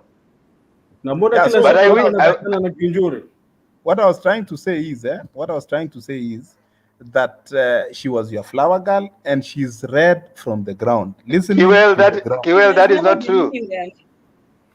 Kiwel, that is not true. You know, you agree with me, you don't agree with me. Waiguru ndiye alikuwa na baba, lakini Kate has never been with anyone. Kate has been a political prostitute just there. You know, she's been trying to see who is gonna come. Akienda kuongea anasema bado naangalia. The other time akiongea akasema bado nakatiwa. Ati bado nakatiwa, bado alikuwa. And let me tell you where we are headed now. People are transitioning. Not yet. Hata bado, wacha nikwambie Kiwel, right now is too early. Let me tell bado. And Central kutabaki tu na watu wawili kwa chama ya Jubilee. This is three for guys. Someone like Waiguru was giving an account of vile alikuwa anaangalia ground. Akisema ati akitoka kwa gate alikuwa anaona watu wengi wakimwambia ati siwe ni UDA, so you wonder watu kwa gate, is that a scientific method of studying the ground, you know? No, Penny hata wacha hiyo. Unajua Waiguru has been in a governor for 5 years. Unaona? Hakusikiza watu kwa ground ile wakati alikuwa anapelekwa nini corruption charges, hakusikiza watu kwa ground. Hakusikiza watu kwa ground. Wakati ma MCA walikuwa nataka nini pesa yao, hakusikiza watu kwa ground. Hakusikiza watu kwa ground. Ile time wanaenda mpaka Senate, akirudi anawaambia nini, hakusikiza watu kwa ground. Sasa mpaka ukatokea huyu nini women rep wa Kirinyaga, unaona, akamtishia ground, akamwambia akamwambia umeiba pesa yetu, lakini sasa time imefika. Sasa akarudi ati kusikiza ground. That is it. Waiguru ajue si party watu wataki, ni yeye watu wataki. Akikuja hata amevaa UDA, hata akuja amevaa party gani, anaenda nyumbani. Okay, I wanted to say that kutabaki tu na watu watatu tu kwa Jubilee kama ma MP. Kanini Kega, Wambugu Ngunjiri, na hii jamaa anaitwa Maoka More. Those three guys ndio watabaki. No, it doesn't matter. You know, Kiwel, you and I are in Kenyan politics, and you know this. You know this so well. MPs, 75% of them are Warudi, who are Warudi, every parliament. Those three. Wale computer generated water taondolewa. Hata wakuje wote 156 wote waingie UDA. 75% of all MPs don't come back. So hata mkikuja wamke kesho useme ati sijui nani. I'm trying to say, this is what I'm trying to say. You've not gotten my point. This is what I'm trying to say. That Jubilee, it's only going to be 3 people when you are tabaki during this time of transition. Wachana na my election ya August huko. Hii wakati ya transition. Only 3 guys watabaki. No, it doesn't matter. Hiyo ni Jubilee trouble. Hiyo si trouble yetu sisi bana. Hiyo ni shida ya Jubilee. Ngujiri Wambugu. The rest will transition to UDA. That one andika kwa footnotes hapo na usave. You will tell me that one when it comes to February. Ulisikia Sabina Chega akiambia Ruto aenda Chenge nini? Kiamba Church. No, that is rubbish. We are not going that direction. Anasema hivyo naende kwa UDA vile Ruto huwa na keep branches. That is rubbish. Unaona ni rubbish, lakini utaona mwaka ujao vile kutakuwa. That is rubbish. We are not going to such kind of politics. No, what I'm saying, she's not coming. Listen, my friend. She's not coming. She's not coming in UDA. We are not going to do siasa ya kusema Kiamba. Ndio nakwambia, she's not coming in UDA. Tumesahau hiyo maneno ya mention Kiamba, tunakosana na wewe straight away. We are not going that direction. Hapana, wewe acha makasiriko, enda mjenge kanisa. Acha makasiriko. Enda mjenge kanisa. Kanisa ya nani? Enda mjenge kanisa. We are not going that direction. What you want mlichoma Kiamba? Kuchoma maneno. Hiyo ni siasa mbaya. And we don't want to get to that direction. No, mjenge kanisa. Mjenge kanisa. Maneno ya siasa, but don't mention maneno ya 2007. Those things. No, but mjenge kanisa, Kiwel. Mjenge kanisa. Kenya. That is not now politics. That is not politics. 10% ndio wameregister kura. Sasa huyo ni Sabina Chege mwenye unasema amengojea February kukuja na alisema hivyo, ama unataka clip? Ati alisema nini? Haya, kumbe hujaona? No. We are not going that kind of politics, my friend.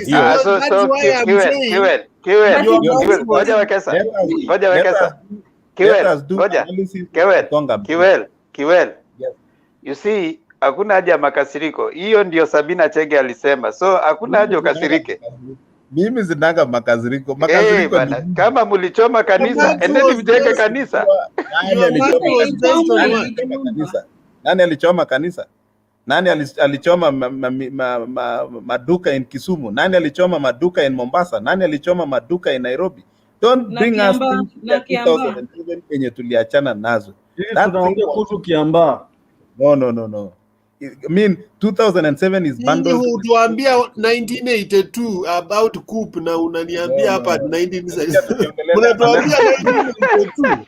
You talk about 1982. What are you special? Kama maneno ya 1982, kama ni maneno ya 1982, there was no human rights violation. Did you ever heard of any human rights violation whereby women? Kwa hivyo Kiamba muli violate? Hiyo ni where women amnesia. Where there was selective amnesia. No. We are not going that direction. Kanisa Hata ijengwe. mkikataa tutasema hiyo kitu. Tuongee Lazima siasa, tuseme. tuongee Hatuwezi siasa ya acha. kupanga nchi. Tuongee siasa Lazima ya kupanga nchi. tuwafinye, hatuwezi acha. Hiyo si kufinya, hiyo ni upuzi na ni ujinga. Kujenga kanisa ni siasa ya kujenga. Mwende mjenge kanisa, si mmejenga kanisa kwanza hiyo. Si mmejenga 2 million. Hawezi jenga brothel na mjajenga kanisa. Mwezi jenga mtito. Si mmejenga kanisa Kiambu. Mmejenga kanisa Central. We are not going to use this platform to score maneno ya 2007. Kama ni kupanga siasa, tupange siasa ya kusonga mbele. We are not going to that upuzi and ujinga of 2000. Upuzi sababu nyinyi you hate your own anaita Raila mchawi. Kila siku anaita Raila mganga. Sasa yote atakuwa pamoja. In black and white, we are not going that direction. It is our history, so we have tupange mbele, tupange siasa ya mbele. We have made our points. Kiwel, tumekusikia. Sawa. Haya.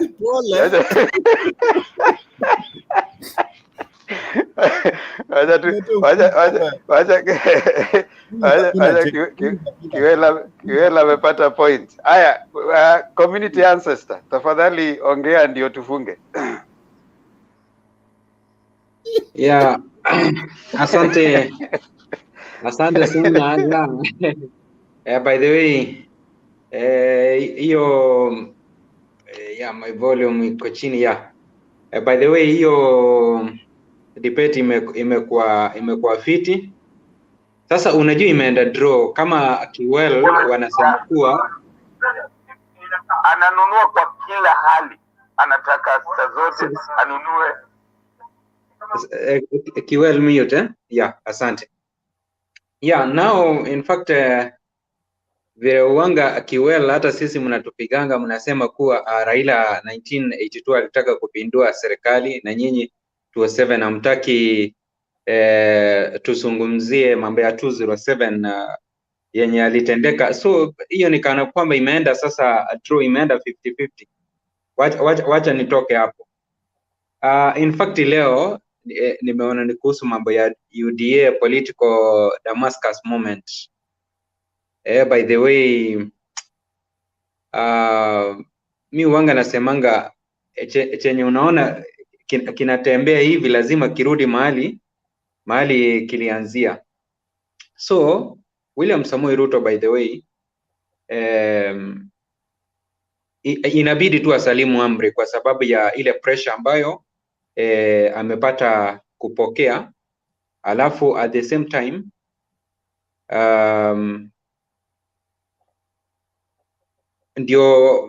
ndio William Samoei Ruto asadiki kuwa hakika Raila, when it comes to mambo ya politics, is not a person to be choked with. Umeona tu vile kumeenda, cause right now hata mimi ninashangaa mbona basi William Samoei Ruto in fact akakataa mambo ya BBI, kwa sababu William Samoei Ruto anapozungumza, cause mi wanga namfuatilia vizuri. By the way, sijui kama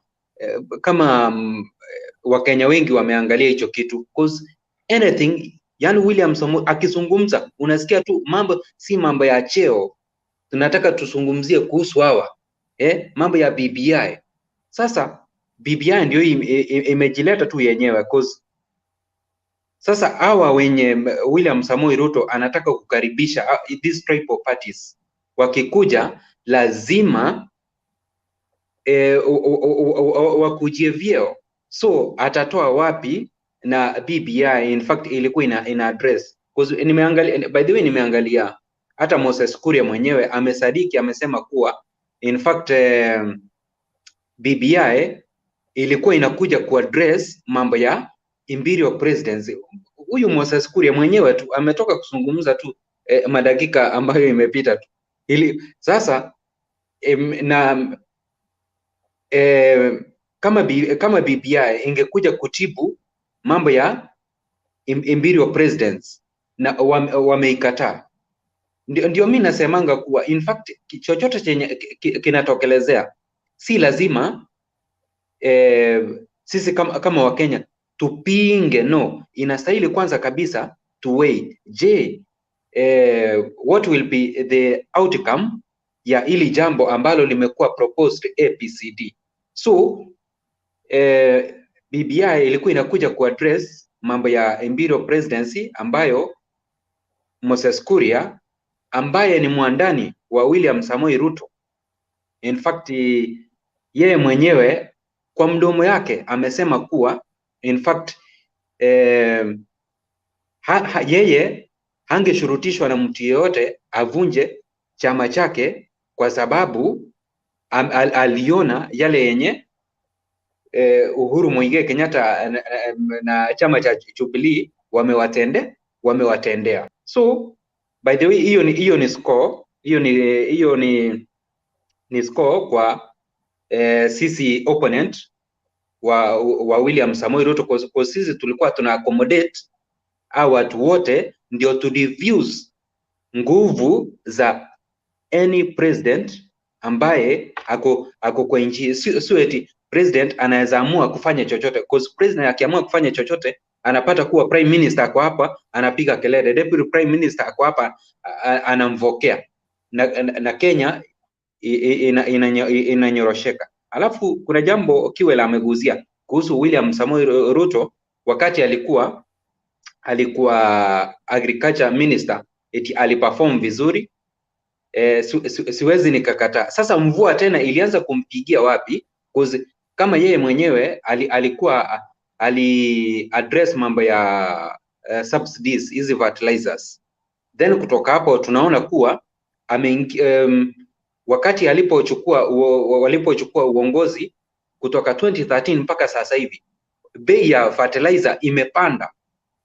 Sasa yeye kama deputy president, ile wakati alikuwa junior, alikuwa minister, sasa hivi ndiye angetumia nguvu yake kabisa kuhakikisha kuwa mambo ya fertilizer bei imerudishwa chini hata kuliko ile wakati alipokuwa agriculture minister. But now you see, yeye ameamua kunyamaza mpaka hata watu kutoka mahali anatoka pale Eldoret, wakulima wanapiga kelele kwa sababu sasa hivi in fact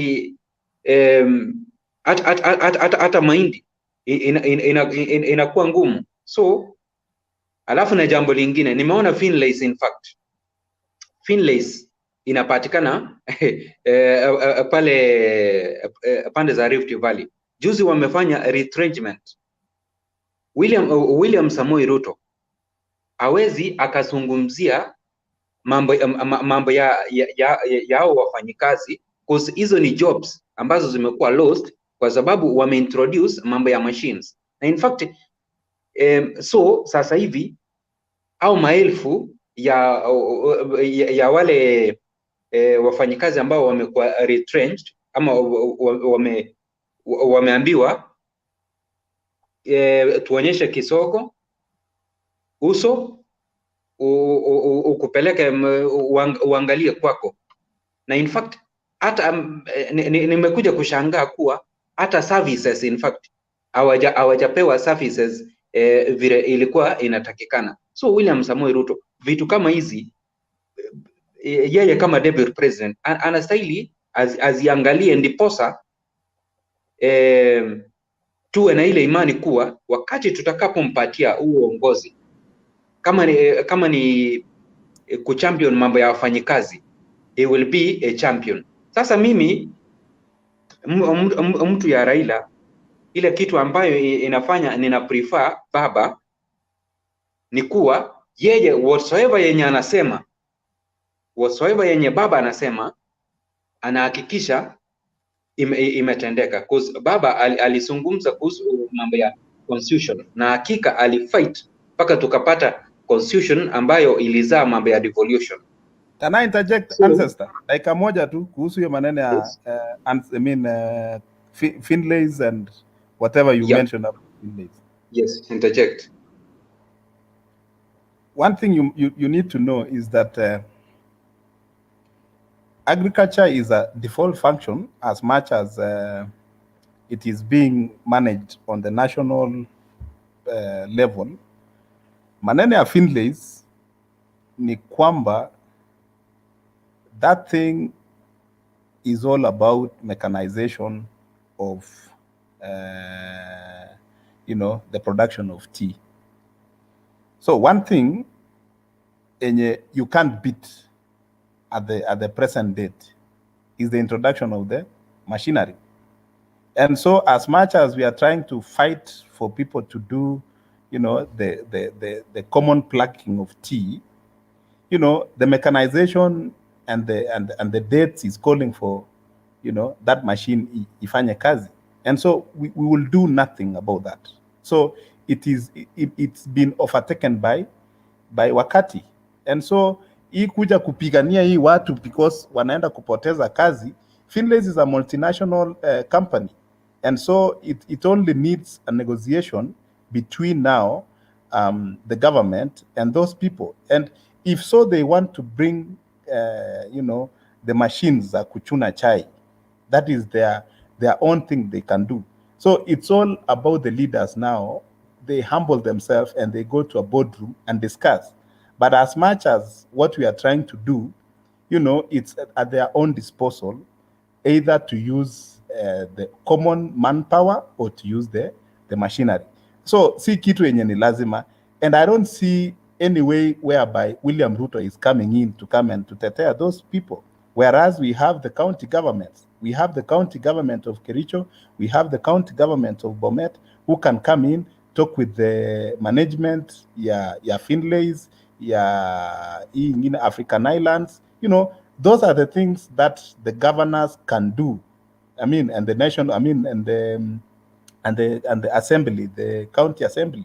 So those are the things that you cannot bring in William Ruto and come and discuss. Today there was an issue with fisheries in Busia, whereby some people are trying to broker what Ugandas and everything about Masamaki and the Congo and stuff like that.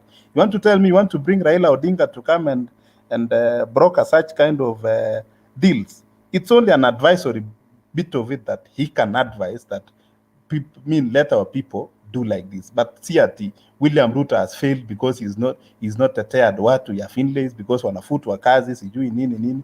First of all, understand the factors behind watu kukua retrenched.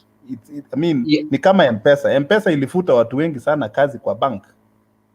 It's as plain as that. Technology is calling for all those kind of things.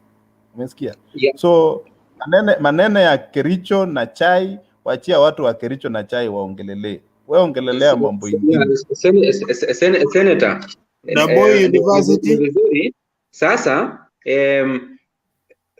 about service ya Goja kidogo community sasa.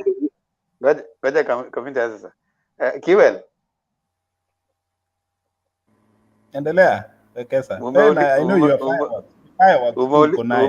Umeulizwa mambo ya Moi University. Mulienda frog match. Wacha nimuulize sasa, the chairman hana time na Moi University. He only has time for boda boda and mama mboga. No.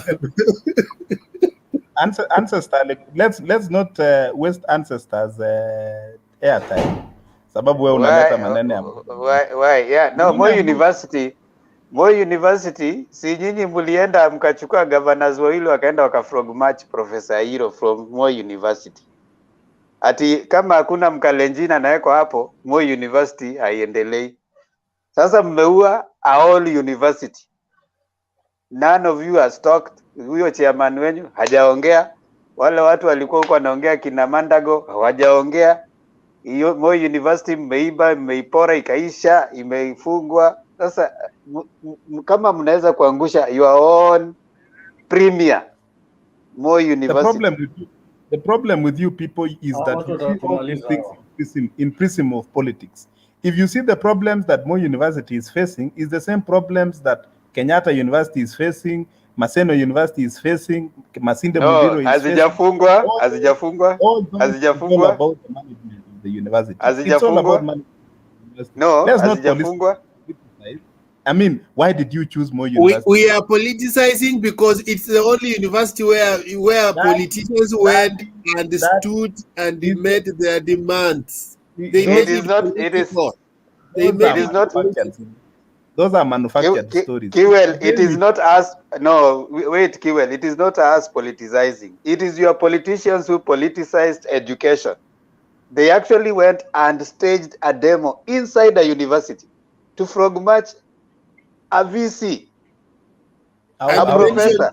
And mentioned Raila that he asilete mambo ya code hapa. So you think we have forgotten?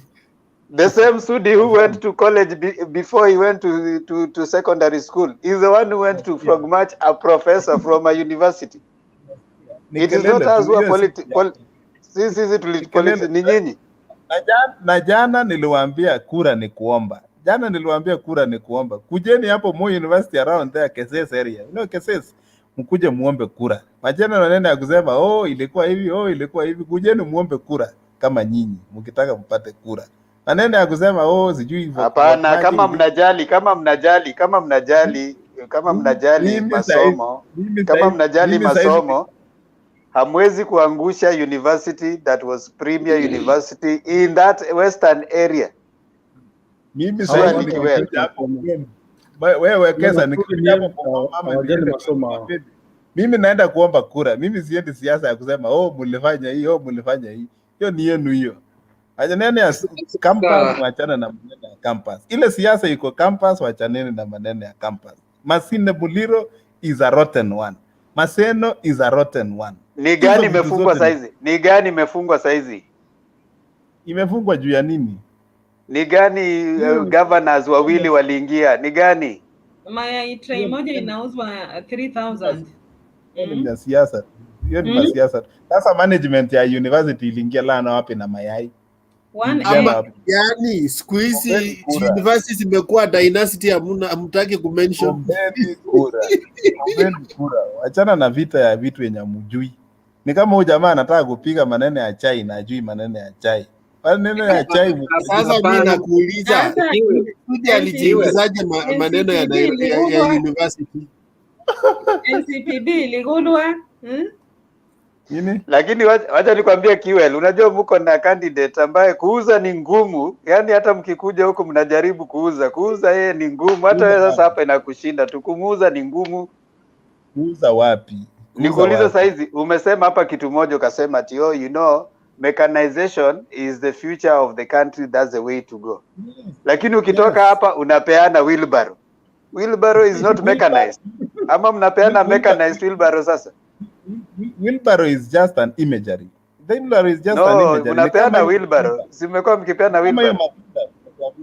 It's not an imagery. Wheelbarrow is a tool of work. Okay, amesema vizuri, it's an imagery. It's an image of what? It's a you see, there are things that symbolically they bring backwardness. So symbolically wheelbarrow brings backwardness. It's an image of a walking nation, period. No, it cannot be. It cannot be. Why should I argue with you when I'm telling you the truth? Sasa sahi tuna wheelbarrow ama mbona haikuwa laptop? Ingekuwa tu ni singekuwa laptop, at least tuseme laptop is the image of ama kuna mtu anaweza mleta mechanized wheelbarrows. No. It's a sign. It's an image of a walking nation. What is the improved version of a wheelbarrow?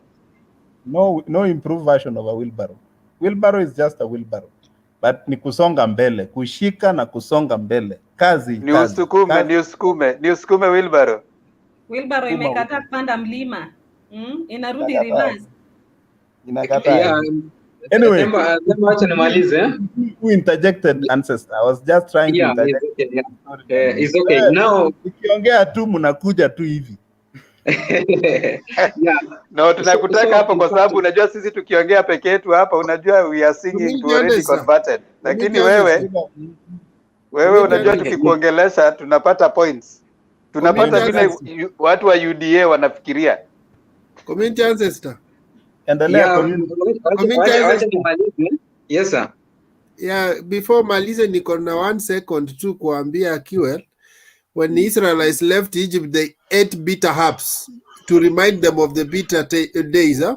So this wheelbarrow reminds us of 16th century where we were still evolving. Huh? So that is what you are telling us. When you remember the speech Ruto gave after getting a PhD, I think it's become alikuwa amekram thesis.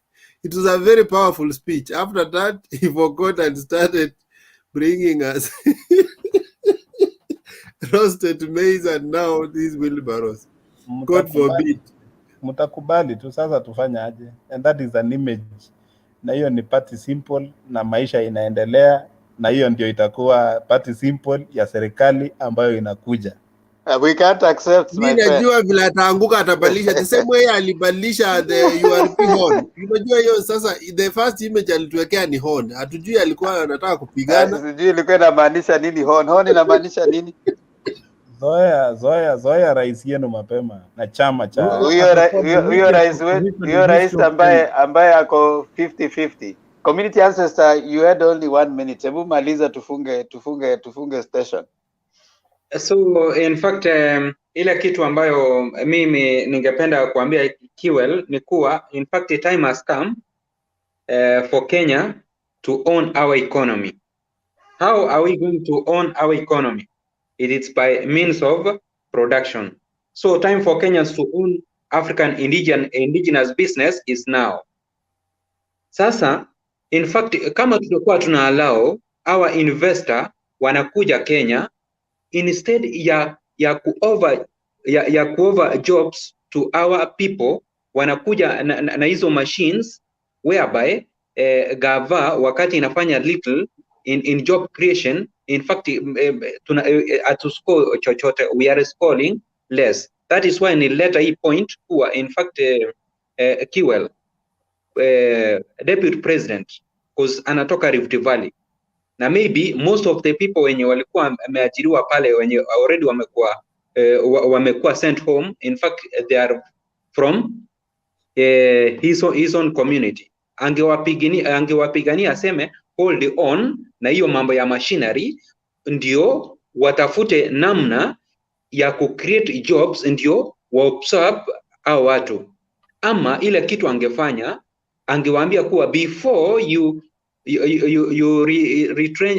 retrench these people, first of all ensure service yao imelipwa kwa ukamilifu, because right now those people in fact are crying kwa sababu hawajapata service yao. So Raila Odinga na mambo ya manufacturing, in fact it address mambo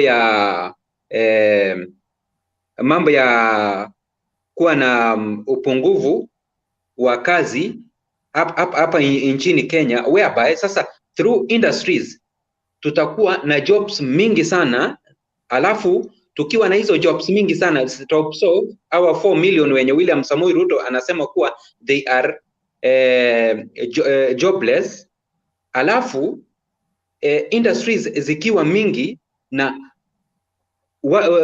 Wakenya wasiwe pale wa kufanya kazi, sasa ndio tutaanza kuemploy mambo ya machines ama robots kufanya kazi kama hiyo yenye already Finlay wameemploy pale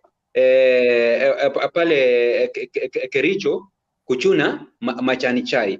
So it is high time Wakenya wampatie Raila Odinga nafasi, kwa sababu through industries job creation itakuwa created in an enormous way.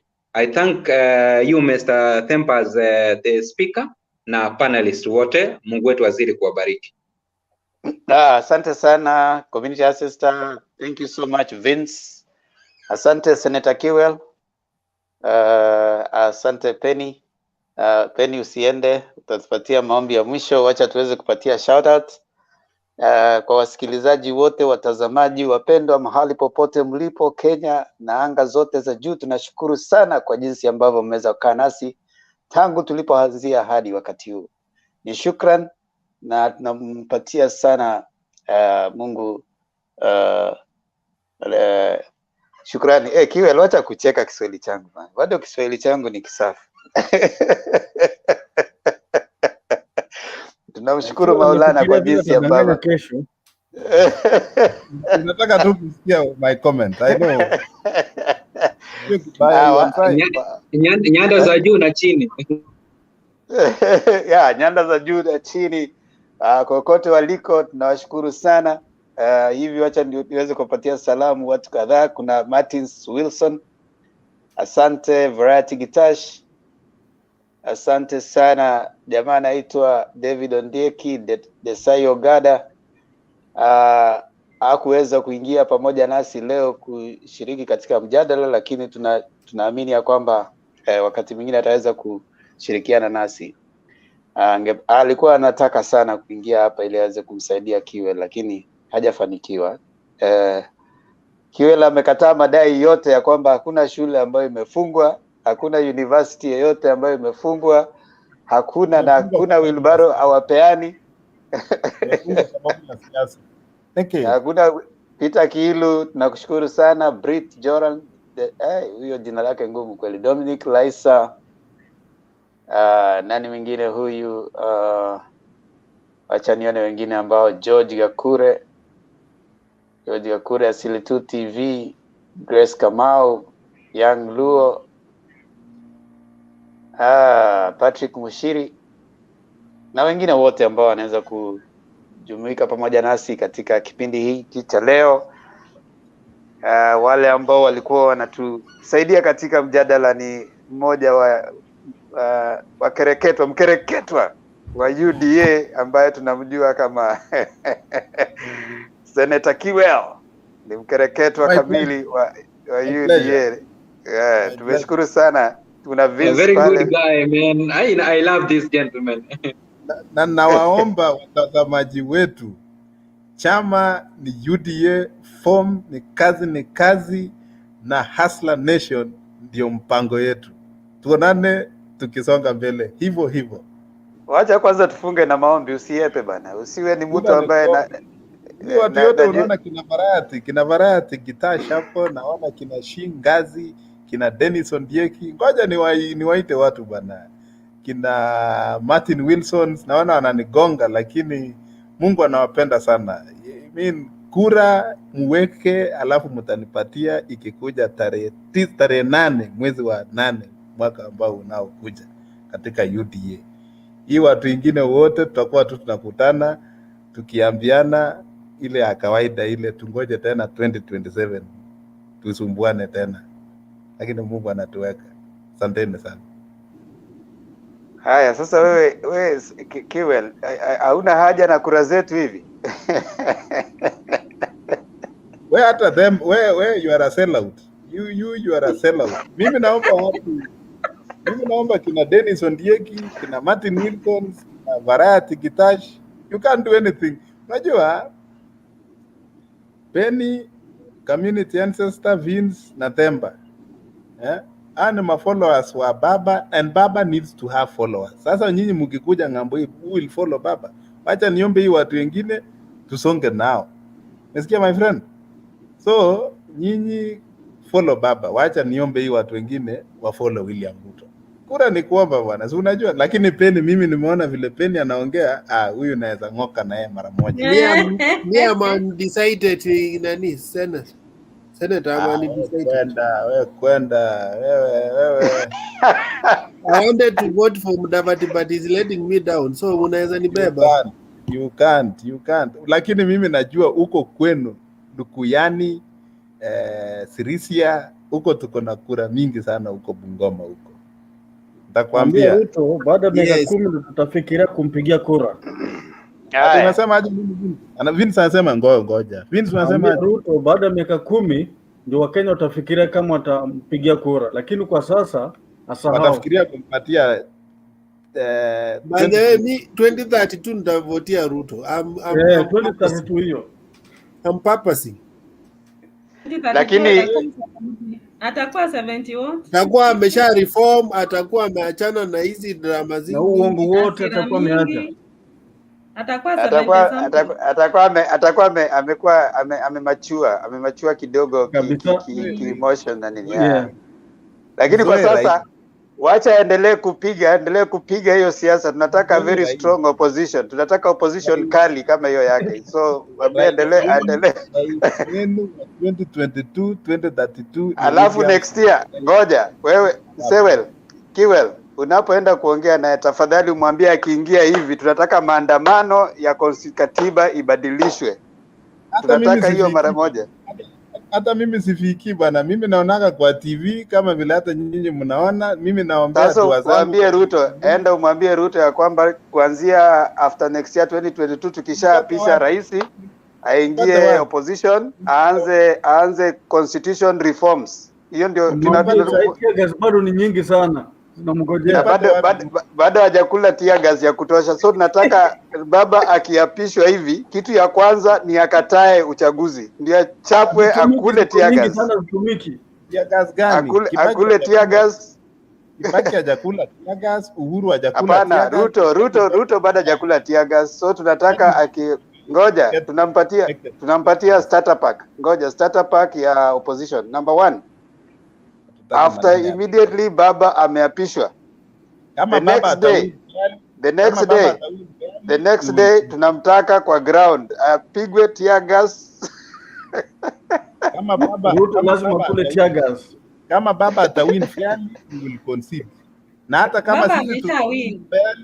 kama sisi tutawin fairly, baba concede. Baba shawin. Penny.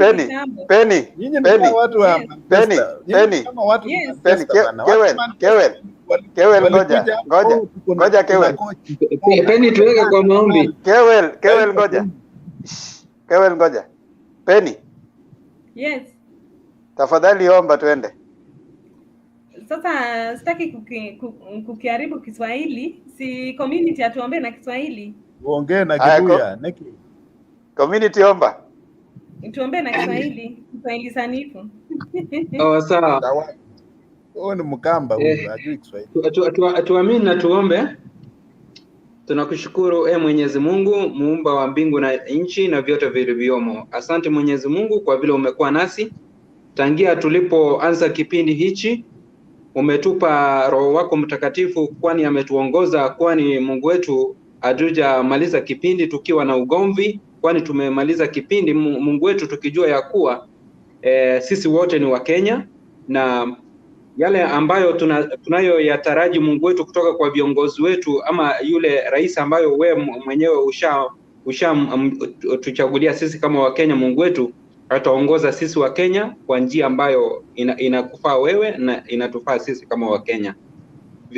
Wale ambao wamekuwa kwa moderation siku ya leo na wakabidhi mkononi mwako, uendelee kuwapa hekima, na wale ambao wamekuwa kwa panel, Mungu wetu uzidi kuwabariki, ubariki wanapotoka na wanaporudi manyumbani kwao, na wale watazamaji wote ambao wamekuwa kwa comment area, Mungu wetu nao uzidi kuwabariki, uwape bundles ya kutosha, ndiposa Mungu wetu wapate kujangia katika mada ambayo zinazowasilishwa katika Mtembei TV. Wenzetu ambao ni wagonjwa, wape uponyaji wa kipekee. Wale ambao hawana kazi, Mungu wetu fungua njia ndiposa wapate kazi, wapate posho yao ya kila siku. Tunapoendelea kujiandaa kwa sababu ya kurudi kwako mara ya pili, endelea Mungu wetu kuguza nyoyo zetu, tupate kukiri makosa yetu, na utakaporejesha ufalme, sisi wote Mungu wetu upate kutupeleka mbinguni, tuishi na wewe milele na milele. Nimeomba haya machache kupitia kwa Yesu aliye Bwana na Mwokozi wetu. Amen. Amen. Tuonane kesho. Okay. Inshallah. See you.